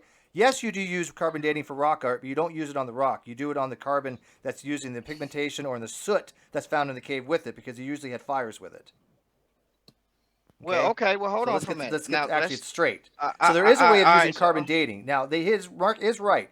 We do have carbon dating because we have soot and other carbons that are found in the pigmentation itself, but we don't date the rock with carbon dating. Now, he pointed out that we use carbon dating for the Dead Sea Scrolls. You and any other young Earth creationist has never been able to falsify carbon dating or any form of radiometric dating. And unless you can do that, you have no freaking argument. And you never will provide an argument of why those methods do not work. Well, first of all, when you're dealing with soot that's on that type of environment that we see, is that a closed system to be even carbon dated? First off, Doesn't have to be. Why does it have to be a closed system? yes, it That's not does. a Yes, condition yes, of yes. No, it carbon dating. Because we doesn't. need to know. Hold on. Okay, let me finish. Because we need to know, first of all, the initial No, conditions. you do not. That's a myth. That's a Hoven myth. Why not? How's that a myth? Okay, No, if you have it's I'll not show true. you, because as long as you have the ratio of parent to daughter isotopes and you have the rate of decay, you can figure out the rest. If I have a candle, Hoven used to use this argument, and this is why young Earth creationists who buy into this bullshit need to go get an education. If I have a candle and I like that candle, and he comes in and says, "Oh well, its candle's half done. I don't know how much candle it was to begin with." Yeah, you do. You have the wax on the ground that you can measure how much it was to begin with. Wait, well, hold on. You can use it. I'm not using that because I don't think that's a good analogy. I'm using Can I this. ex- This what I. can Hold I- on, hold on. Let me. Can I listen? Y'all are piling up on me in here, asking me these Bullshit. No questions one's back to piling up. back. You want to ramble. That's the Listen, Yeah, we problem. just You yes, ask you are. ramble, Yeah, G. listen, I keep you listen, focused. listen. Anybody that's listening to Stop this, saying listen to everyone else when you Yeah, all you do is say listen, stop, stop, you stop, and keep then you asking ramble. me questions. You keep asking me questions when I'm Okay, trying to explain so No, something I back to explain, back. Mark. Hang on. Right, Explain before why you run carbon off, dating. before you Okay, ramble hang on, again, Mark. Hang on, Mark. G, Hang on, Mark. look up G, Aubert. you just said that carbon dating is wrong because you don't know the initial method, initial conditions, and I told you And that's let me bullshit. respond to that. Okay, and also, one sec, isochron dating, you don't have to know anything about the initial conditions. All you have to know is the ratio of parent to daughter isotopes and the decay rates. That's all you have to know. All right, we're talking about carbon dating now. Why are you jumping Let to me explain isochron to dating? you. Well, the one I mentioned, the cave painting I mentioned, I think his name Right is. now, he's jumping back to this to make me Mark, forget let my him thought finish. on the other thing. Yeah, hang I'm on, trying Mark. to explain This to is you retarded, first. man. Hang on, Mark. He's right, This though. is At this retarded. point, This Mark, is insane, man. Yeah, Mark, hang on. Let him finish. Go ahead, G. Right. All right. So listen, you talking about isochron, we're talking about carbon dating. Now, first of all, we talked about the initial conditions. I said if it is a closed atmosphere, then you would suggest that this is what it is. You will assume, matter of fact, because that's what you're doing. Because number one is this is what could have happened in the past. Could have been contamination. It could have been already I could have been already carbon already in there prior to that. So this is the thing that No, it's a we don't know. Well, How does carbon can dating I work? say something How's about it that, Steve? Because I think G-Con just shot himself in the foot. Go ahead. Let's say, okay, we're carbon dating a cave art drawing, and there is contamination. We put older carbon in when we're dating it. The Earth is then That's multiple older than the spots. reading that we're getting. No, because it starts over the process. In other words, the process starts over. In other words, listen.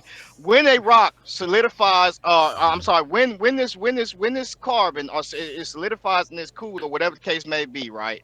You have in that rock, you have your parent atoms, and you also have you're gonna have it breaking down to your daughter atoms, right? Now let's say, fence that prior to something happened prior to, so you have already parent daughter atoms within that rock already. If it's already within that rock, it's gonna throw your date off. It's No, not gonna give because you an exact date. no, that's not No. true. Sorry, may I respond? Because I actually understand this subject. Yes. Just very, very quickly. Have you ever seen a carbon-14 dating graph? Actually, more importantly, do you know how carbon-14 dating works? Yeah, how does it work? Yeah, tell me. What do you mean? How does it work? I mean, Explain to us what's the method by which how they can we how do we use measure carbon-14? they measure the decay rates of No, they, you're what already do you wrong. mean?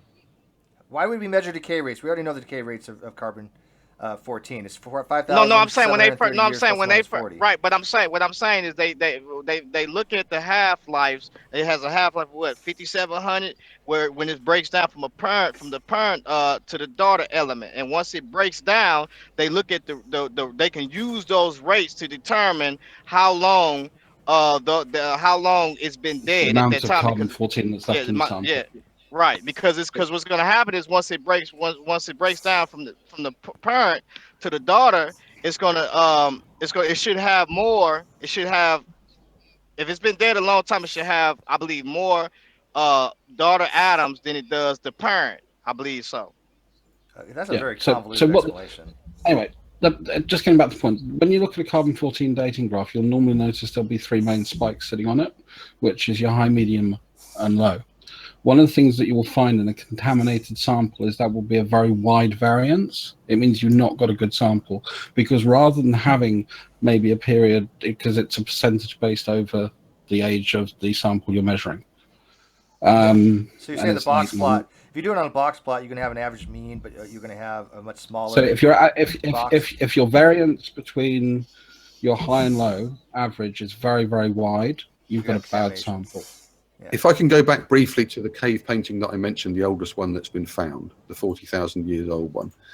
G, do you know anything about how that was dated? No, I'm not. I don't know how it was dated. That's why I was asking you. I was trying to ask you. Okay, so you say that you read about this stuff. Are you aware of? No, that's why I was trying to ask you how it was dated. It's not asked. It's asked. Go ahead. For fuck's sake. I don't give a damn what you said is. I was trying to ask you how it was dated. You know exactly what I'm talking about. Well, you said you know all this stuff, and yet this has nothing to do with radiocarbon. This is so just answer the question. Let How me was it finish. dated? Shut up then, and I'll tell you. Shut up for 5 seconds. Do you know anything about the work of Professor Aubert? You say what? I'm sorry. Professor Aubert or Aubert, No, I do A-U-B-E-R-T. not. No, I don't. I've never heard of it He's before. a geochemist. He specialized in the development of analytical techniques in relation to rock art.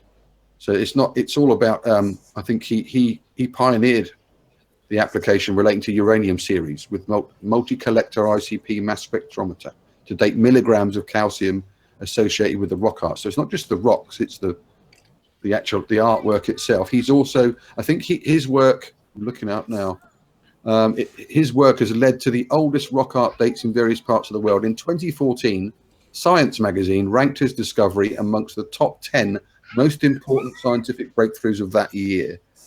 And then he went on to work with fossil bones and teeth. So, he directly dated the oldest anatomically modern human to a minimum of 155 to 187,000 years old. And you reckon the Earth's only 6,000 years old? You're living in dreamland. Right. I don't care nothing about that at all. What you're talking about? Because I'm gonna tell you why I don't care. Because number one is I asked you a specific question, how he dated, and you still never gave me that how he dated. You just rambled on. I just said to you, he pioneered the application of the uranium with multi-collector ICP mass spectrometer to date milligrams of calcium carbonate associated with rock art.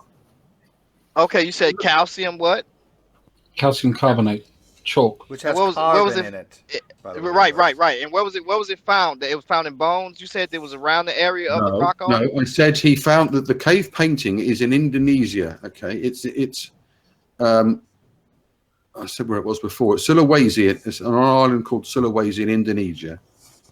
Okay, and they found the cave paintings in there, and they've dated them to 40,000. Wait, what was carbon that was in the cave paintings? Did you was just there not something else in it? You said hold on, because there has to be something else that's in that area besides, because you said what type of carbon? Which kind was dated with phosphate? What again? What was that at? Jesus Christ! He pioneered the application of uranium series with multi-collector ICP mass spectrometer to date milligrams of calcium carbonate associated with the rock art. So it's not just dating the rock; it's dating the artwork itself. So okay, so in the rock art, basically was calcium sulfate. Is that what you're saying? Yes, Carbonate. He dated the paint. Carbonate. How many times? Yeah, calcium carbonate. He Jesus dated the Christ. paint. He dated the paint, not the rock. Yes, the pigments. Not stuff around it. The paint itself. It's Right, the pigments. and here's the You reckon problem you with read this that. And here's the problem with that. The problem with that is there is a lot of contamination when it comes. No, to Darren Yes, just it explained is. to you. No. This is why we don't let you continue. Darren It's just secret literally fucking carbonate. explained to you what a contaminated chart would look like on a graph. You would have a much wider plot of what your data is going to be, showing that you have a high bound and a low bound that's greater distance from each other. He just explained this to you, and you just fucking talked about contamination. No. Do you not listen to people? Hold on. You know why? Hold on. Because listen, you know why I'm talking about contamination? Because number one is, would you agree that they're using products, that what they're using to, what are they using to write this on these rocks? Wow, I mean, you're a guy that's admitted you drive trucks for a living. You read a bit on the internet. You're trying to falsify the work of a professor, an associate professor in Griffith. It don't matter. There's always All right, still assumptions. hang on. I got a question. How do the contaminants make the age older than it actually is? You tell me, because we've got dates that's been with your argument. Hold on. Listen. Wait. Hold on. It's your argument. Somebody gives you criticism for it, and you say, "Well, you tell me." Steve, now you being dishonest now. I am not being dishonest. That's exactly what you just You say did. the Earth has to be at least 8,000 years old. It's been contaminated, and the contaminations make it 30,000 years old. Hold on, Steve. Steve, can contaminations affect the age or the date given and make your age be longer than? Right. But it's going to make the age longer if the Earth's only 6,000 years old. Yeah, in other words, I'm just if you have contamination, wait, you're not understanding this, G. If you have contamination, and that contamination is older than 7,000 years old, you've already falsified your No, hypothesis. no, no, no. That's what I brought up earlier. Hold If on, you hold think on. that the No. contaminants This are what he's older not than the telling- Earth is Hold supposed on, to we've be, watched. Penny, Hey, the listen, penny's gone not done dropping fucked for up. him Right, here, but hold guys. on, we've watched. Listen, we've watched. No, fuck off. Listen, seen- you're just shouting your own argument. Well, hold on. What? Can you We hold have a fast Negro a on. little He's bit? somebody said So hold on, Come on, Steve. Let me ask you this question: have we not It's seen? asked. Fuck me. Hold on, Steve. Have we not seen Mount St. Helens? Rapidly, we seen Mount St. Helens. We seen the eruption of it. We seen what took place. We dated. I mean, we radiometric dated that rock, and he gave off older dates. And what did they say was because of contamination? Gee, I swear to God, you're Really? bringing up the most dumbest fucking thing in the world. This was Steve Austin's argument that Fiona St. Helens. destroyed. Okay, what happened with that? Because first of all, he used the wrong type of dating method. He used argon rather than argon potassium, I believe. But there's something. First of all, you're only dating the last time that material was solidified. Okay, you're not actually dating the rock because once you get into the magma again, you have a whole new rock that's being produced, and you have what's called inclusions. And these inclusions are trap formations of argon. So using the method that Steve Austin used. Wait, you asked me a question. Let me finish. So the method he used was the wrong method, and he knew it was the wrong method. He's a geologist, but he went ahead and did it anyways because he was paid to do so because he's a young Earth creationist, and he had to come up with some bullshit that young Earth creationists like you, which spread over and over and over again because the whole Mount St. Helen things has been debunked ad nauseum. You're wrong because they still dated. They hold on. They dated it. They used isochron dating, and it still gave off a date of millions of years. But it's the wrong isochron dating method. Dude, you're wrong. Because man. of the trapped. You're wrong, and you're being this. Okay, so hold on. Okay. You just said a professor is wrong, and you don't even know what I was talking about. You haven't got. You can't even say. You can't even keep the two words calcium carbonate in your brain for longer. Well, hang on. I want to ask Steve. Hang on. I want to ask Steve something. So, are they saying that they got millions of years old dating when they dated that rock? Yes. I believe. Okay. I believe his argument was the rock that was fully formed appeared to be millions of years old, even though they were new rocks. All right. Well, yeah, they're new rocks, but they came from the molten lava that's been underneath the ground for millions of years, right? Yes. So if the molten lava is underneath the ground for millions of years and it comes out above the ground and then solidifies on the ground, you wouldn't date it new because it should restart the clock. Hold on, no, it restarts the clock, dude. Because How they're does it looking restart at the clock? because you have trapped argon in there. Right. That's why Hold on. He Stop. used because argon as a gas doesn't work. He used the wrong method, and everybody's told him this. He's a dishonest fuck. Okay, Steve Austin is. Wait, hold on. dishonest. Stop. Hey, stop this for a minute. This is insane because this dude. First of all, the dating process start over again when you're dealing with. How does it do that? What How do you does mean it starts explain over to me again? how Is it does magical that? How starts over does again? Yeah, because even with that, because the gas, the argon should be. I keep calling you Hold on, Steve. Like fucking G-Man. Hold on. He's worse. What is the process? What is the process of argon? Who's worse? What You are. Hold on. Yeah, I mean, you don't know how to carry on a conversation very well. How about Steve? Steve Austin was the same guy that tried to convince people that Mount St. Helens created a chasm like the Grand Canyon in 2 weeks because of pyroclastic flow. Because he showed pictures of people showing, oh, look at this strata. Well, it's not fucking strata, it's ash.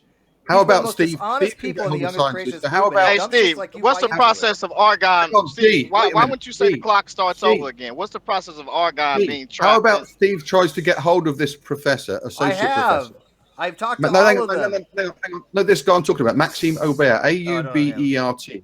He's at Griffith University, associate professor Maxime Aubert. So his work, his research, okay, other scientists, other scientists tested his work, and they ranked his discovery, as I said, as one of the top 10 most important breakthroughs in science of 2014. So all the other the work that he did was lauded by the whole scientific community. But how about Steve tries to get hold of him? How about Steve tries to get hold of him? And then he can have a one-to-one with. there are some other people I'm getting a hold of. And G can tell this associate professor that he's wrong. Yeah. See, I would if Gentry was in the room, I'd be happy to have a conversation with him. Right? Wouldn't bother me in the least.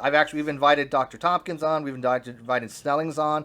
None of them will come on, and they won't. They refuse to go on air to defend their positions because we've asked them. I've asked them. Hogtie's He asked. A couple of them. collaborated. Aubert collaborated with multinational, multidiscipline research programs, and his work was so astounding. And yet, this guy here in this room is saying no, he's wrong, with no backing, no falsification. Defcon doesn't know nothing the arguments. apart from- He's never studied any of these topics. He's just throwing shit out there, seeing what sticks. He hasn't looked at. See, if he was honest, he would go look at all these young Earth creationist arguments and then go find the reasons why they're not true, like we all have. Yeah, I mean, he directly dated for the first time the fossil remains of Homo Florensis. Yes, the Hobbit. Yeah, the Hobbit. And those results demonstrate that those fossils were at least 60,000 years old. They're part of the Habilis family, the Habilis 10 group. times the amount that this Tard says the Earth is. It's just 6,000 years old. It's incredible. But see, here's the thing. You got to look at the mindset of these young Earth creationists. They've been buying into this bullshit for a very long time because of people like Ken Hovind and Ken Ham. By the way, apology, I got halfway through your video. I haven't finished it yet, the one you did about Ken Ham this morning with that one girl. I'll finish it, but so far it's pretty good. But yeah, they're so brainwashed that they don't think to look for themselves, and they will parrot these things that they're told are refutations to the actual science. You know. Oh, by G. Yeah, for someone who's spent probably their entire life working day in, and this guy comes up and says, I'm a truck driver. No offense, Bob. I'm a truck driver. I'm a truck driver. No I offense, read Bob. stuff on the internet, and this associate professor's just got it all wrong. It's unbelievable. I don't know. I have an uncle who's a truck driver, and he has a master's in philosophy. Yeah, being a truck driver. And here's the thing. Look at. He could have been an instructor. And he can just beat the chose shit out to of you drive as a well. truck. Hang on. I'll have people come in that will espouse a younger position, something like that, and we'll give them all the time in the world if they're making sense, right? I'm telling you right here now, I can only take so much of people like GCon anymore because they dodge the question. They talk about something completely different. Look, we were talking about carbon dating, went to isochron, and all of a sudden he's talking fucking about Mount St. Helens and shit. Yeah, and then he says, well, the stuff they got wrong is older than. The penny didn't drop for him on Yes, that. the contamination. Yeah. And then, the contamination But is that's older how, but than see, the Mark, that's how you know nice one of two thing things. You either know he's not following the conversation, or he's too stupid to understand. He just basically invalidated his own argument. Calcium sulfate, though. I mean, and then you said to him, "What's your argument?" And he said, "You tell me." I know. Well, that's the question that I brought up to him earlier. Was like, you're saying that the Earth can only be 8,000 years old, and yet you're saying the contamination shows it to be 30,000. Yeah, That was a beautiful question. You're refuting yourself when you do that. You didn't get it. You didn't get it at all. You're wrong. It's old. Oh yeah. Speaking of the penny drop not dropping, it's just we're going off on all these different tangents because our hangout in North Korea is over. Which, by the way, if you guys missed that earlier, good hangout on North Korea. I think we had a great discussion on that. But since the penny's not dropping, did you guys see that Ronnie was actually trying to bring up Matt Slick's tag argument again? I think it's a good argument because the penny had not dropped. I'd actually messaged Alex on that. Didn't even call him Matt Schlick or something. Yeah, he called him Matt Schlick, and I found out that he actually says like slavery. And I found out that maybe he does have a speech impediment, so I don't want to mock him for that if he does. Brain impediment, not slur speech his one. words. I just never noticed it before, so I just thought he actually thought his name was Matt Schlick. I was not trying to mock him if he actually has some kind of speech impediment, because I did for years. I went to speech You therapy. could say learning disability then. Well, he has a learning disability. That's a fact. I will mock that. But I can't mock a speech impediment because I went through speech class like you wouldn't believe. I couldn't pronounce an R if my life depended on it. I kept on saying like rabbit instead of rabbit. So. But no, Sudo, your mic's not working.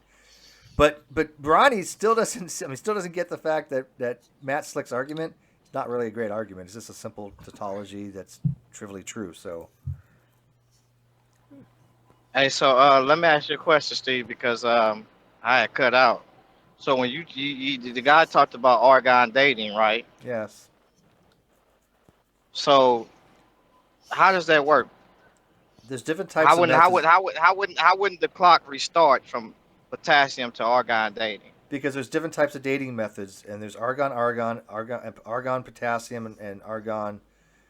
Different type of potassium. I think it's K39. So when does the clock? When does the clock restart again? Because he talked about molten rock, right? Not if you have argon inclusions. You have gases that are trapped in there. They're going to be there for a very long time. You're going to have a higher concentration. That's going to make it appear to be a lot older than it actually is.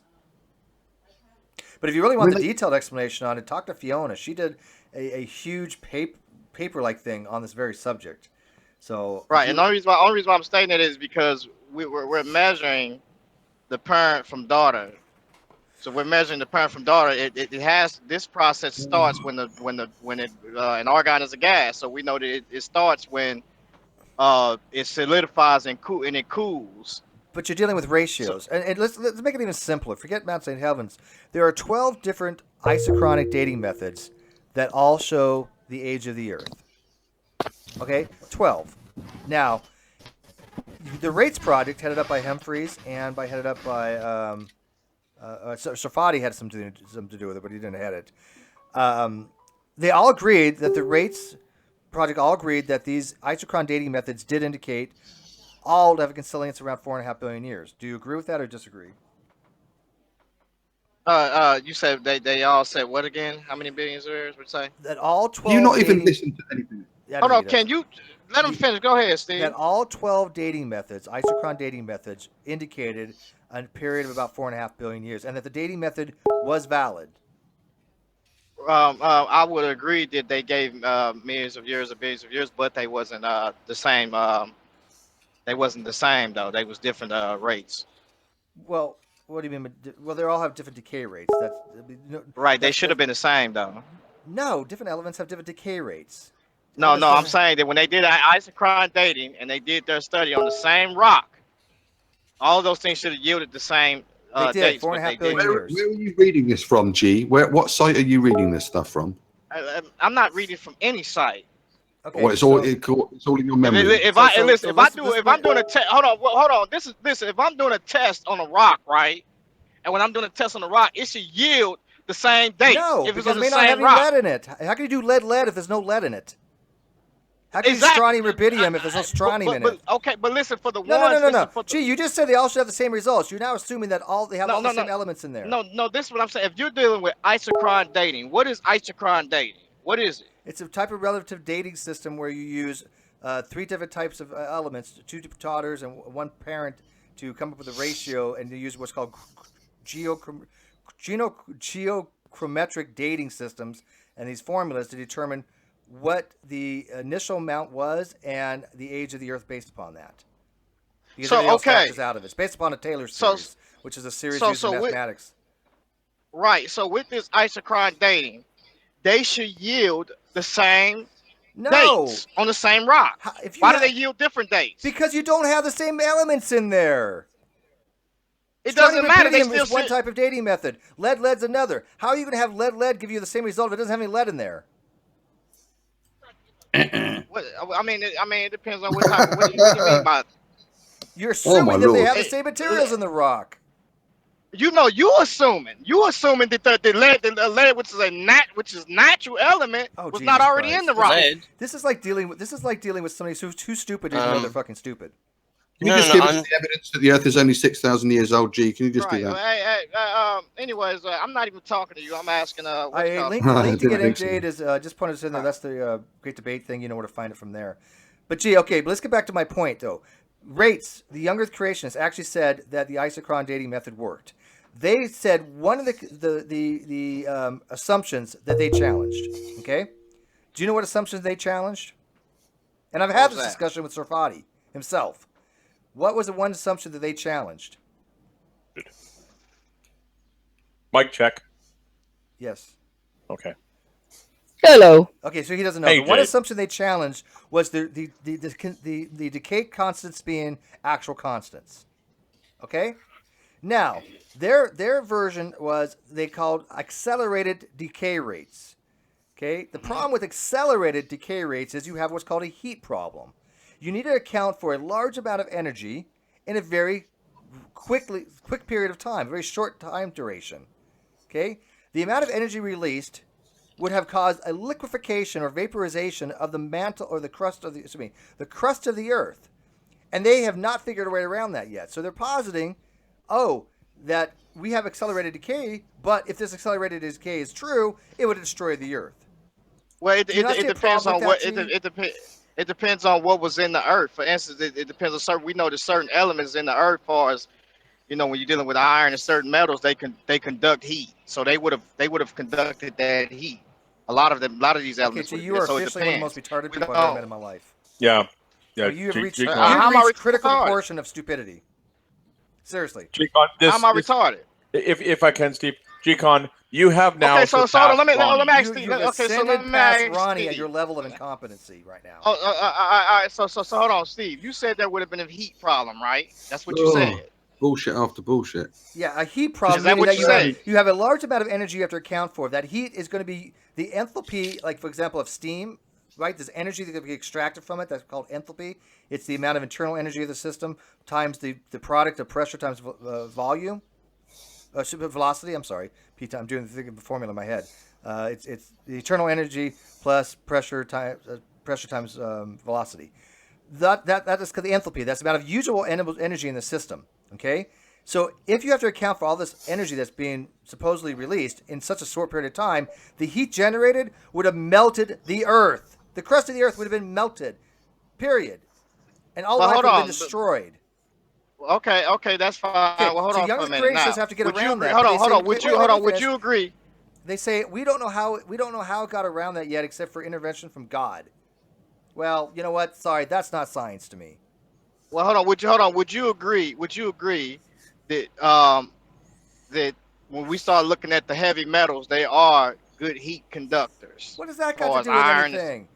Hold on. Do you know how So many hold on because ergs of it has. energy It, would be? Just reading this off a creationist website. hold That's on, no, all. no, no. I have No, I not. don't think no. Even creationist websites are better than this. I think he's just blowing this out of his basket. He doesn't know what Listen, talking about.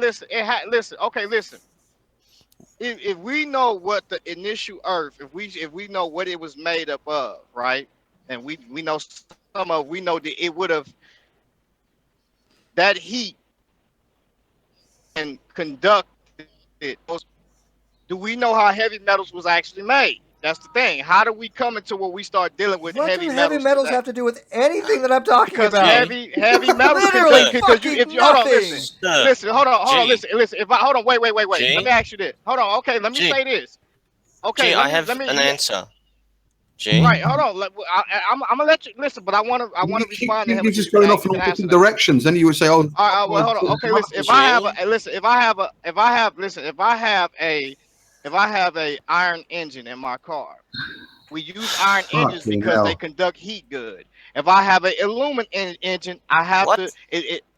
No, if we I have don't. if I have a aluminum engine, then I have to respond to the heat problem that's going to take place, even though the aluminum engine is lighter.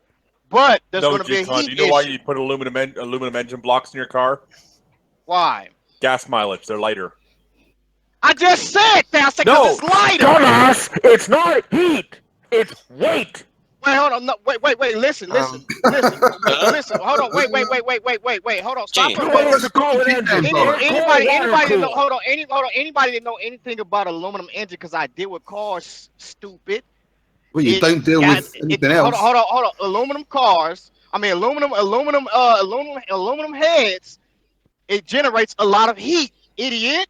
Well, So there's a problem therefore, with that because aluminum No, actually that's warp greater than so you have to steel. compensate. Hold on. So you have to compensate for the heat problem. No. Iron is a good conductor of that heat, so that's why they use iron because it's a good conductor of Iron? heat. Well, from the heat. no. They use iron not because it's a better Ferrous metals. conductor. They use iron because it doesn't warp as much as aluminum will. No. All right, Come on, G-Con. dude. Yes. Why do they You'll use hang on. ceramic No, engine hang blocks? on. Tell us that one. Iron has less deformation due to Man, heat y'all sound than aluminum. foolish, man. G-Con, do you disagree with that? You say what? I'm sorry. Say that That again. aluminum I has a didn't hear you. greater degree of warpage due to heat than iron will. Iron has less deformation. That's why you have to compensate for the heat problem, dude. I'm keep telling you Jesus that fucking because Christ. you'll burn I'm done. you'll burn it up, dude. I'm done. G? You are killing my brain cells. You're too stupid for I words. think Darren. he's missed a point. But no, in your question about statement of the Earth and back in time, it was pretty much made of what it is now. That hasn't changed. Am I the fact that not we missing exist, your point, sir? the fact that life exists means that the younger creationist was wrong about the heat problem. That accelerating decay doesn't exist. Simple as that. Yeah, It's not but that- he asked a question of how do we know the contents of the world back then? And it's like, well, it hasn't changed. See, but now I got a problem, though.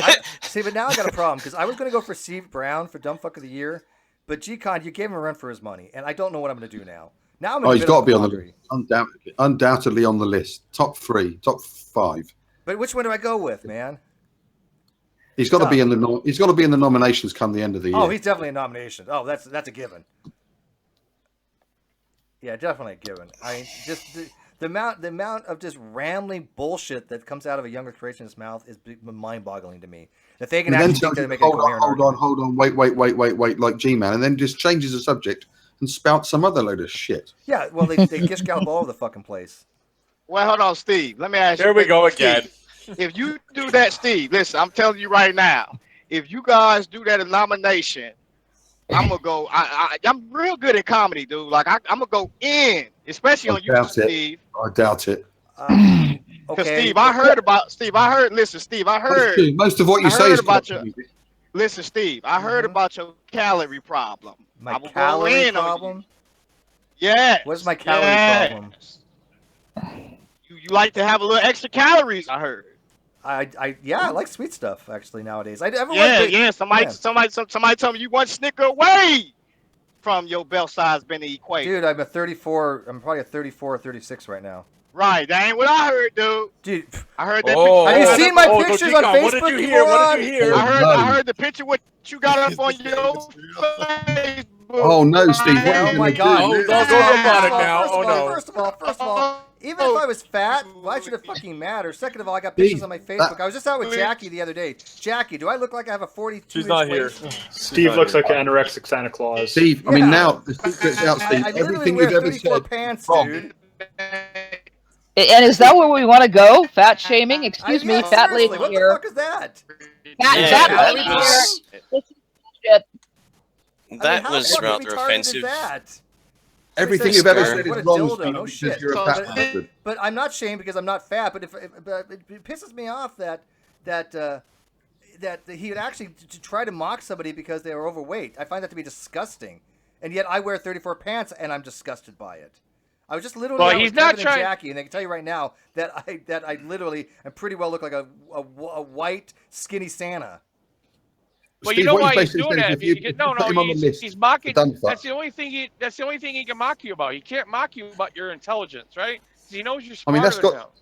that's got to be the weakest threat ever, Steve. If you put me on the list for some fuck of the year, I'm gonna tell people on the internet you're a bit of a chubber. Yeah, exactly. Steve, okay, Steve, even listen, as a kid, listen. I'd be like, okay, cool, You need I like good Steve, food, whatever. Steve, But- you need a diet plan here. You're one Snickers bar away from getting another belt size. So put down the Snickers bar and have a Mars bar instead. Oh my god! Can you believe these fuckers though? I swear to God, it just kills It's like me. the Winston Churchill quote. Yes, Steve may be fat, Fat but at least he shaming. can lose That's weight. great. Con will always be fucking stupid.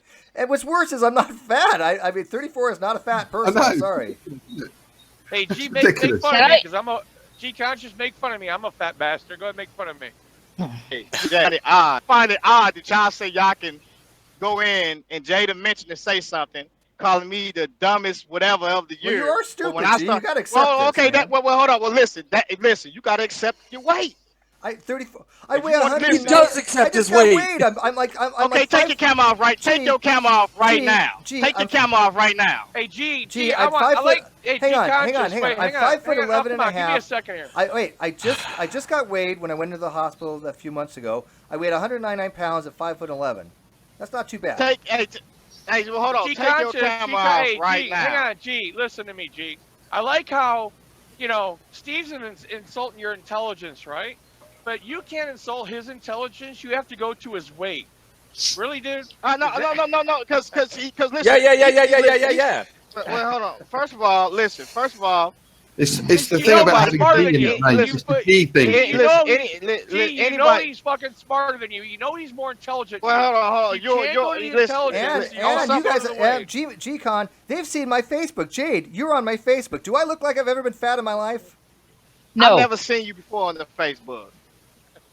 I mean, there was one time G-Con, that I was fat. if you're not fat right now, you ain't got no I actually got to a exercise. little bit over 36 waist. I almost probably was at 38 at one time. Well, way before there my are waist videos got of so Steve. big. You're not fat right now. Let us see. First of all, my camera doesn't Take work. your camera There are off. videos of Steve from like 3 months I heard ago you got a where little he's bit on of extra camera skin up under and your he neck. looks scary skin. Yeah, G, this isn't going to help your argument, G conscious. You got to drop the weight problem. Yeah, just drop the weight problem. Pillbox recognizes that's a stupid To be argument. fair, I think I do. To be fair, I heard you got a little bit of extra scrotum up your neck, man. Times it's not going to help. I think to be fair, Steve did have a fat beard about a month ago. Well, I got a goatee now. I just have a goatee. Right. Everybody, Right. okay, wants everybody to wick out their dicks. So.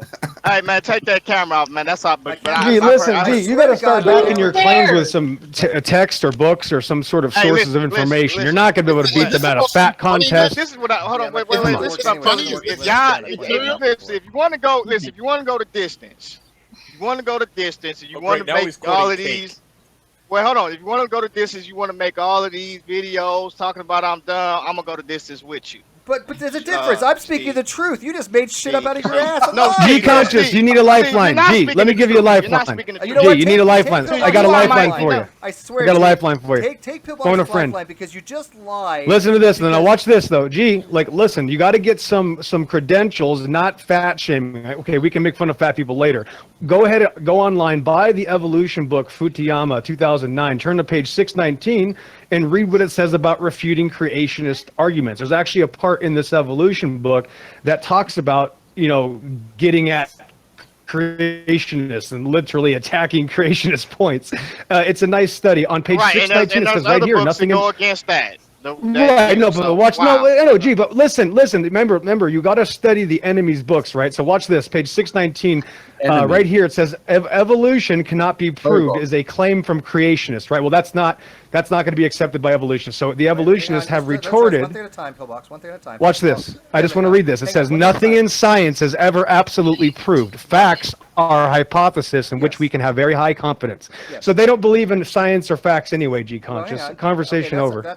And that was a big straw man. Thank you. Yeah. Conversation's over. So you go ahead, G-Con. Go get an evolution book. I'll see you later. Bottom line is this, Jade. Later, man. Yeah, G-Man. G-consciousness. Do you admit that you lied about my weight just so you can throw shit out there? Well, take your camera off right now. I see you. My camera Just doesn't take it work off. with Windows 10. I've already said this. I got a new computer. Windows doesn't work. So I just had a video 2 months ago on camera. Tell me you got a little bit. Who cares? G-Con, what the hell are you doing? Just who cares? Okay, so you lied about that, G-Con. So, but going back to what Pillbox said before he did a hit and run, science doesn't prove Steve, anything. hold on a sec. He's all Steve, it sounds robotic. like, it sounds like he's being sucked into a black hole right now. Yeah, well, he needs to Yeah, he's hit the event horizon. Yeah, Somebody tell like a kneecap. Yeah, I'm just gonna mute him till he refreshes.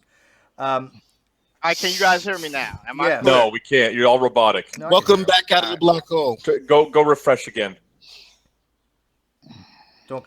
Just whatever. But I mean, so addressing that's what how you do Pillbox it, said, Mark. science, we don't prove things, but we do accept hypothesis, and hypotheses that have experimental evidence that supports it can eventually become a theory or be incorporated into a theory. That's how science works. So I don't know his argument. Pillbox is horrible at making arguments. He's really right. Hold on. Well, this is what I'm saying. This whole time, listen. This whole time, y'all have been doing nothing but cutting me off. Stop crying. Stop crying. Right, but it's all good. I don't really care. But like I told you, Steve. But then stop going on about it then, if you don't care. Hold on. All right, but this is what I'm saying. I'm telling y'all, if y'all make that, just start up crying. No big deal. It's nothing. Mark, who is this? Mark talking? Come on, man. Let me looking like G-Con, if you made sense, we wouldn't stop you so much. But you are bad as Ronnie. You are incoherent. You're nonsensical. You say the stupidest shit. And you don't know shit about anything when it comes to science. So yes, we stopped you because eventually you got to say, you know what, enough's I got enough. a question for Mark. He's Mark, worse than Arcane. Mark. Let me ask you this question, Mark. Is your father that dude in Transporter? Is that your daddy? Are you going there? No, considering that Jason Statham is probably in his 40s and I'm And he looks 54, so amazing. by some miracle. Transporter. You want me to explain biology to you? I mean, if it's Well, you know what? That's what I meant to say. Is that Okay, Mark, you I his don't think father, you're 'cause in they your look like he 40s, could be your Mark. son. It You haven't like seen it your like 40s for, it well, like you he might could be be in it high like end he could 40s, but it looked like he could be your son or something. Jason Stratham. Is that his name? He looked Jason just like you, Statham. man. His son is the famous actor that was just in Famous 5 or whatever, the Fast and the Furious.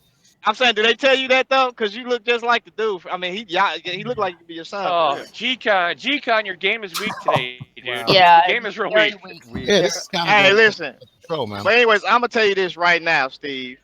And I told you, listen, if you do what you do, Oh, not again. oh, here it comes again. What are you here gonna we do go. now? Make fun of my butt? If you call me dumb, I'll call you fat. Is basically what you're saying in a right? long, Basically, way. G-Con, you are a nominee for Dumb Fuck of the Year, and there's a reason for it. We All don't make right, this shit that's up. fine. There are definitely reasons why we consider you to be a dumb fuck. Wait, is he a nominee? Do I really have to go back and Oh, archive he will be a all the nominee. I'm stupid on the ass panel. shit that I'm going to G-Con has the said? votes on that. Yes. Right. I know. But my question is, which is worse, G-Con or C. Brown's claim that all the elements were created? By the way, he thinks 94 of them, 94 natural elements. You guys figure that shit out. He thinks, quote, 94 natural elements were There's created more by than lightning. 94. There's more than 94. Don't interrupt me when I'm talking, please. Natural hold on. elements. Yeah, natural elements. I know there's 118 Right. elements, but I said natural. That it was created by Z-pinch, by lightning strikes, creating fusion that created these heavier elements and everything decayed from them. That's C. Brown's fucking claim. All right, tell so me let me ask you- tell me who's let dumber me- right now, C. Brown Wait, hold on, let me- or G-Con? Wait, hold on. Let me ask you this. Let me ask you this. How was Ask. the It's natural ask. How elements difficult is created? it? It's only 3 They letters. were created in the stars. Stellar nuclear It's synthesis. well known, yes. But according to C. Brown, that's a problem because the sun doesn't absorb heat. So explain. Hold on. Okay, if they was Sun does absorb heat, hold but on, it wait. absorbs If certain they wavelengths, was but it created, transmits other wavelengths. if they was created in the stars by what, a supernova? That's what you're saying? Well, it depends. There's That's type, one way, one yes. way. It's not the only Stop way. while you're ahead, G-Con. It depends on which elements, too. Yes. This is like way over your head. I got a book. All right, I got a book in my garage. wait. Well, my sister's garage right Wait, now called Cauldrons Wait, in the hold Cosmos. on. I'm trying Don't to hear read some it. type of coherent theory or something which I got going on. Like You'd have to these start with heavy being elements. coherent. Yeah, you guys. All right, so Yeah. You'd have to. okay, hold on. So these, hold on. I need you to Joey, explain hold this on, to me. hold on. Repeatedly, it makes you sound like a complete retard. I don't listen. I don't care, Hold on. Mark.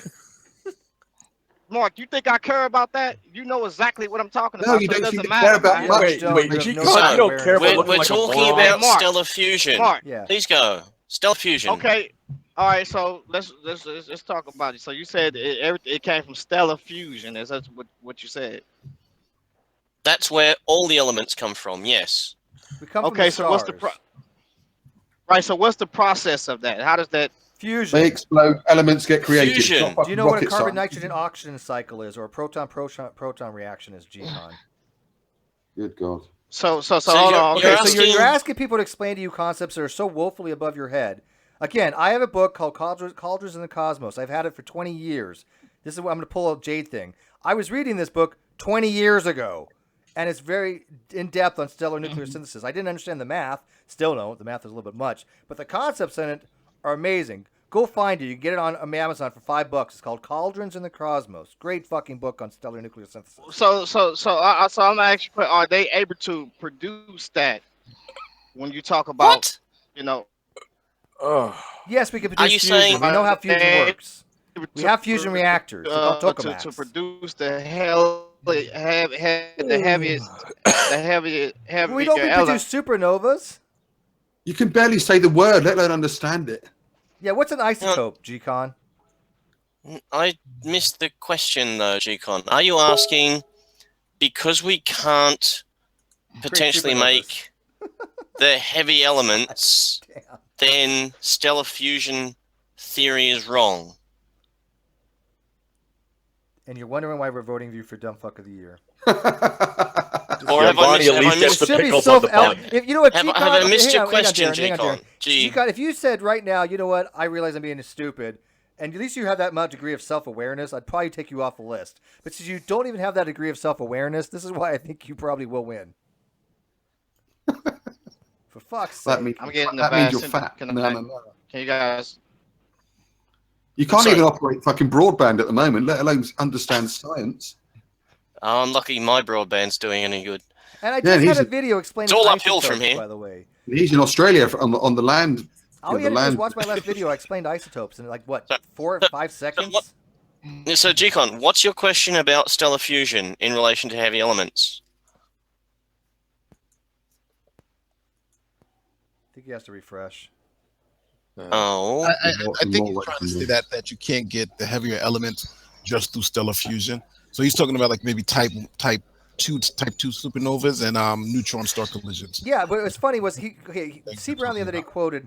He was talking about a paper. It was actually, I had General go find it. It was on compact binary systems, and it was 2 neutron stars where they had when they actually combined, they didn't find any remnants of any higher isotopes in the spectroscopy of it.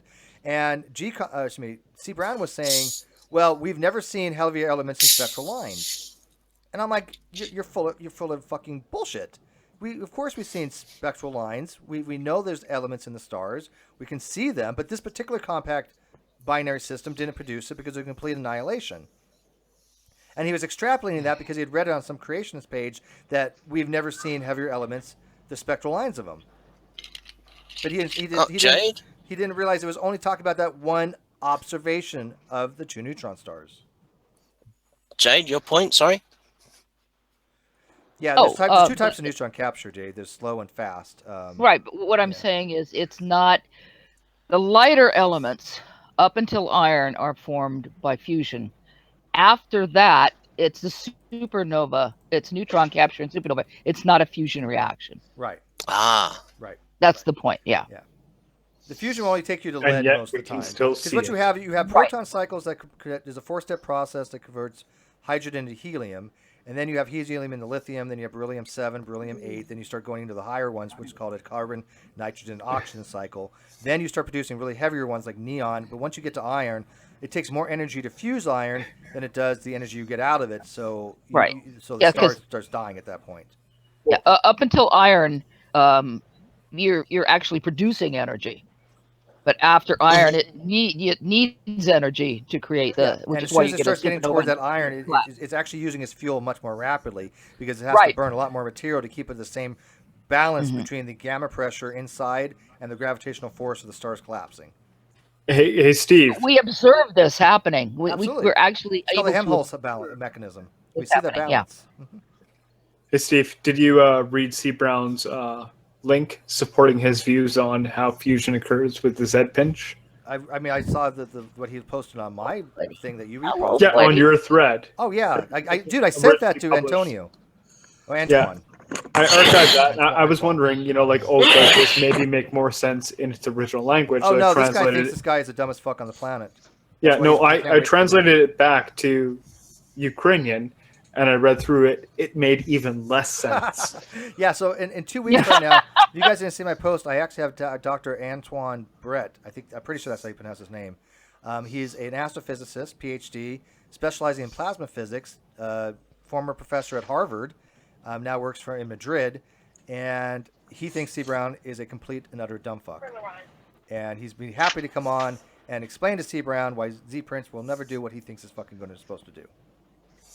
Go figure. Hold on. Jade, I think you might know who I'm talking about. Yes, yeah. Okay. Yeah, really nice guy.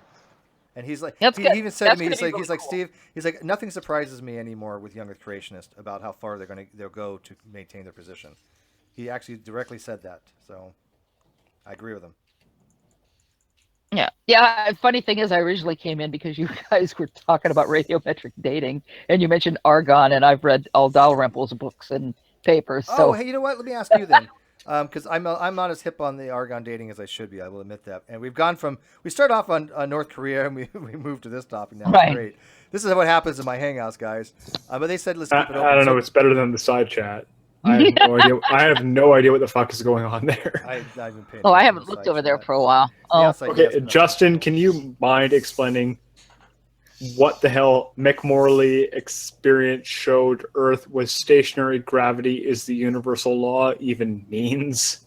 Wow. What am I what am I missing here? It's nonsense. Because the Cavendish X billions of years is proven by rocks. NASA gives us cartoons, and this is your foundation for truth. Oh, so you're a flat earther.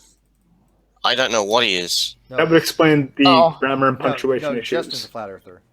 Christ. Yeah, that's weird. So what was your question, Steve? Well, I was going to ask, can you explain the G-Con? I would invite Justin to actually look let up Steve Margaret finish the Cavendish and question. see He what she's talking started. about. Can you explain to G-Con why Steve Austin's methodology for argon dating from Mount St. Helens was astronomically flawed? Oh, in so many ways. Okay.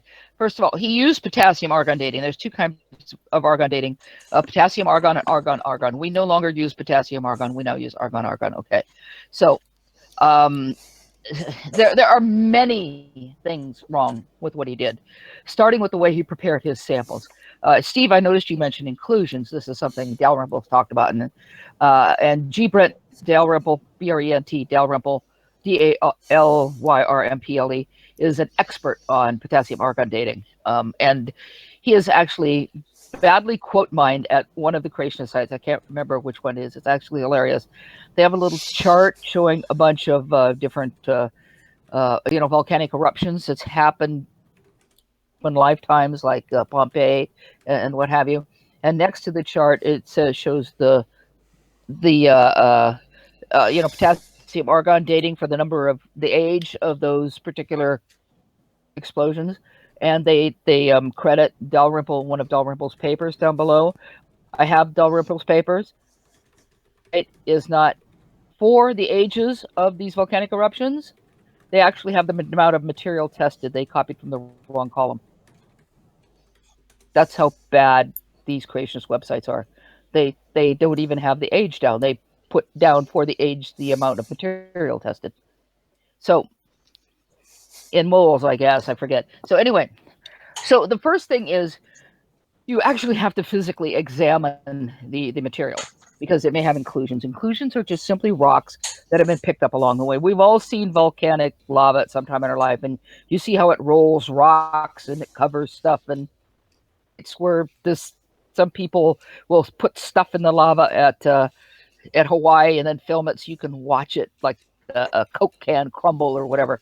So what happens is you get bits of other rock in the rock that's formed by the volcano. And when rock is formed by the volcano, that's day one or second one, however, that's when the rock is created.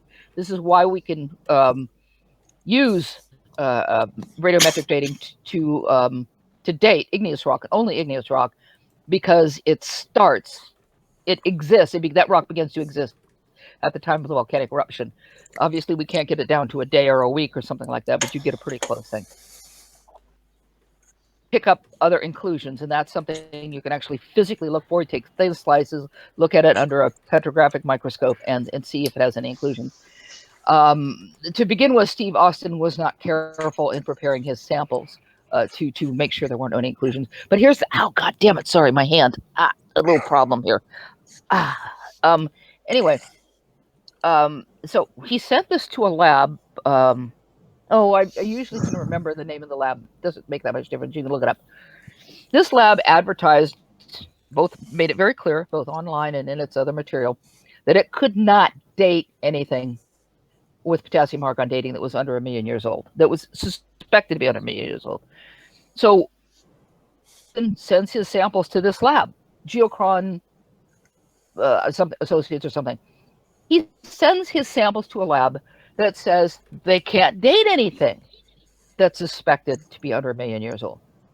Why can't it date anything? Okay. Gas. And because it's a gas, some of it remains in the testing equipment. You can't flush it all out. Yeah, it's residual gas from prior testing. Right. And as a matter of fact, they try to zero out. I remember Paul C. Hartley, was mentioning once that they actually used to use diamonds to zero out because they have nothing in them. But nevertheless, they know right off the bat that there's going to be a certain amount of potassium argon in the equipment. sorry, there's going to be a certain amount of argon in the equipment, and it depends on the equipment too, because there are different kinds of equipment. I looked this up once to see what there were in the equipment. So if you're dating something that you know is 10,000 years old, well, the amount of argon that's in there could date to 10,000 years old. If you're talking about something that's over 1 million years old, that sort of thing is completely irrelevant. Because when you're getting on the scale of millions of years, argon is left in the equipment is irrelevant. But when you're getting down to smaller dates, it's relevant. It has a bigger factor. Yeah. Right, it's a bigger factor. And it took me a while to figure this out when I was looking up argon dating, because sometimes they don't just kind of. But because of the type of equipment used, because of the accuracy of the equipment, you're going to get a probability range. Probability means it's not an error range, it's a probability range. It means there's the probability that this date that you've gotten is within a certain range. Okay. So with the kind of potassium argon dating equipment, you're going to get a probability range of between plus or minus 100,000 years to plus or minus 250,000 years, depending on the equipment. But you're not going to get an accurate date for something that happened 30 years ago. You know that, but two factors: the accuracy of the equipment and the fact that the argon gas remains in the equipment. And these things are known to anyone who bothers to look it up. And Stephen Austin has a real PhD. You have to. The only conclusion I can come to, most people can come to, is he's just perpetrating a fraud. Willfully dishonest. And by the way, I don't think G. Right. But I'm talking. Willfully dishonest. Yeah. But let me just finish for a minute. So I forget what date he got for Mount St. Helens, but it's utterly ridiculous because it is outside of the. It's ridiculous because it's outside of the ability of the equipment, and he knew that. But on the other hand, the part that I find is somewhat ironic is that because you get a plus or minus 100,000 to 250,000, plus or minus 100,000 years to plus or minus 250,000 years, his dates are still kind of accurate. If Mount St. Helens came out to be like 30,000 years ago, hey, that's still within the plus or minus 100,000 years. So he ignores that part too. But that shows you how ridiculous his what he did is. There's you can come to, except that Stephen Austin knows Jay, let me ask the fraud. Jay, let me ask you this: how do you know if there's not any argon in that rock already? Would that knock off the date if there was? Because they test the equipment with nothing in it. Equipment. Well, no, it's not. It's not the equipment. No, we're not talking about the equipment. We're talking about the initial igneous rock. That's what you're trying to date, G. No, she's talking about the equipment, though. No. Yeah. You just asked about the argon in the rock. That's what they're testing. Yeah, that's what I'm saying. The equipment, we know they use gas. You stated that already for the equipment. They use gas. But I'm talking about the initial rock sample. How do you know there wasn't any? Okay, how do you test for initial? I mean, for the take conditions? samples of rock and you apply different tests to them to see what elements are in them. There's various tests you can use. Some tests simply involve adding a solution to it to see if it reacts with the solution. Other testing can be mine just went blank. You can grind it into powder and you can look at the wavelength of the light. You know what I'm talking about. I just can't think of that right now. Spectrometry. You can use spectrometry. There are various ways you can do that. I've never done spectrometry, but I have done nuclear magnetic resonance imaging in a lab, which is you put a little sample in an NMR machine and get a spectrograph from that. I mean, I've never done optical spectrometry. I've also checked things with solutions because that's what you do when you take chemistry. I had to do it in chemistry. You test it. We had to take like unknown samples and by looking at it to determine what gas was in there. Kind of and there's a whole bunch of different tests you can do to figure out what you have there. One is, again, you take certain solutions, you add the solution, and you see what reaction you get. Another way is simply creating a solution and checking things like, pH. Other ways are you try to see what the melting point and the boiling point are of things. There's lots of different tests you can do. Now, I've studied chemistry. I've never studied geology on that level. So I can't tell you for certain what sort of tests a geologist would use on a rock sample. I know they take thin slices and they look at it under a microscope. I know they do various testing to see what chemicals are in the rock. But yeah, certainly that's one of the first things they do is you look at the rock and you test the rock. As Jade has just given that explanation of how we date these things, I would like G to give us an explanation of how he comes to the conclusion that the Earth is only 6,000 years old. So, right. I think that what Jade is saying. I find some of it to be correct, but then when they get to the point of how when you say they test this or they test that, I don't think that was explained thoroughly, the mechanism on the initial because you said what are the assumptions? Are there assumptions? Because when you read some of these I've things, already they'll given have the assumptions assumptions. behind. The assumptions of radiometric dating are pretty standard. That the ratio of the parent isotope to the daughter isotopes is constant, and the decay rate has not changed. Those are pretty well ubiquitous in any kind of radiometric dating. Now, can I just say something here? Okay. We know from lots of testing what of the Earth are made of, what kind of rocks there are. What is the most common element on Earth? I think it's silicon. I forget. Somebody will have to tell me. But so you can actually look up a list of the most common elements we find on Earth, right? We also know what the most common elements are that come from volcanic eruptions and from different kinds of volcanic eruptions. Each volcano, there's a whole bunch of different kinds of volcanic eruptions. They have different temperatures. They have different effects. With a different kind of flow you're going to have is going to affect perhaps what other rocks or dirt it picks up and what temperature it's at is whether they're going to melt or not. So scientists have these things. We know what elements are common, so we know what elements are likely to be there. And that's where you start. First of all, you can pick up a rock and you can look at it and have a pretty good idea of what kind of elements it has in it. You can also use fluorescence to look at a rock. I don't know if you've ever been to a museum where they do that. It's really cool. You go into where they have these rocks in like a cabinet, and then as you're looking at them, they turn on the black light. And all of a sudden, these really boring looking rocks just light up in all these really cool colors. That's another way you can test what's in the rock, because certain things are going to show up under black light that aren't. Anyone who's I understand. I understand that, Let's let Jay. G-Con answer. G-Con, what's your evidence for a young Earth? Because before you answer, No. I don't. Listen. Like I say, I'm not here for you guys to be for me to be laughing stock. Wait. We give evidence for you. We're explaining things to you in detail here. We're taking our time to explain things to you. Because I'm saying because you said Jay, you said that they test this, right? You said that they test what's in the rock. I keep hearing you say that I know what's in the rock, but I'm saying was that in the rock prior to what? to start How are you going to get gas? Wait. Gas into a rock without baking? You listen. When you guys do that, when you guys cut me off, you make me forget my thought every time you do that. And right now, I can't write this down. So Okay, that's what I'm saying. So in other words, this what I'm saying.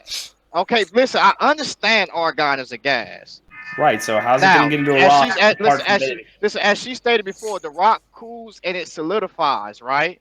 Right. So that starts your dating process. So when that starts your dating process, we're able to use that to see when this rock. But you also have the inclusion left from a parent to a daughter. She was telling you about. Right, and there is inclusion. In the inclusion, we understand the inclusion. You said that there might be some rock that was already prior to that took on this process already, which we say that's the inclusion process. It might have already had this in it or whatever the case may be. So you can tell by that mechanism.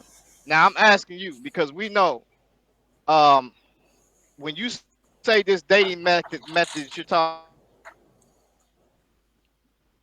about that is made me forget my thought. cut me off because y'all go rambling so much. But when I try to answer, you Oh, we're rambling. Just let him be, please. Just take your time. Yeah. Well, no, I don't think his mic's working. Yeah. Okay. Yeah, Well, but anyway, I need for you. How did they test the initial conditions of that rock? I can tell you that. We can look at it of the rock being formed and see what's in that rock. But the thing about it is, what I'm saying is, what was prior to before that rock was formed? Lava.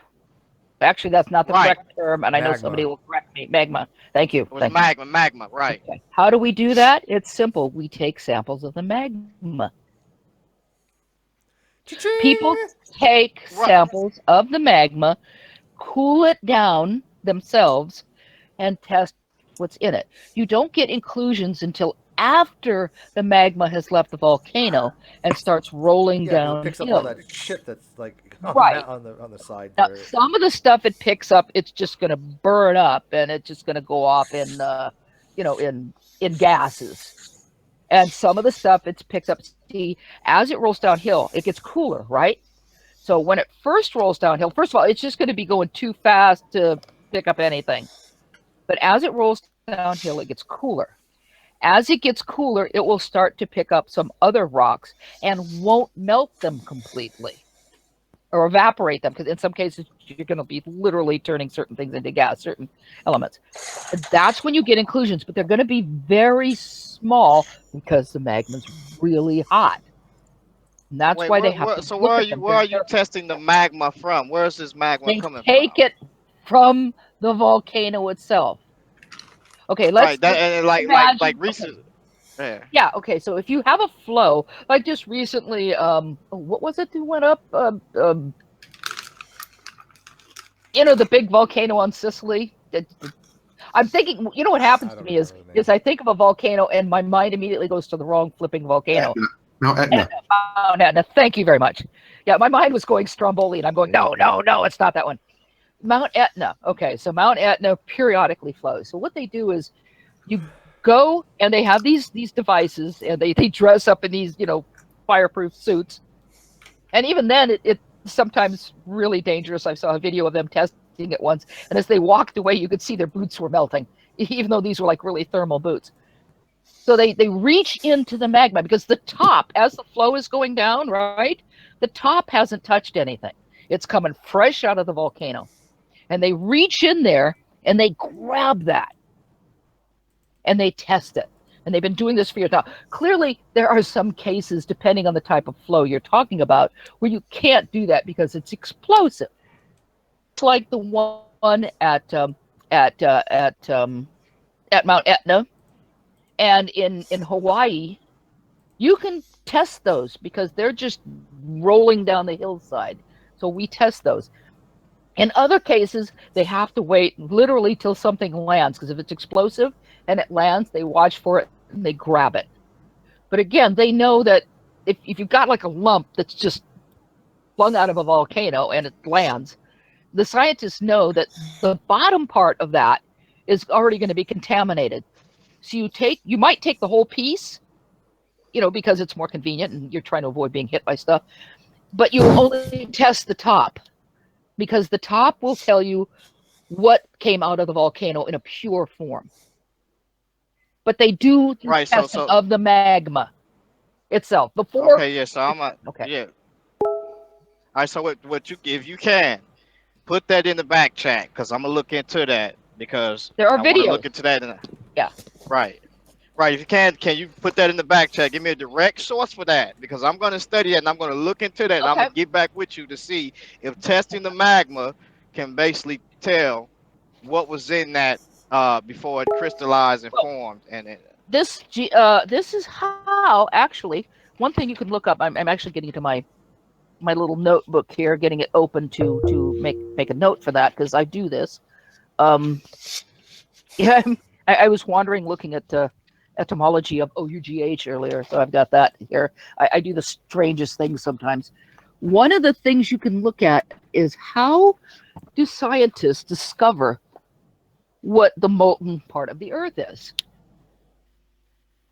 We know that all this lava is down there, right? The magma is down there.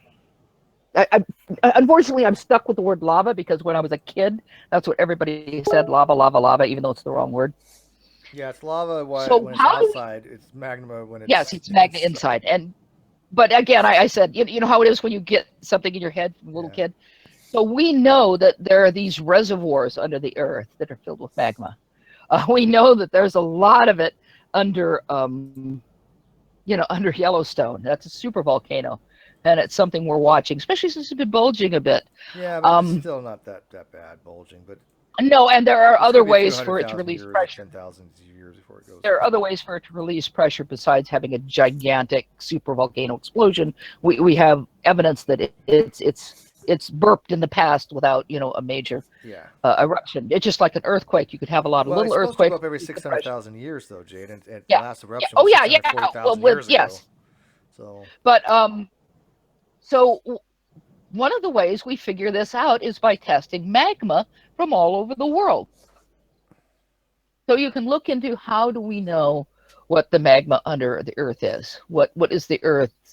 What is the magma composed of, and things like that. But I will make a note of this, and I'll see if I can find that video of them testing the volcano and then walking away, and you can see their boots melting. But the boots are thick enough; they know that it's not gonna melt through to their feet. But you can see little patches of like black boot being left behind. So I I'll make a got note of that. question. I got a question, Jade. If the magma doesn't pick up any inclusions, what date would it show? Well, it will. They don't always pick up inclusions, so that's what one thing Dalrymple showed. His point was you just have to be careful when looking at it. If they don't pick up any inclusions, then it will give you the date when that volcano erupted. It will give you the date when that, because that's when the clock starts for rock. Yeah, because G was saying it resets earlier, and that's what I was. I think that's what wondering. he means. That the lava itself, since it's all like molten rock again, that rock is going to be like a newer rock. So I think that's what he's meaning by it resets the clock. But the problem is, that we were running into, as Jade expressed, is that Austin was using the wrong type of dating method for that particular type of system. Again, when you have parent-daughter relationships, you have to have the ratio of them to make these radiometric dating methods work. And if you're using the wrong dating method where you don't have that proper ratio, because it's not present there, you're not going to get a right result from it. It's like, okay, I'm going to use lead dating on something that doesn't have lead in it. It doesn't make much sense. It is possible for a rock that you've got the lava, because once it's out, it's lava, rolling down a hillside, and it remelts a rock. But there will be evidence of that. You'll actually be able to see evidence that it's been melted, because it changes the structure of rock. You understand that we can look at certain rocks and know what they are. You can look at a granite and you know it's a granite. You can look at limestone and you know it's a limestone. You can look at chalk. We know it's chalk. You can look at quartz and you know it's quartz. And there are lots of more complicated feldspar and you know it's feldspar. We know the difference between shale and slate and things like that. These particular rocks look like, and you know what the slices of the rock look like too. You can look up online at to see microscopic pictures of what rock looks like, because some granite has sort of like large bits in it, some is really fine grained, some is large grained, some is medium grained, and why it's formed that way. Granite is an igneous rock, and why was it formed that way? And sometimes it's just simply what temperature is it cooling at, and what temperature it's cooling at could have something to do with what kind of explosion it had. Not something I'm an certainly not, nobody here is an expert at, not something I know that much about, but I remember it. I used to be a rock hound many years ago. Loved going out and collecting rocks. But so we understand that certain things look a certain way, and just as you know, okay, if I had an ice cream bar the other day, and it accidentally got partly melted. doesn't look the same when it's melted as when it's fresh, right? Even though it refroze, it looks different because its constituency has changed. And it's the same thing with rock. You know, if it's been partly melted, you can tell. But then again, if you have any question about something, if scientists have any question about something like this, they don't test those pieces. It's a bit like the there are. I was given a reference by some young Earth creationist website about why tree ring dating is any good, because trees will create multiple rings. Well, I went out and bought the book and found out that they didn't bother to read the book. But the thing is, there are situations, for instance, if a tree is damaged by insects, that will create a partial ring. It's called lensing. And if scientists see that, they don't use that tree. One tree. They test a whole bunch of trees. Not only that, they take several samples from each tree to make sure it's consistent. And it's the same thing with rocks. Nobody runs out and grabs a rock. They get a whole bunch of rocks, and then they test those rocks. And they may test different parts of the rock as they take it down. You take a rock and you get two separate results. Well, that could be because there are inclusions in part of the rock and not in. Because remember, as the lava is rolling downhill, when the rock cools, when lava cools, it breaks up, and then you have years of weathering and things like that, and that's what creates rocks rather than a solid, a cooled lava. And those rocks, you could have a rock that part of it got picked up some bits of other rock, and part of the rock that you're looking at has inclusions and another part doesn't. So they look for these things. You don't just take one sample of one thing. You take a whole bunch of different things, and you take different samples from each one of those things to make sure you got the right stuff. And anomalies, you look for why there are anomalies.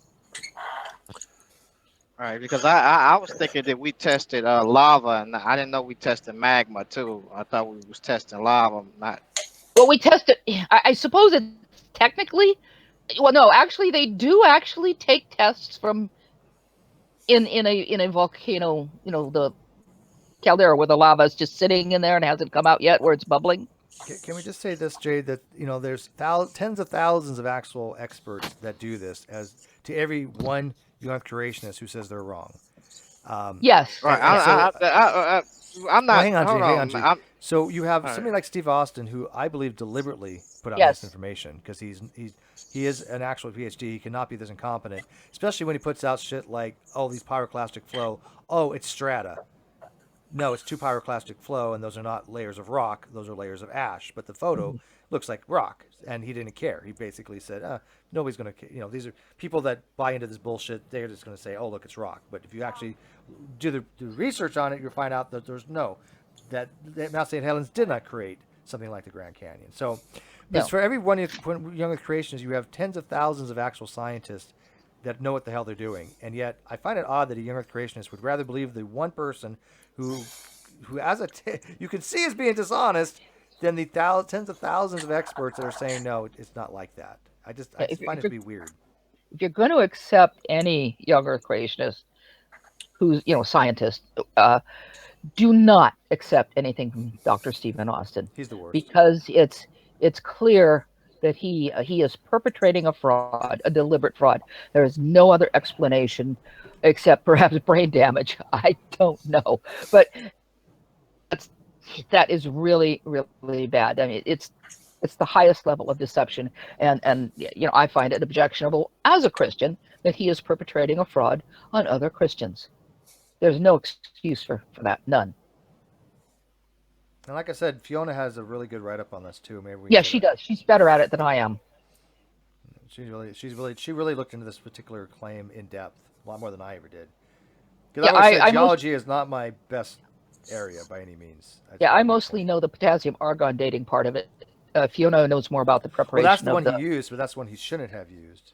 It's the one he shouldn't have used. There was, I still have her bid on this. Like, in my file somewhere because it's such a good explanation of Find it. not just the dating method, but how Steve Austin deliberately misrepresented the facts.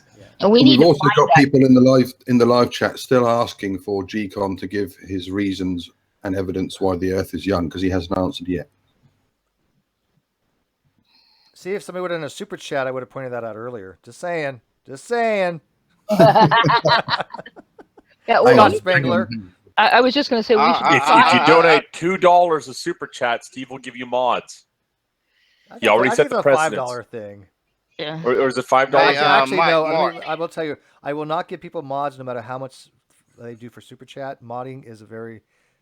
I don't give mods You for just got rid reasons, of half the and I'm not people gonna with mods, anyways. Yeah, I'm only going to give mods to people that I think can actually mod. You can't buy your way to have a mod. That's just bullshit. JD did. But JD's pretty special. Oh, okay. JD's never given me $1, I'm except for special. yesterday. Finally gave me $2, and then I pick up a Patreon to him. So I basically give it back to him. Because I did make some decent thing. All right, there's a link to get back Fiona's. to JD. Oh, thank you, JD. Yeah, I know I had my file somewhere. I just posted I'll post a fresh post. So that's it. And yeah, she explains. I mean, the fact that argon is a very rare gas. So if you find it in a rock, chances are it didn't just get there by magic. It was going to be from decay. That's how we zero it, because it's so unlikely for it to just appear in there. And then, of course, Steve Austin knowingly sent samples that he knew we weren't going to get a good age because they were too young. He was told that too. Yeah, and he's like, "I don't care." So, well, it's like if the only thing you've got is, a ruler, and you demand that someone tell you, it's a good way to put it. See, there's a good analogy for it, but we all really kind of know the issue. You want to screw in a screwdriver, and here's a. You need the right tool for the job. If you just have a ruler, you're trying to figure out something that's like less than a millimeter. You're not going to get a good read. Circumference of the diameter of pi. Yeah, you can make an estimate, but you're not going to be able to make a good estimate. Well, like for instance, like let's say you're trying to figure out the distance from California to Maine, but you've only got a single ruler and you're not allowed using it more than once. Well, close as I can tell, it's more than a foot. It's more than a foot. That's all you can say, right? It's more than a foot. Okay, out of curiosity, why the hell are we harping on for like 2+ years now about whether or not DNA degrades or dissolves in water when we could be asking Ronnie what the fuck that means, the circumference of the radius We have of been pi? asking him. We're still working on that. No, we There's haven't dodge- forgotten that. That hasn't gone away. These atheists, they're all like, you know how they are? They're all like, But That's a very why are good we point. surprised that Austin really did this? Miller did the same thing when it came to the dating of the fossils from the Carnegie Museum. I should Same say, exact I want thing. to echo Mark here. I am curious why GCon thinks the Earth is 6,000 years old. JD, we just been over this. You're late to the game. Did he answer? GCon has never answered. No, he hasn't answered, but we've been over this. You're late to the game. Because they were a cave We- painting. we've been doing this now for contamination with 2 the cave hours. Painting show it to be older Yeah, we had a than great that conversation amount. going to North Korea. You guys missed it. Well, some of you guys. Yeah, so what happened, Steve? I got home and Oh, we I had missed a good hangout on it. Like, were they actually ready to launch a nuke? No, there's nothing like that. No. Or they screwed up. No, they were testing a missile. It wasn't even, Oh. they didn't have a nuke on it, but it went. What happened was they made it out of aluminium instead of iron, and it overheated They and didn't flopped. have Oh, it warped, yeah. Oh, dear. Yeah, made out of aluminium. So I have some interesting information on that. That apparently it may have been that the blow up was that the test fail was on purpose, because apparently the missile might have been aimed at the ships the American ships that are nearby, so that he has the opportunity of saying, "Yes, I'm aiming my missiles at you, but unfortunately they're not working." At which point he gets to flex his muscles and say that he's willing to shoot us, but maybe he doesn't have the Yeah, he looks like technology. an That incompetent may or may man. not be Ships true. aren't- There's one big problem with that. The ships aren't there yet. Yeah, they're on their way, but I don't think they're actually in. We don't have any ships there right now. No, the carrier group's not there yet. No, it's not there yet. I thought there were some ships there. And currently. the experts, the people that I've been reading, who are experts in munitions, have said that North Korea just isn't there yet. They have not been able to making an intercontinental ballistic missile, and even Russia had a great deal of difficulty perfecting that because it's just they're nowhere extremely near that kind of level yet. Not No, easy no. to do, eh? On the bright side, there's still that very ever so small chance that the nuclear fallout could give someone superpowers. Yeah, but the other thing I wanted to mention, one of the things that they Unless your pointed name out, is Adam West. one of the things they pointed out though is, you know, not to be complacent just because they had another failure, because don't forget a failure is also You learn from failure. yeah, thank you. You learn from failures as well. So they may have learned something from this failure that will make the next one actually work. See, Cher said that We- she thinks that U.S. But hacked he's that doing missile, more and I think tests than that's his father I and think it's a grandfather possibility as combined. well. Wouldn't North Korea have to actually have access to the internet in order to do that? And the Kim Jong Un has Scott, wait, Scott said it had a polonium halo warhead. Kim Jong Un has released a statement, Steve. Kim Jong Un in the last hour has released a statement saying, "My missile may have flopped, but at least I'm not as fat as Steve." Yeah, I read that. Yeah, Was actually, that I on had Twitter? posted something. I had I posted see- something saying Kim Jong Un couldn't get it up. Yeah. That was my headline. And Sarah in the chat said we sent an electronic signal that she thinks we hacked it. The thing is, unless the North Koreans were really incompetent, which is possible, that wouldn't have happened because it's a closed system. I don't know if it is a closed system. Systems are, North Korea would have sent a dog into space by now, but they ate it first. yeah. There you go. But a lot of their systems That's are Vietnamese, man. Wrong. Yeah. Wrong racial No, stereotype. it's Korea. It's No, Korea. No, too. it's north. It's north. The further north you go, north? Steve. It's Oh, Korea. okay. Whatever. But Hear no, me say China. I don't know my racial stereotypes. I'm sorry. most of their systems are closed systems, so it's unlikely to send a signal that would have interfered with the missile launch. But given how incompetent the North Koreans are, it could have happened. But I think it's unlikely. But I think you're talking Headless about how they accidentally exposed their internet to the world for a while. And what do they have? Like 12 websites? Who is this? North Korea? Yeah. Did you know about that? Hey, let's go surf Oh, I the didn't web. know You're that. done in 10, you're They done had in 12 5 websites, minutes. and they're all about how great Kim Jong Un is. Well, all except for one that is about the North Korean airline. What would these people do if they actually got a hold of a real internet? Yeah, Their some mind guy. will be blown. They'll be searching for porn within 5 minutes. Well, that's Yeah. Some guy flipped the They're wrong trying to switch. order all those cats they see online. I think Some there's an guy- article from Vice when Iran got the internet for the first time, and they had like access to pornography for the first time. And this reporter went to Iran, and they ended up at this pool party at a house where they drained the pool, and she described it as basically looking at sex Tetris. It was the pool was full, and everyone was just trying to fill every hole they could. Can you imagine what happens on a North Korean airline when they're overbooked, though? Oh, Mark, North Korean airlines don't get overbooked because nobody flies on North Korean airlines, even the North Korean. It's still funny. It's still funny. I've They don't get always wondered what overbooked. happens to the North Korean Olympic team when they go home. Yeah, I know you never heard from them again, have you? They don't It's compete the Yeah. following. You get one. Oh, you didn't win any gold medals. Guess what? Kim Jong Un won them all, and you don't get to talk about it. well, I understand some of them get sent to prisons and farms and things like that if you don't do well. Yep. None of them do well, though. Can you imagine Well- that when you're at school? Oh, you've just been put in the North Korean Olympic team. Oh, shit. Yeah, exactly. And there's Well, they just don't think about that. I no- think it's a great honor. Like they're Yeah. the best country in the world, and they get there and oh my god, these black men are 3 feet taller than me. Yeah, 4 times the reach. I feel very sorry for And the that's people why in North Korea should never compete in basketball. but I feel very sorry for the people of North Korea. Mm. A large percentage of them are starving. Yeah. They can't feed their people. It's Yes, the concessions hurt them more than they do the people in power, which is Yeah. the sad thing. yeah, and that's why I'm.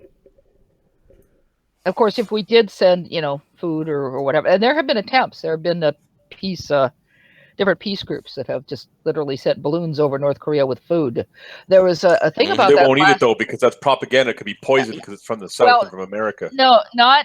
This actually happened. I remember. Was it candy bars or something? Does anybody Yeah. remember? It was last year, and they sent the balloons over. Were grabbing it desperately because they were willing to take the chance, but then the North Koreans started like going house to house and looking for the contraband, and anybody they found with it got severely punished. Yeah, that's why. I mean, So I basically, we tried to reinvent Uncle Wiggly Wings, like the Cold War, where you'd send No, like that's a post World man War II. overhead and airdrop in like candy for the children or what have you. No, that was World War II when they're doing the food drops into Berlin. Yeah, or something like that. This is one. Yeah. That's another reason why if we did ever, we're not invading them, but if we ever did a surgical strike of some kind with a bilateral cooperation from China and did what Mark was suggesting earlier, and there was a huge regime change, I wouldn't have a problem with that for humanitarian reasons either. Now I know a lot of people don't like us to be the world police, but I mean, for God's sake, I mean these people over there are starving. They live in destitute. It's a despotic society. I really have no problem with wiping those types of societies or the leadership of those societies off the planet and letting the society flourish more organically. I don't have an issue with that personally, but I know people say, we don't. That's not our right. We shouldn't be the world police. But you know what? Fuck it. Yeah, I believe we should have a moral obligation. But whatever. This is me. And South Korea does have plans in place for what they could do under various scenarios if the North were freed. So the South Koreans are prepared.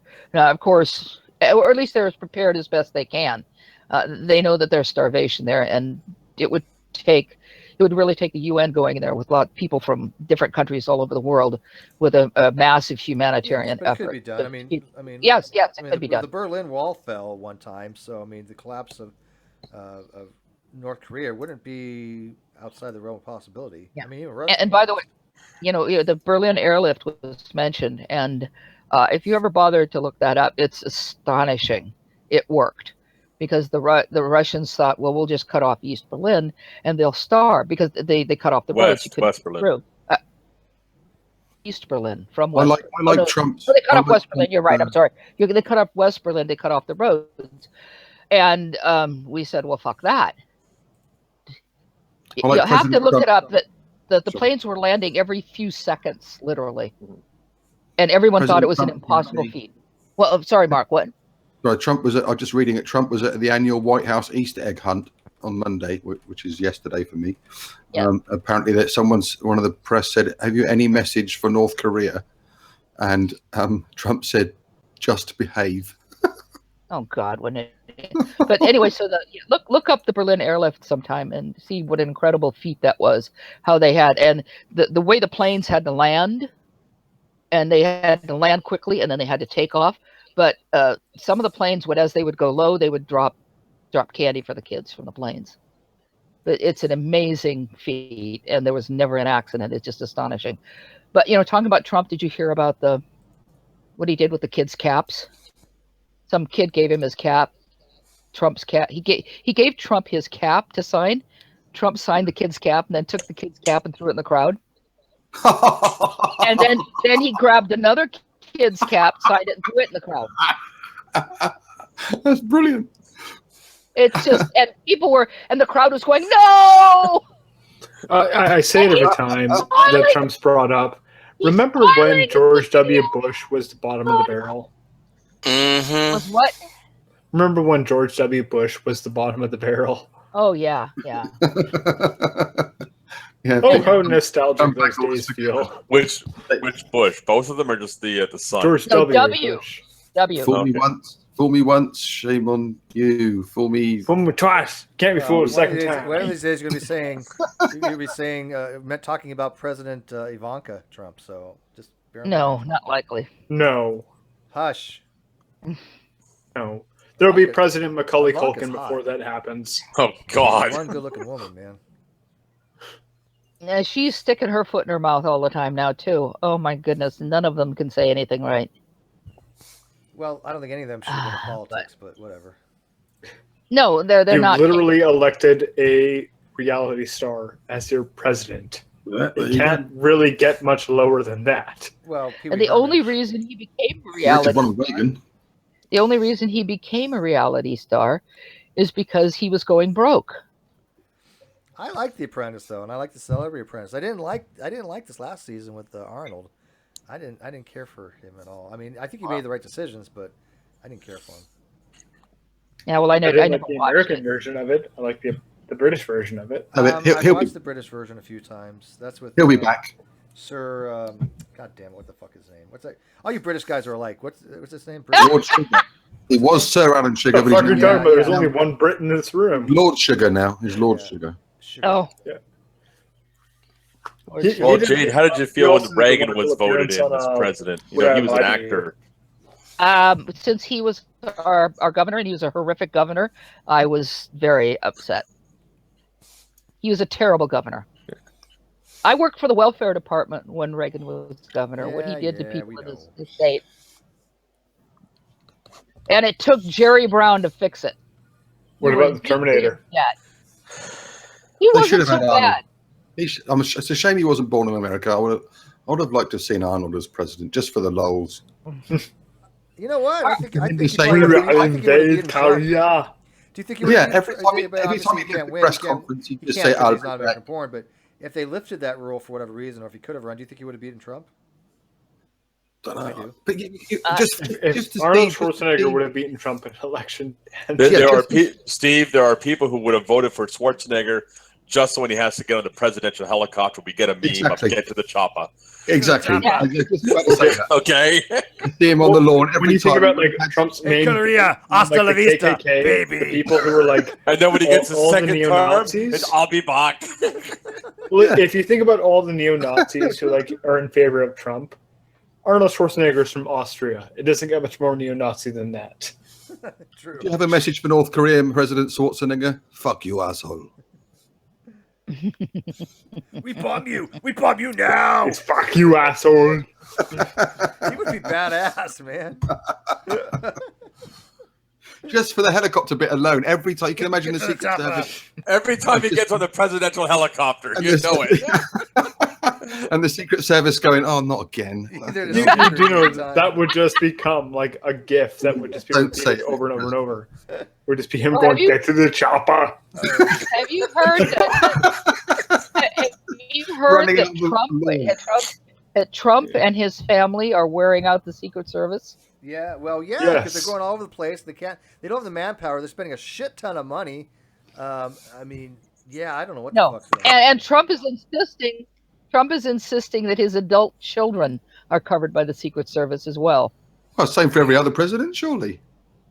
No, not adult Sure, children. Chelsea No. Clinton was guarded, and No, It's but a see, she minor. was not an adult child at the time. Right. It's No, not his kids are old. I mean, come on. stretching it a bit. President Ford's children, Reagan's children, did not have the Secret Service. Oh, well. This is new, and because they're flying all over the place, they've got being covered. Yeah, the Secret Service is stretched to the nth degree, and this is dangerous because some of them are exhausted because there aren't enough Secret Service members. They're having to work long hours. Oh, well. I just keep thinking something's going to happen because they've got the secret, and Trump has his own bodyguards that apparently don't play well with others. So, on top of the Secret Service, so I mean, I don't want someone to shoot him. I don't want him to be a fucking martyr. You know, I mean, I can't stand the guy if he needs to be out of office, but I don't want anything to If happen. anything, you want Trump to die on the toilet. Yes, You want yes, that to be the headline. that would be have a heart attack or Has something. heart attack while taking a shit. That'd be a good Especially- headline. Heart attacks on people now. Especially since we now know he takes a couple of medicines for his vanity that are dangerous to the heart at his age. Viagra? So, yeah, he takes Viagra. No, he doesn't take Viagra, but he takes something similar to that, and he also takes Propecia. Well, So you could both have at least you could have had that paragon of health, Hillary Clinton. That'd have been all right.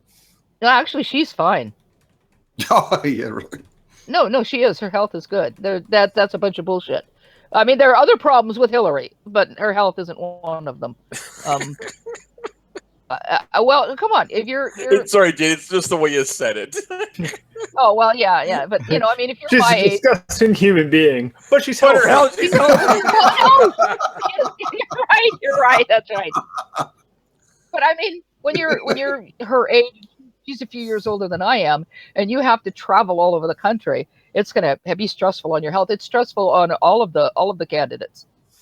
Yeah, it's stressful to keep that. I think kind of Monica schedule. Lewinsky should have stood for president. That'd have been well. All right, guys. I think we're gonna be wrapping this up. Okay. We got all these other hangouts going on. Yeah. And Antonio, even though they only have Oh 10 people no, watching. not again. Well, yeah, he's a. I mean, how many? I mean, swear to God, people, how many different hangouts can you have on abortion? I had one. Yeah, I had like almost 100 people watching, like 80 some odd people watching. It was fantastic, because we actually had an open, honest dialogue. But how often can we do it? He's having these discussions only about abortion, and nobody wants to go talk about it with him. The answer is literally three like times MC over there. Talk honestly. He won't talk honestly No. about it. Yeah, the one Jay, thing we had a good discussion. Would you agree? I mean, Steve, We had a who's great doing the hangout on discussion. abortion? hang on, Sudo. I mean, It Jade, was a- you're a person who really gets into these types of topics because you have your feminist background. I mean, honestly, we did have a great discussion, did we not? From all sides. We did. It got a little heated at times, but we managed to be expected. adults. Yeah. So yeah, I mean We're that's actually- that's a good. how that's a good shocking is this? Mark and I were actually agreeing. hangout. Who the fuck ever agrees with Mark? No, I like Mark. I like Mark a lot. I do like Mark. I mean, but see, Mark and I, we can disagree and we can have it out. Next day, it's like never happened. Yeah, I I think gotta Mark's a respect good that guy. about Mark, right? It just, I mean, we I just. have Mark, I actually have a lot of respect for you. Yes, it's mutual. Yes, we all say things, and then the next day we move on. There's no. Yeah. But there are people in the community, not to mention certain names, that can have grudges with each other for fucking years. Get over it. I'm not like that. I have Get the this. fuck over it, people. I don't. I'm telling you again. I'm not mentioning any specific names, but I don't care about your fucking drama with other people. I just don't. If you want to think Yeah, someone I else is a lying cunt, I don't care. If you want to think the other person's a lying cunt, I don't care. Take it up Part with of them. it, It's not when it brought comes to my Antonio, it's channel. not about the actual disagreement. Like, it's not even about having a discussion. It's about how can I embarrass this person, how can I beat them into the ground so you can't even really get your sentence out to make your point, and he'll jump on you and go, well, that's a naturalistic fallacy. It's like, really, all I said was men and women have different sexual organs. Are you really going to say that that's a naturalistic fallacy? Really, Doc, you just gotta bring up the Antonio? facts. Is that Antonio? Because Antonio doesn't know a fallacy from his ass. Antonio, did you see them I laughing? have at- legitimately seen him identify correctly a fallacy once. I saw him once. Yeah, I did too. Once. see them laughing at Seth when he came in? I and was kind of trying to did. I talk didn't to listen to them? it too much, but I did get the gist that they didn't understand what he was saying. Therefore, they mocked They him. had no clue, and they're laughing like a bunch of hyenas. A bunch of rather hyenas. But the one that really got to me, and I just want to mention this because a lot of people think Beckel's such a nice guy. When DD started to go after Hilaria Zulu, teamed him. Beckel came in there and started ripping into this kid. He's just barely 18 years old. And these two adult males, far beyond 18, were ripping into this kid. And as far as I'm concerned, he's just a complete piece of shit after I saw that. It just... Well, I the ripped way on I like Zulu, to but I phrase didn't the rip way I into like his to phrase it is these two thing. men who are physically adults. Yes. Were ripping into this Yes. one person while they were insisting, "Look, this isn't what I believe. Can I explain what it is I believe?" And they wouldn't let him. They wouldn't let him. And it's just a matter of time before Hal is labeled He already is. not a true Christian. He already is. He and already thrown is. out. Oh, it's happened? Oh yeah. Yes, and see, Dee was explaining to Hal what Seventh-day Adventists believe, and Hal kept saying, "No, that's not what we believe." Because he is a And Seventh-day Dee Adventist. Kind of like Yes, Darwin's he is a trying to explain what Seventh-day Catholics believe, and Jade and Fiona going, "That's not what we believe." Yes, no, but that happens a lot with these people. That it's happened with I G-Man. owe Jade an apology. I did a very piss poor job of defending Catholicism last night. It happens. It's okay. It's okay. I'll forgive Same thing you. with same thing as Mormons. People, again, I have my issues in Mormons. I think I think there's a lot of problems with Mormonism. Don't get me wrong, but at least I know Steve, the legit 2 arguments words. from the bullshit Magic arguments. underwear.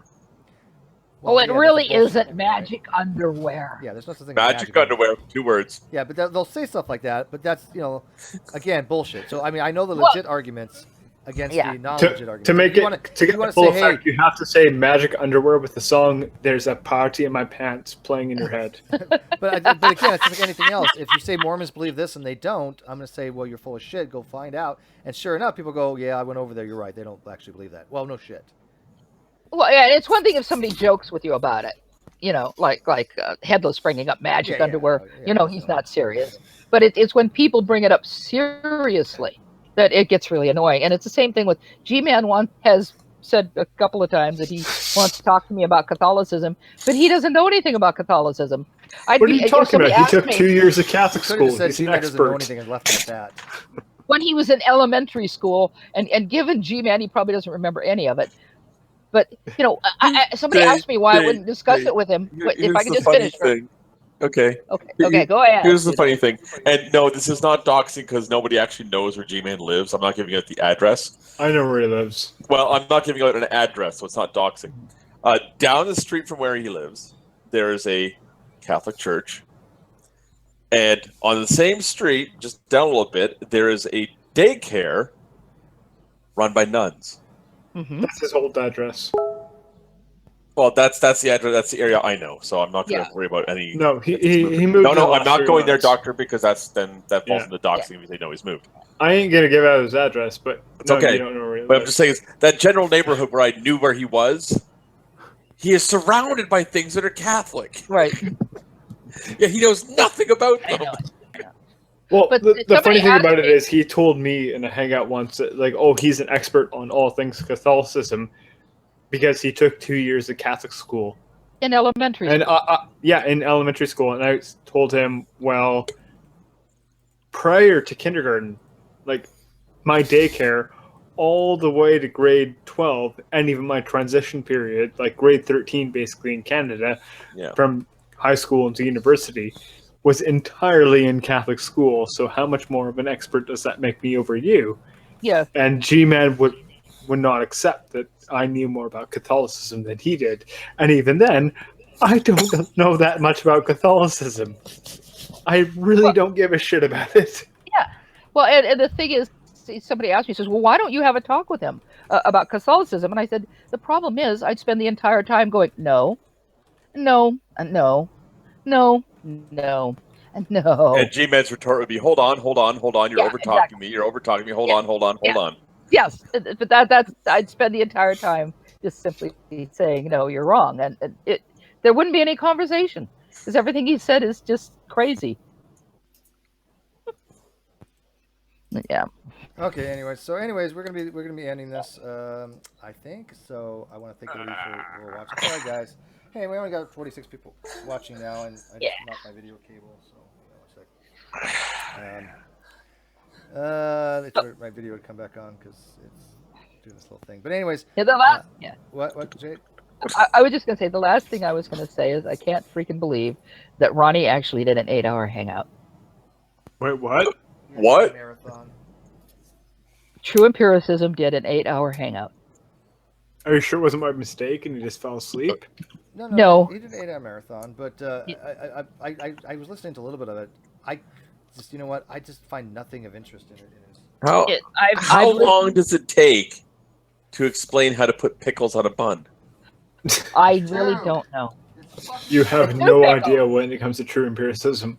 There are sort of sections to it because like Darwin's, I haven't watched the whole thing. I've watched little bits of it, and how you sort of, you just pick certain points to see, you can scroll along to see who's talking and then, like listen to that part. And so I haven't seen the whole thing, but I've seen little bits and pieces of it. There's a section where Tommy is talking all about evolution and you just want to die laughing. Then DB comes in a couple of times and does his thing and so on and so forth. But it's just bring it evolutionists that has, like no science in it. It's, you got DD saying things like, I was cracking up again. He's saying things like, how do you know where the kidneys came from? What about the brain? What about he brought that up before and it took me seconds. When G-Man is doing at this moment, G-Man is doing G-Man versus the Black Hebrew Israelites, number 29. You'd think the other No, this will be an I think the other 28 times he would have got the message they don't give a shit. Yeah, and they're Antonio's crazy. doing bring it pro-choicers number fucking Yeah. 5,003,200.3 or something. Yeah. It's I'm number sorry, I'm 2. leaving you guys with those two options if you want to continue Yeah. hangouts. But It's number 2 for fuck's sakes. Well, no, that's the only one they second labeled, but he's had topics, he's had hangouts. Yeah. He's had all of those, and he still doesn't understand the goddamn objections or the arguments in favor of abortion. No, he doesn't any of the argument. He doesn't anything we talk about. Antonio seriously does not understand simple arguments. Right. Here's my favorite counter argument from Antonio. Science has determined that the human nature is the same as when you were a fetus as you are a human. Your scientific nature never changes. Huh? What the fuck does that mean? I have no I I don't don't even idea. know how to parse that, dude. I'm just like, what the? You see, Doctor, the pickles go in the center of the bun. Really? Well, Because I thought they went diagonally. Yeah. Well, yes, they can go diagonally, but they go in the center, not on the edge. As Baron von Quickly Center. said, "Bring it, people I banned." Yeah, Ronnie has 80 people banned, and then he says, let's bring it, evolutionists. Well, 80 of those fucking people would love to like show you. Oh, jeez. Ronnie banned me today, which completed the trifecta, which was I was criticizing Ronnie on his wonderful views of morality. It made no fucking sense whatsoever. Skylar wrecked him. I mean, Skylar, like you, I agree with you that you were right about the whole argument Skylar was giving was moral relativism. Well, it was descriptive moral relativism, and I agree with you. He could make a case for meta-ethical relativism, but I don't actually think he is a meta-ethical relativist. I don't think that's what he was Skylar going with that, Doctor. well, Skylar and I are actually going to have a hangout on that where we suss out kind of what he's referring to and what my views are on things. Well, the point being is that I don't think that's where he was going, but he really was making a better case for, or just giving an argument for descriptive moral relativism.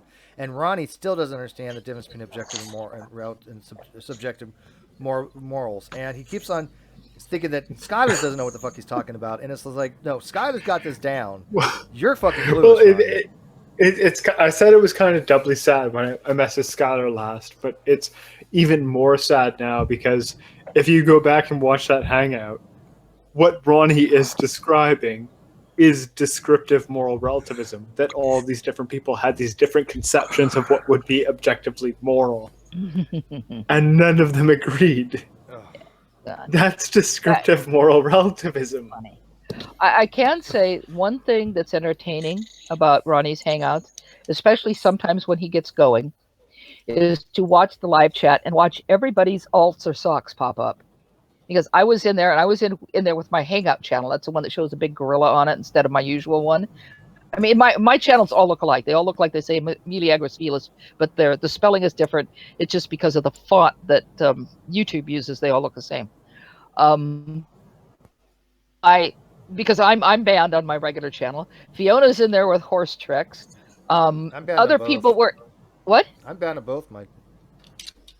I'm banned on my. Yeah, main and but my other. Yeah, but Well, other Steve people just have to log in at Steve McQuack. Yeah. Or Yeah. Other people are in there with their alts or socks or whatever, and you recognize all of them, and it's hysterical. There was like one person in there, I don't remember who it was, who was in there on their main channel, and it was hysterical. I'm watching this all go by and just kind of laughing because everybody's in there on their, another account because their mains are all blocked. And you still see message deleted, message deleted, message deleted. It's like, fuck. That's when Arcane is in there, and I've said, Arcane is really bad in Antonio's Hangouts, not so much in Ronnie's, because Arcane's a little bitch. Oh yeah, I lost my He's temper 100% with him. troll. He's so happy that he got me triggered. I had a headache and I was pissed off. So I don't know if you guys saw Steve, that. were you there? Yeah, you were there last night. Yeah, you just. I had it. That's all he tries to do. Yeah, I had a headache and I was just for pissed those off. who weren't there last night. Oh my God, Arcane Pseudo, was you voted keep out of cutting a Jade off hangout. every three. I just like the 20th time you cut Jade off, Pseudo. Do you know? I don't cut her off. It says she's lagging. Yeah, I'm probably lagging. I don't blame it. Besides, I don't care if Pseudo cuts me off, world friends. I'll get even later. Yeah. Freddie talked to Yoda. She'll and, die, and then Freddy will eat her feet or something like that. No, Freddy's gonna kill her. I'm telling you right now, Freddy's taking her life, and he's gonna enjoy it. Yeah. But God, what was I saying? I don't know. I gotta end this. So it doesn't really matter. Everybody in the live chat, thanks for watching, guys. Oh. You still have like 3 minutes until you can do a super chat if you want. So if you want to send a buck or two, just like $1 or something, you enjoyed it, you know. Yeah, and if you want to see me lose my temper and yell at Arcane, look at somewhere in the middle of Wayne's Fillmore's hangout last night. I just got sick of his that shit. wasn't and I yeah, had a that headache. wasn't Wayne's hangout. Yeah, you did go ape shit on. Yeah, it was Wayne's. Shut the Deliberately. fuck up, Arcane! I swear to God, I'll cut your fucking dick off. I she was know, I was man. about She was there. all up in his I had a ass. headache, and I was just had it with Arcane, and I thought, I'm just going to go in there and fuck with him. And I did, and I yelled at him. It was fun. And then he got voted out. And he got voted off the island. Yeah. Well, I'm gonna vote you all off the island. So everybody, thanks for watching, and good night. Bye bye. Right.